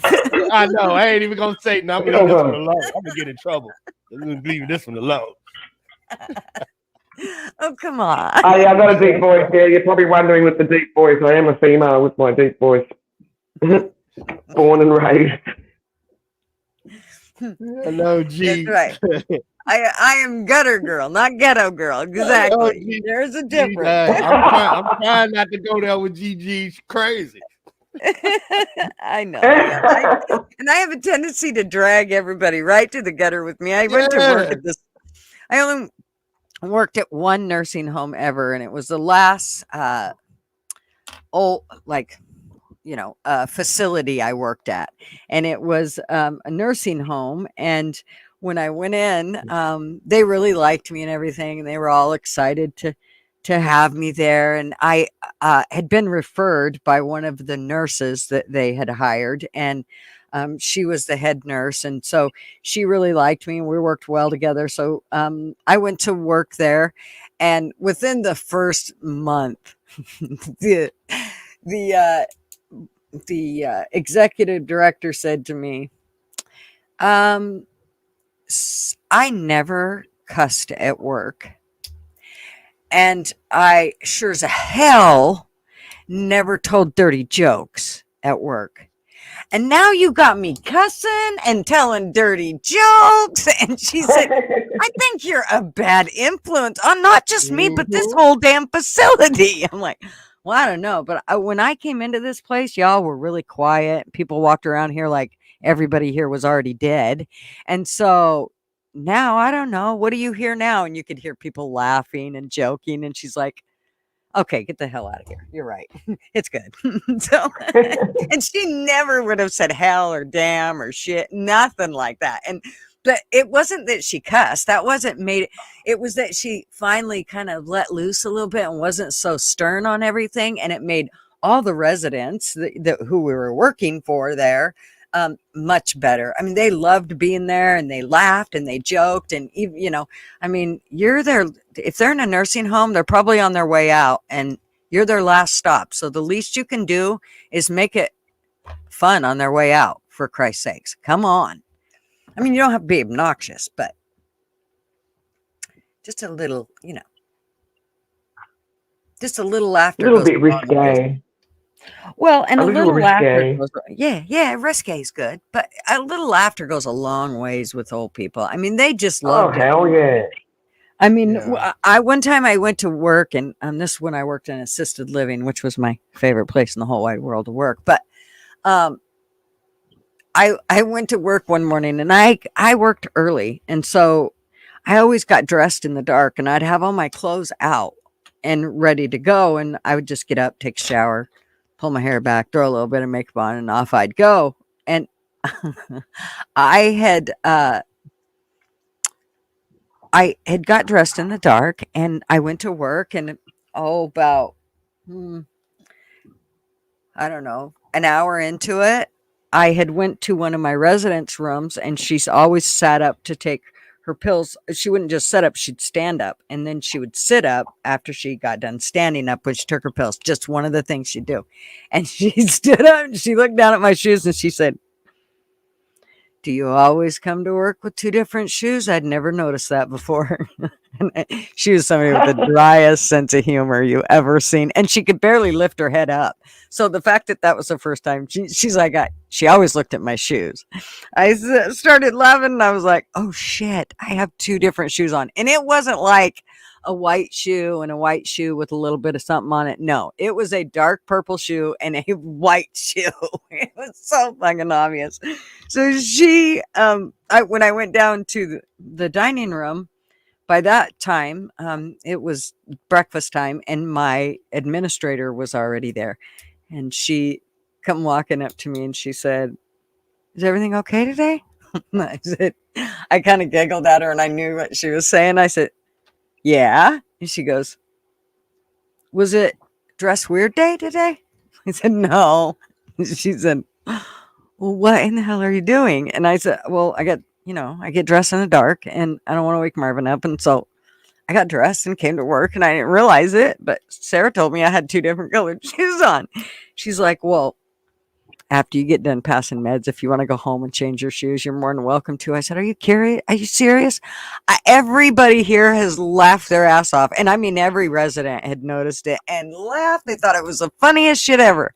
No, I don't want to go home and change my shoes. I've worn them this long, and they're laughing their ass off. No, I'm not changing. I refuse. So I didn't.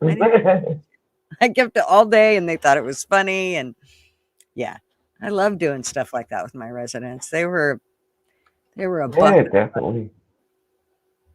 They made me learn a lot. That so much. I learned everything.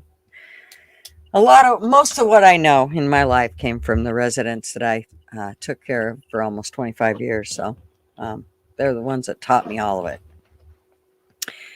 And I worked hard, and I ran it hard. But man, when I hit the end, when I was done, I was done. And it was basically the first and only time I'd been fired. And they fired me for doing my job. And I went, and it was at that nursing home. And I went, "You know what? I think I'm done working for somebody. Y'all can fuck off. I'm done." This is the kind of I get for being, I mean, I'd always won like awards for being the best resident advocate. My big thing was I would take pay cuts to make sure my residents were taken care of. I actually quit a job due to a resident that they fed rotten salad to one time.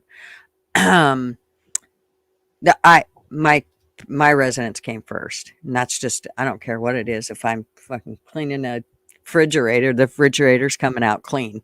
If you're going to do it, you do it right. So it's the way I was with my job, and my residents came first, and I would get, but for somebody to tell me I was doing my job wrong, I was like, "You're fucking fuck off." So we had a really good team, and yeah, but that's good, Steve.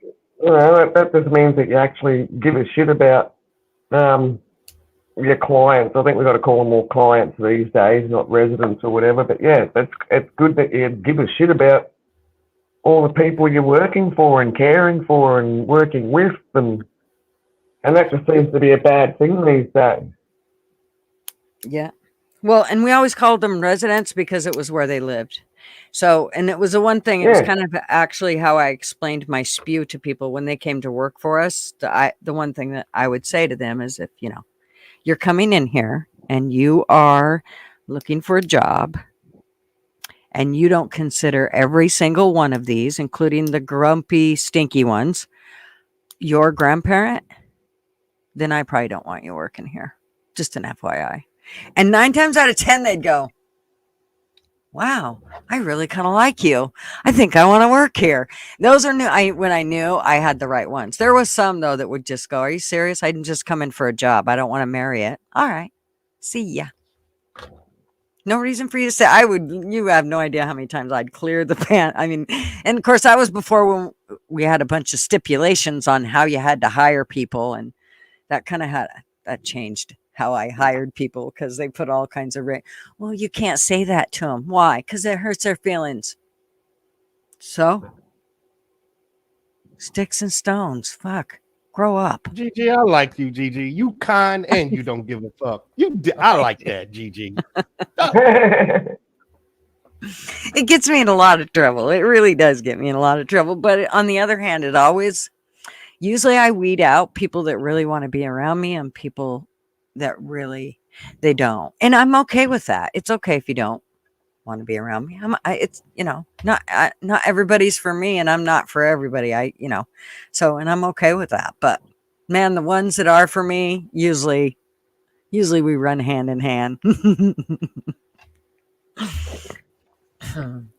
I don't think it's too hard to be kind to everybody that's going to be kind back. Mm-hmm. I actually had a thing up here that said, what the hell did it say? Oh yeah, it says, it cost me, it's this woman, she's telling somebody else, telling this other chick, it costs nothing to be kind. And then the other chick said, some days it costs me my fucking sanity, Janet. See, I can't say it. I just don't give two fucks about anybody. Exactly. I say what I need. I'm different. I just don't care. I've been in the military, so I know I ain't got time to talk to you and play with your feelings. I'm gonna tell you what I think and keep it moving. That's right. If it hurts your pee, I'm really sorry. You probably should pick it up and go. Exactly. I do. I care. Yeah. And second of all, if I have tougher balls than you do, then you probably don't want to be on my channel anyway. Yeah, that's it. See, I can't talk shit like that on my channel. I can't do that. Women can do that. Men can't. We can't do that, fellas. We're gonna lose subscribers. We come up there and start arguing. I can't do that. Well, I would say, because I know I got disagree with that. I know I got thick-skinned nuts, but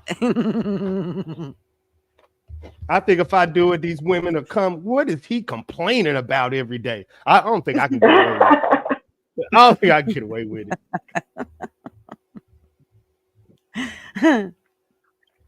Oh yeah, I definitely have a. Oh goodness. I mean, I don't know. You either like me or you don't. It's pretty much not a kind of a half-ass thing, because if it's a half-ass thing, I probably will end up offending you at some point. And it's not because I ever mean to. It's just because I'm ruthlessly honest. I can, even if it hurts your feelings, ask my kids. I remember people would say to me, hey, you're pretty rough on your kids. And I'd say, oh, you think I'm too mean to them? Well, kind of. How many times do your kids come home crying to you about what somebody said at school? Oh my gosh, I deal with that shit all the time. Really, I never have. Never. My kids never ever came home going, Mom, they called me an asshole. So, you know what? I wouldn't come home and complain about that crap. My kids would come home and say, well, he called me a few too many names and I was fine with it until he started being, till he called my sister a hoe, and then I kicked his ass, Mom. That's how that went. And I'd be like, I used to call my kids racist names. So being brought up, like half black fella in Australia, it's the same frigging thing, black, white, world over in every country. And I'll be 55 in 3 months' time, so I was definitely brought up in that era when it was just a really predominant problem. And the black name callings were just really hurtful to me as a child. I was adopted into a white family as well. And so when I had my own kids, I'd call them all sorts of horrible racist names when they were growing up. And they didn't think nothing of it. So when they got called those names at school, they didn't think nothing of it. Exactly. People saying, oh my God, that's terrible. How can you call your kids names like that? I'm going, man, because our names have hurt me. And they're going to be bulletproof. They're not going to worry about it. Yep. They lost that and it whole literally worked. sticks My and plan stones worked. thing. When they stopped Yeah. doing that whole sticks and stones, and I know it is terrible. I was called terrible names as I was really small, super small. So, I was, I had one of those last names and did just run you into the ground. And so, I learned to be tough that way. I just learned to be tough because of it. But none of those names ever made. I never went home to my mom and went, "Oh my God, they called me ugly." So what? Did it hurt you? It didn't hurt you. Are you bleeding? Show me where it hurt you. Yeah, that's it. Once But this is a softer generation we living in. This is a softer, very soft. This is a very soft generation. I know. Don't eat the lead Very and wear a soft. helmet. I know. Soft with two T's. Soft generation we live in. You literally want to tell. It's bad because you want to tell, like I got grandkids and I'm like, well, you can wear a helmet if you want. I mean, you'll learn. But I also realize that it might save them from a head injury. And I totally get that. On the other hand, a lot of times it tends to make them think that they're unstoppable. Well, I got a helmet on. I'll be all right. Well, no, not if you land on your head. You might still not be. You might break your neck, you dummy.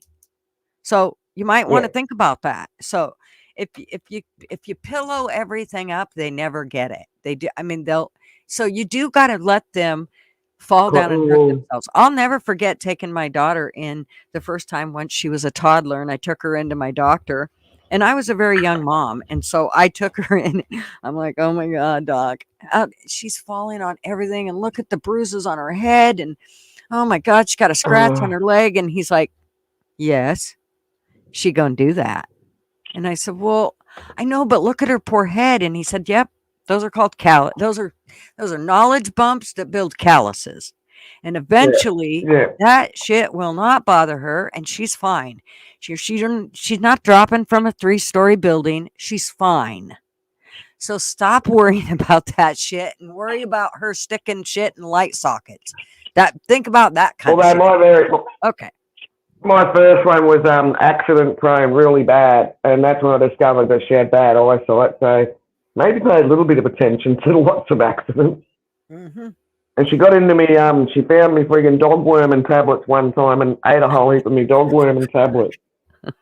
And being the first child, I raced her up to the doctors and, got her into the doctors, like, oh my God, doctor, she's eating dog worming tablets. And he's going, oh, well, she'll be right, she'll have no worms. And I'm just like, is that it? He's going, yeah, it won't hurt her. I mean, she had like, I don't know, about 4. She'll be right. Yeah. I had a cousin, little boy. Go ahead. Before GT, listening to y'all making me. Stats said our world, United States, has made stronger women and softer boys.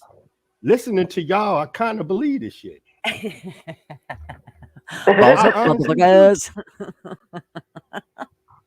only the first ones that we spoil and mollycoddle. It's like our first baby. After the first one, it's like, friggin' dust it off. Give me right, get the fuck up off the ground. Let's go. I don't necessarily believe that Wendy and I are the majority, though. I have a tendency to believe that a lot. Because, I mean, if you think about all the ones that are glamming, I mean, just think about TikTok. Just put that there, okay? And think about all the glamming and all the, I mean, I wear some makeup and I straighten my hair. That's my glamming. I put my eyebrows back on. Let's just say that. And you see how glamorous I am, Gutter. So, yeah, I think I'm I'll not put on makeup twice on YouTube. Yeah, not real glamorous.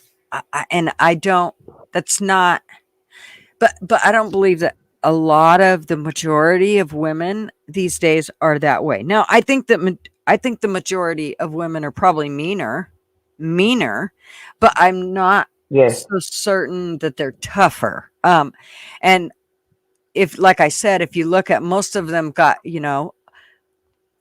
fingernails so long that I'm just going to put this in your head. And every time you think about somebody with long fingernails, I want you to think about how they wipe their ass. So let's just stop there. Because know that women do that for each other. They don't do that for men. Y'all wear makeup for each other. Not for men. That is a lie that y'all have been passing around time. Men don't want women with makeup and long. This is y'all. I wear it for everybody. It's basically just so they don't have, otherwise they're going to look at a paper sack because you just don't want to be seeing this shit without makeup anymore. Used to be I didn't have to so much, but especially during allergy season, I look like I don't know, like something that came out of a horror film. It's kind of scary. My eyes are so swollen. It's just crazy. So, but neither here nor there. There's a few things that I do for everybody else, and one of them's for your safety, and the other one is just so that you don't have to look at ugly. So that's my two things that I do. Once One again, of them, y'all doing that for women. Y'all ain't doing it for men. Men like natural beauty. Women want to see you as you. That's normal for a man. All that dressing up stuff, men know y'all do that for each other. Here's me, guys, normal as it gets, with not really a whole lot of makeup on. There you go. That's what men want. That's men are met with women with makeup. It's pretty, but or normal. That's what men want to see every day. Beauty, Gigi. Beauty, Gigi. Yeah, well, I think it definitely comes from within, because there are times I know that my husband looks at me and the look on his face says, "You ugly bitch," because I'm doing something really mean. And so, I know he's giving me that look like, "Hey, you fucking ugly bitch." And I can totally relate, because there are times when I look at him that I go, "Oh, you ugly fucker," when really he's not ugly if you just look at him visually, but he's done something that's made me consider him very ugly. So, Gigi, what? I'm serious. I'm trying to help. Hey, Mr. I'm going to come up on a second device. I'm going to come up on a second device briefly because I'll take you on a field trip up to the shop. Okay. Yeah, I'd love a natural. Well, women get it twisted because men will like women's pictures, but that's just aesthetics. That's aesthetics. Yeah. Well, and at this point, I guess you reach a certain age where you're like, oh, to hell with the aesthetics. We don't need any of it. Just take off your clothes right now. Pretty much. Yep. Yeah, we riding. I already know what you look like. I done seen you when you had your baby. We good. You know what I'm saying? Right. After you seen that, Gigi, ain't no turning around after that. Gigi. That's right. Eric, I'll never forget. That was the one thing that, Marv's definitely a visual person. So every one of my kids, it was like, oh no, you be right up here. You stay right up here, because that way you'll still love me forever. You can look at me and look at like the demon face that I give you when I say, if you ever impregnate me again, I will slit your throat. I get you. But he was also raised on a farm, so he already had the good, he already knew exactly what he was in for. Yeah. I can't wait to get back in a relationship. I'm scared, but I can't wait. Oh, gosh. I'm terrified, but I can't wait. Yeah. Yeah. Just, man, I don't know. I'll just say what my mama said. And my mama said, stay single and raise your kids the same way. And I totally get by what she meant by that. But on the other hand, I don't know what I would have ever done without him. So, we've had the luxury of a stable life for, it ain't been perfect. There's lots of ups and downs, and somebody's here. Just a minute. Ooh.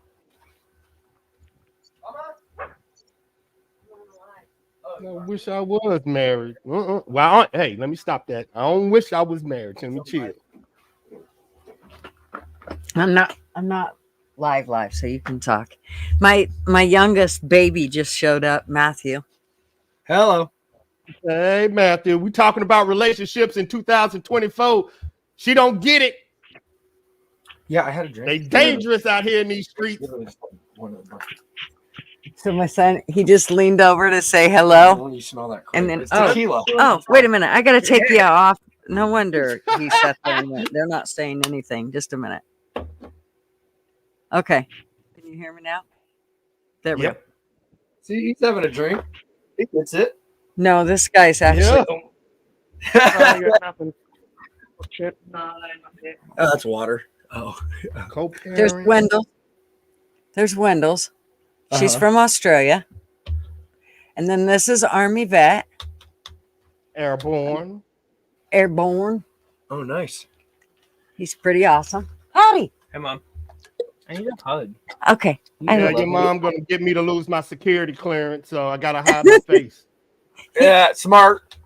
Smart. Yeah. I bet if my mom had security clearance, she would have lost that shit a long time ago. Exactly. She would have lost that shit day one. That's like, no, I don't know if we can have you here. Now y'all get what I'm talking about. No, don't worry. I work for Intel. I can't say shit to her. I don't want her fucking spread it. Exactly. No, man. Yeah. I'm gonna be quiet. I'm going on mute. Yeah. So this I just came to grab that package, and then I gotta. Oh shit! This package? No, not my mom. No, that package out on The little ladders. I'm gonna go throw it on. What about this package? It's the little ladders. I'm gonna go throw it on Kimberly's. What about this sweet package over here? Sebastian's What? had more than one. But have you had more than one, Sebastian? Yeah, two. So they brought his buddy, Sebastian. I He's a stepchild. No, I'm more than that. He's not redheaded. I'm her So- favorite. That's right. That's right. Don't lose your security clearance messing with your mom. She gonna make you look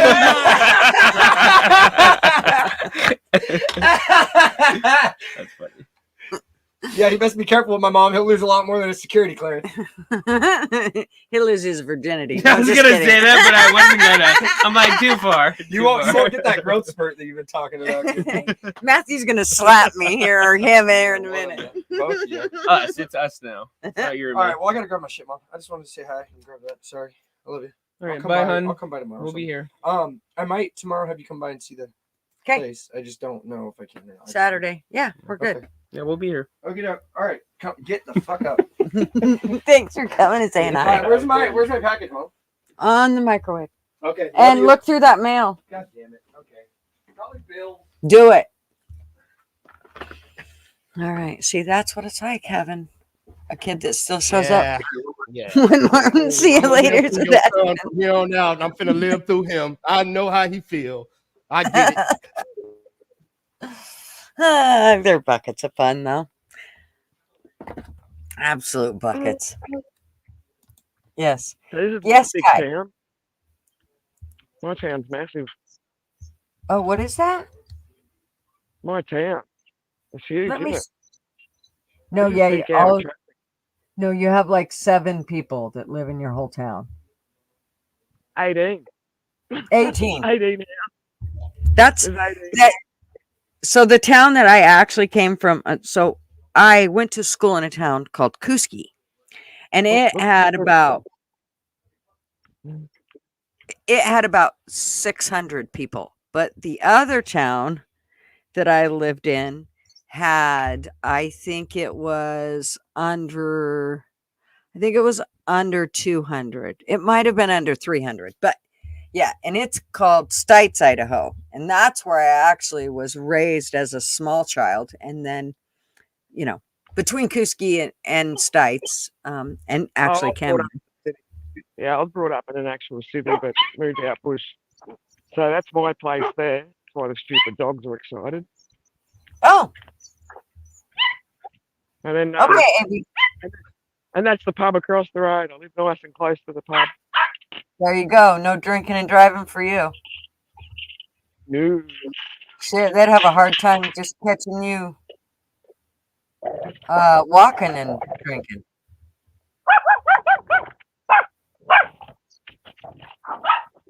Wendell's has tons. She's got like 17 green thumbs.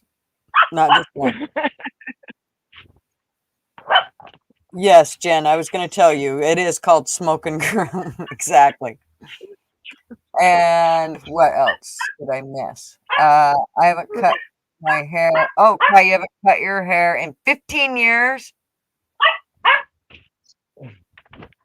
Before that, it was like 20 years. Ooh.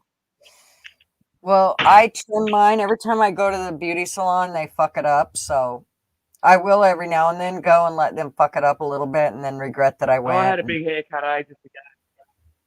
I'm actually going to go find me somebody that I want my haircut, and you'd be a good one for this, Wendell's, where they do the butterfly cut. Oh, I lost Wendell's. Anyways, where they do the butterfly cut, that's the kind of haircut I want. I'm on the other device now. Okay, that's what happened. I've disconnected from the phone. I'm back to the computer. There we go. I was trying to figure It's out a lot why you easier were to walk up the road with the phone. Yeah, it's just easier to walk up the road with a phone than a friggin', a tablet or a laptop. Hell yeah. That's kind of nice that you can do that. I'm hoping that eventually when I go out with the RV more, that we won't always be where I have shitty service and I can actually do some lives while I'm out. I really regret not doing a video of my RV so that, and then posting it and done like a premiere so that we could all talk about, what it looked like from head to toe. But I haven't gotten a chance. I mean, I did have a chance. I had like 6 days I could have done it and I didn't do it. I'm kind of pissed at myself that I didn't, but that's I don't know. Well, the big rage these days is Elon Musk's bloody Starlink, isn't it? Actually, I just talked with somebody that's in Idaho, and it's the garbage company, and they just put in Starlink at their place of business, and it cuts in and out all the time. And yesterday I was talking to the payroll person, and she couldn't do her job because she couldn't get online. All of their forms and shit were online, and she couldn't get online. So she was screwed from doing her job because, the great Starlink fulfill its duties. And so she said, I'm going to end up plugging the modem back in because we still have the other one, and I'm going to end up using it because it's even more reliable than the Starlink has been. So hush, dogs, otherwise I'll send you outside in the cold. Just arguing with the animals. They're all excited for the morning. Yeah, well, one of Elon Musk, he's meant to guarantee good reception and all that crap. With what? Elon Musk, the Starlink. Yeah. So that's an Elon Musk owned thing. Yeah. I was wondering where Army Vet went. Going for a phone call. Yep, he said he had to go for a phone call. First pregnancy. What time is it over there? What is it like getting late afternoon or something? It's 1:45 in the afternoon. Okay, yeah, it's like 6:45 here. Yeah, on the West Coast. So, in other words, that would be 4:45 on the East Coast. I was awake at, I think I hopped up at 4:30 when I hopped on your internet. Like I say, because the stupid dogs wake me up going, let me out to the toilet. At least they wake me up, I guess. I mean, it's not always a good and convenient time, but they'll annoy the fuck out of me until I hop up and let them outside. Oh, yes. None of my... 8:45 in the morning over in New Zealand. 8:45, yeah. New Zealand with a fish and chops. Yep, he had, he worked a lot. He was the huge breadwinner. Once my kids went to school, I went to work. And so, but I I was always the first call. So my job was secondary, and it always went behind my kids. My kids were always first. Even though I ended up making a career as they got older, I was able to make a career into being an administrator. But my kids, my family still came first. And every facility I knew they all knew that. Of course, most of the time, I mean, once you're the boss, you can just take the kids with you if you needed to. But by that time, they were teenagers and they didn't want to go with me most of the time. So it wasn't too big of a deal. But yeah. And it's a hard thing of being a single mum, because I was doing the single mum thing as well. And the thing is, you know, like, I don't know how it works in America and stuff like that, but like in Australia, you know, you get so many paid sick days after you've been working for so long. But I'd have to have sick days off for my kids as well. Like, I'd be fine, but I'd have to stay home because of the kids. Mm-hmm. So it's kind of a bit hard in that respect. Yeah, my kids always came first. Always. Oh, yeah, likewise. I had a boss challenge me one time going, "You've had more sick days than anyone else here." I'm going, "Well, I'm not actually the one being sick, man. I'm a single parent and my kids are sick." Mm-hmm. And I'm home. If it's not good enough, well, sack my ass, pay me out. Yeah. Yeah, my kids always came first. But you know, like I said, I made that very clear when I would go to work. It was the first things out of my mouth was, you know, I'm a dedicated employee up into my family, and then my family comes first. That doesn't mean that if the kid has a turd caught crossways that I'm not gonna call in sick for the whole day or for the week, or no, it's not that. But if and that time comes up, my family will come first. So usually I could work around most things. I'll never forget one time my oldest and my youngest were here at home, and my youngest was too young to stay by himself. So my oldest would have to come and hang out with him. And it used to piss her off because she'd want to go hang out with her boyfriend and da-da-da-da. Well, as they do. So only for like, I don't know, an hour that she'd have to do this. Well, in that process, you know, Matthew was just at the age where he was, I want to say he was 10 or 11 or whatever. He called her a bitch. And she went to smack him in the mouth. Her boyfriend was here. She went to smack him in the mouth, and when she did, he ran and she missed and she hit his eye. And she was wearing a ring or something, was she? No, she was behind him, but the way that he had ran and kind of leaned forward, and then her, you know, trying bringing her hand forward behind him, smacked him right in the eye, and it broke the blood vessel in his eye. So she calls me on the phone and she's like, "Mom," and I'm like, and I can hear Matthew screaming in the background like she's ripped his eye out and stomped on it.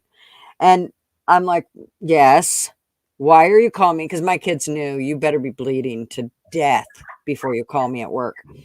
And she's like, I know, but I have to call you because he's fine. And I'm like, "What happened?" And she's like, so then she told me. Yeah, he's fine. Yeah, don't tell me he's fine. It's the start of the story.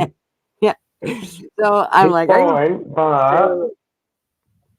So it was only like going to be just a couple minutes and I was supposed to be home anyway. So I pack up my shit and leave a couple minutes early from work, and I get home here.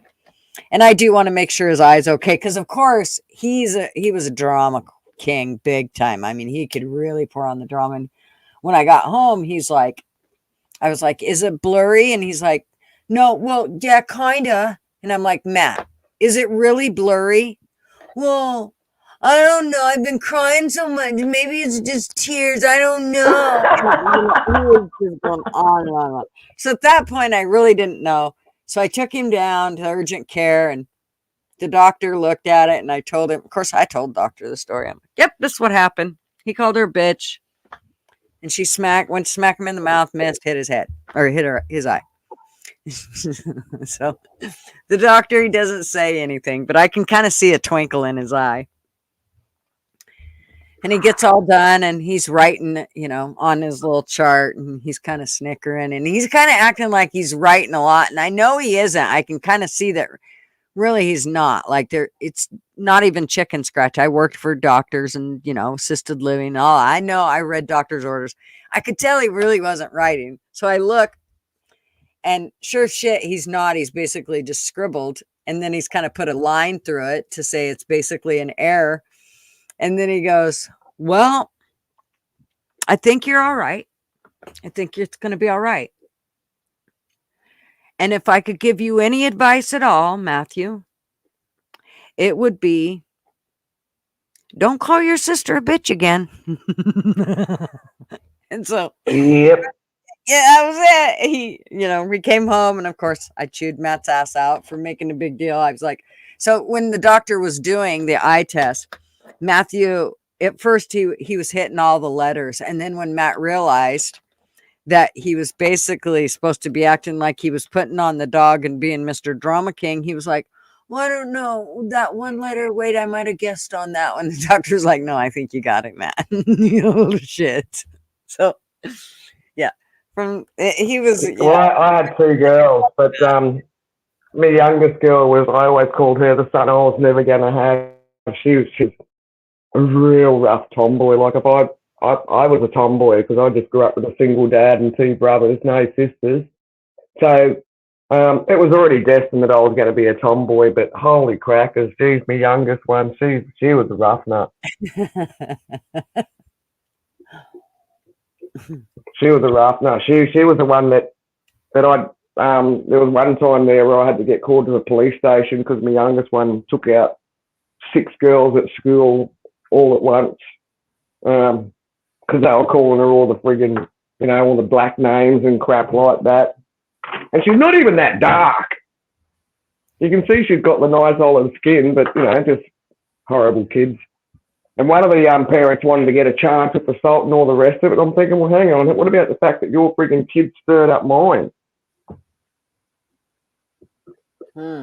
But yeah. So I had to go to the police station and do a big conference crap, going like, don't charge me daughter, man, because this is going to go bad when I prove the shit that's been going on at the school.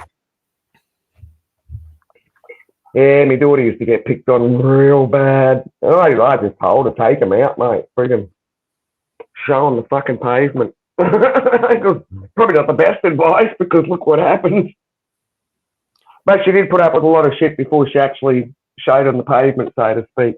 She had her tyres cut at school there one time because she'd ride a push bike to school because I was close to the school. And a kid took a steak knife to school because someone cut her friggin' push bike tyres up. And you could clearly see that it was a serrated blade knife that someone had used. And that's why I reckon it was probably a steak knife with those edges on it. Dog, hop away from me. Stop annoying me. Yeah. I was one of those parents at the, I'm pretty sure the high school or the primary school principal had the police on speed dial if they saw me coming up the path. Oh, yeah. Yeah, I was definitely a parent that was very passionate about my kids. Now, don't think I didn't hold them accountable, but, you know, there were also... Oh, yeah, likewise. When I would get a call from the school and, you know, or I would go in for their teacher conference and they would start in on there, well, I think your son has ADD. And I'm like, well, can you show me your PhD? Let's start there. Show me that you have the credentials to be diagnosing my son with anything. And so we'd always start there, and that was always a big rigmarole. And it's amazing because I never put my kids on any drugs going through school and life, and they turned out great. And I had a similar incident, actually. My younger one, I'd actually taken to a behaviour management kid disease, so to speak, specialist, like he was professor of this sort of shit. And he diagnosed it with like probably I think it was about 3 or 4 different things, ADHD, Asperger's, and they're like, oh, drugs. I'm going, yeah, nah, not happening, mate. I'll just see if I can change the diet around. Thank you. Yep. It's just like my grandson right now. He's 20 months old. He could give 2 shits about sitting down and coloring. That's because that's his personality. Now, if you hand him an entire activity set of, it could be full of wires that you could poke into something that they'd clip into. He'd sit there and do that all day long. If it's something on turning switches on and off, opening up doors, figuring out how that shit works, riding bikes and being able to go up hills like you would not believe at a very young age already. He's got that shit, but he's not going to sit and color a picture for you. Now, my granddaughter was a complete opposite. She could give two shit less about what was going on outside. She wanted to be drawing and cut. At 8 months old, that baby sat down with pen or pencil and a piece of paper and would draw for hours and loved it. And she is a top-notch artist. And Lou's just not like that. He's not crafty. He's very mechanically inclined.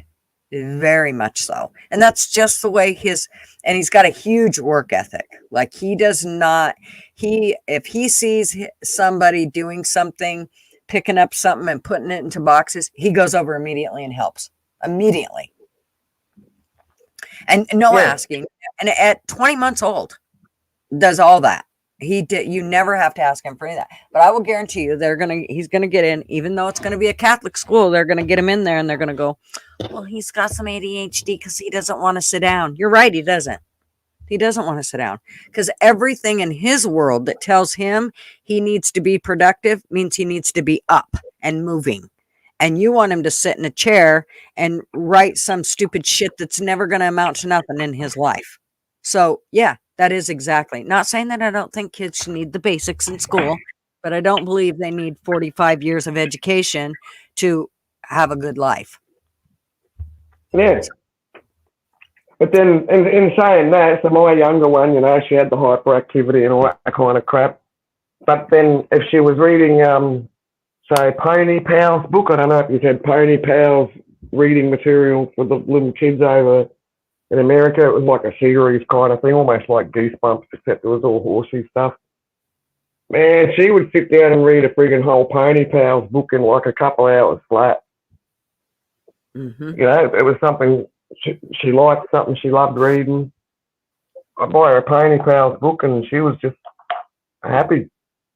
Mm-hmm. Yeah. Yep, it's definitely, I think that kids were way over medicated and Definitely. And I think people are over medicated way too much. I think they learned how to get us hooked on pills and all that shit. I'm so glad that pills made me sick. Like I didn't matter what, didn't matter. If I hate taking tablets. Yeah, it just made I would end up puking it back up. So it was I could just never take pills. Which they say will be bad when I get old and can't take pain pills. And, because when you get old, you're in pain. And like, yeah, well, I'll be all right.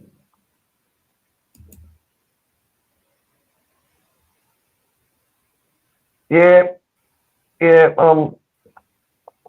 I've officially hit the old bracket. I'm going to take blood pressure tablets now, and I do have to take them. Like I notice the difference if I don't take them, but I hate them. Like I'm really bad at taking these stupid tablets. My husband had high blood pressure, and he was on blood pressure medication, and then they realized that he had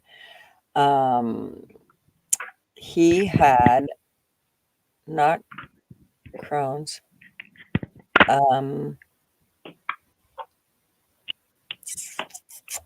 I can't remember the name of it now. It's completely slipped. Something like Crohn's. Anyways.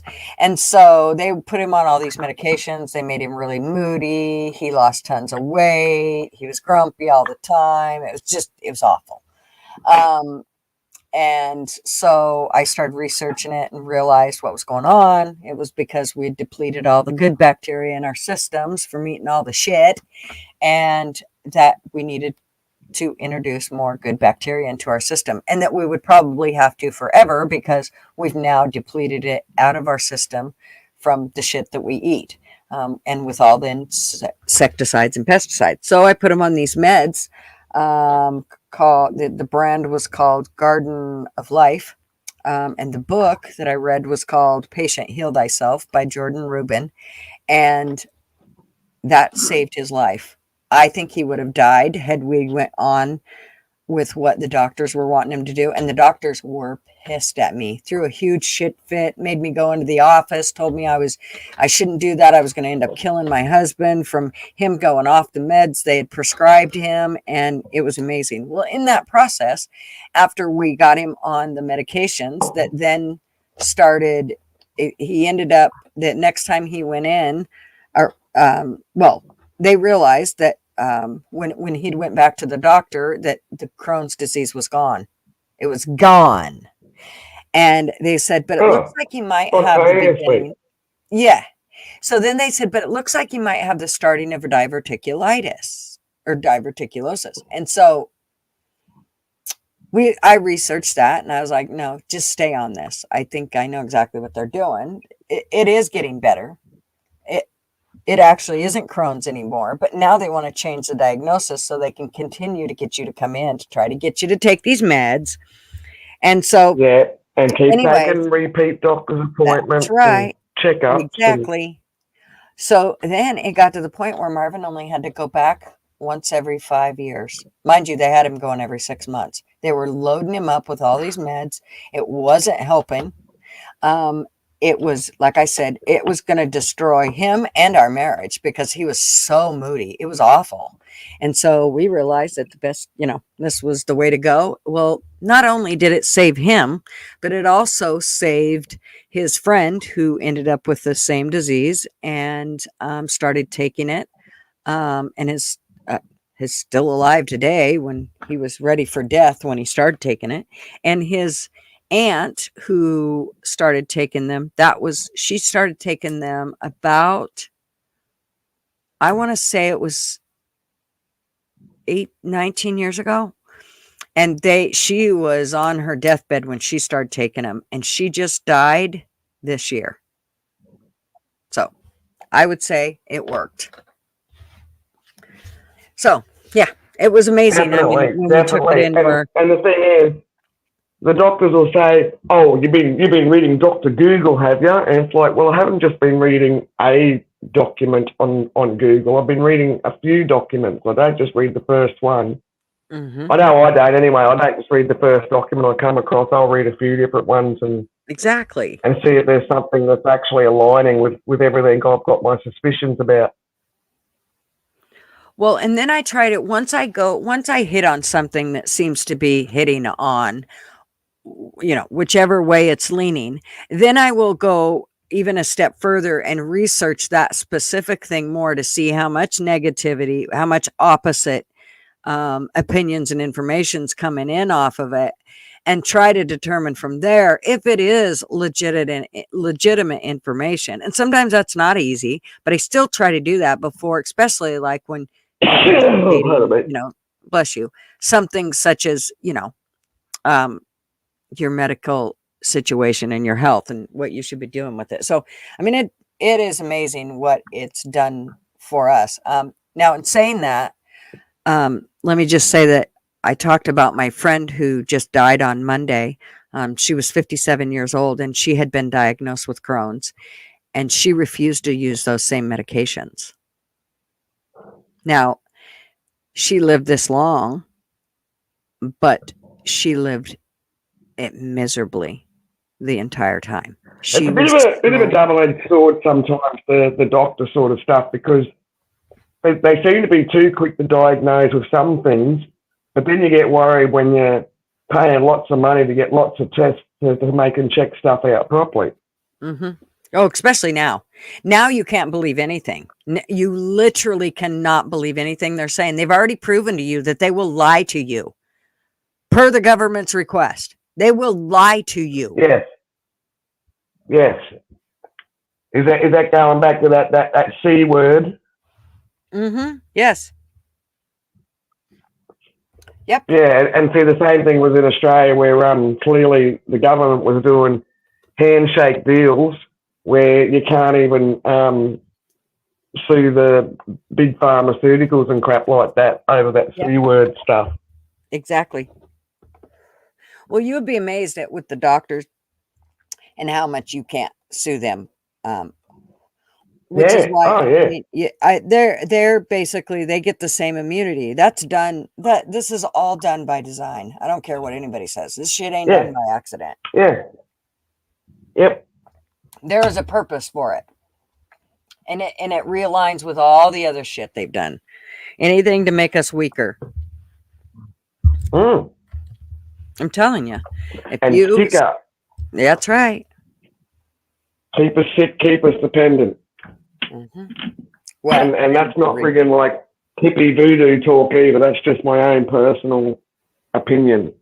And by the way, people, full disclosure, we are not medical professions. Nope. Do not take anything we say seriously. It is only personal opinions. That's right. Yep. Mr. YouTube watchers. I don't think they watch my channel, but if they did, remember, it's all just opinions. Yes, we are not professionals. We're talking about personal experiences and not giving out medical advice. Exactly. So, yeah. But yeah. I suppose. Been doing 5 hours already. I suppose I should get off here and get something done for my Friday. It's your Saturday, isn't it, Wendy? It is, yeah. And it started a lot earlier than what I expected. Vix will be doing their trivia later on tonight, and then and James and I always go live before Vix trivia. Yeah, and I try to come over there. Sometimes I hit it, sometimes I miss it. It just depends on exactly what's going on. Sometimes I'm trying to get stuff done because I know I've got stuff going on Saturday, but sometimes it's not. Well, I miss yours a lot because you go live at like 1:30 in the morning, and I know. You know, I go to bed early like an old grandma. I don't blame you. I don't. Like I say, if the dogs hadn't awakened me up, and they'd annoyed me for about half an hour, I must have told them to piss off how many times. See, and I thought, paid the dog. okay. I see. I paid the dogs just enough. I was wondering where that random bag of dog bones come from. There you go. See, that's what it is. You'll have to let them know. Yep. Now you have to let them know. Those came from me. Yeah, the secret's out, you rotten friggin' Furbies. That's right. Harley Dad, he'll be going to. All right, well, it was good catching up with you. Yes, good catching up with you, Wendels. Come by anytime, darling. Yeah. When it's I'm either randomly awake or it's at some kind of normal time for me. Yeah, definitely. Yeah, always. You're always welcome. Thank you to all in the chat for hanging out and conversing with us all. It's been good. Yes, definitely. Love having the chat. Definitely, awesome. Yep.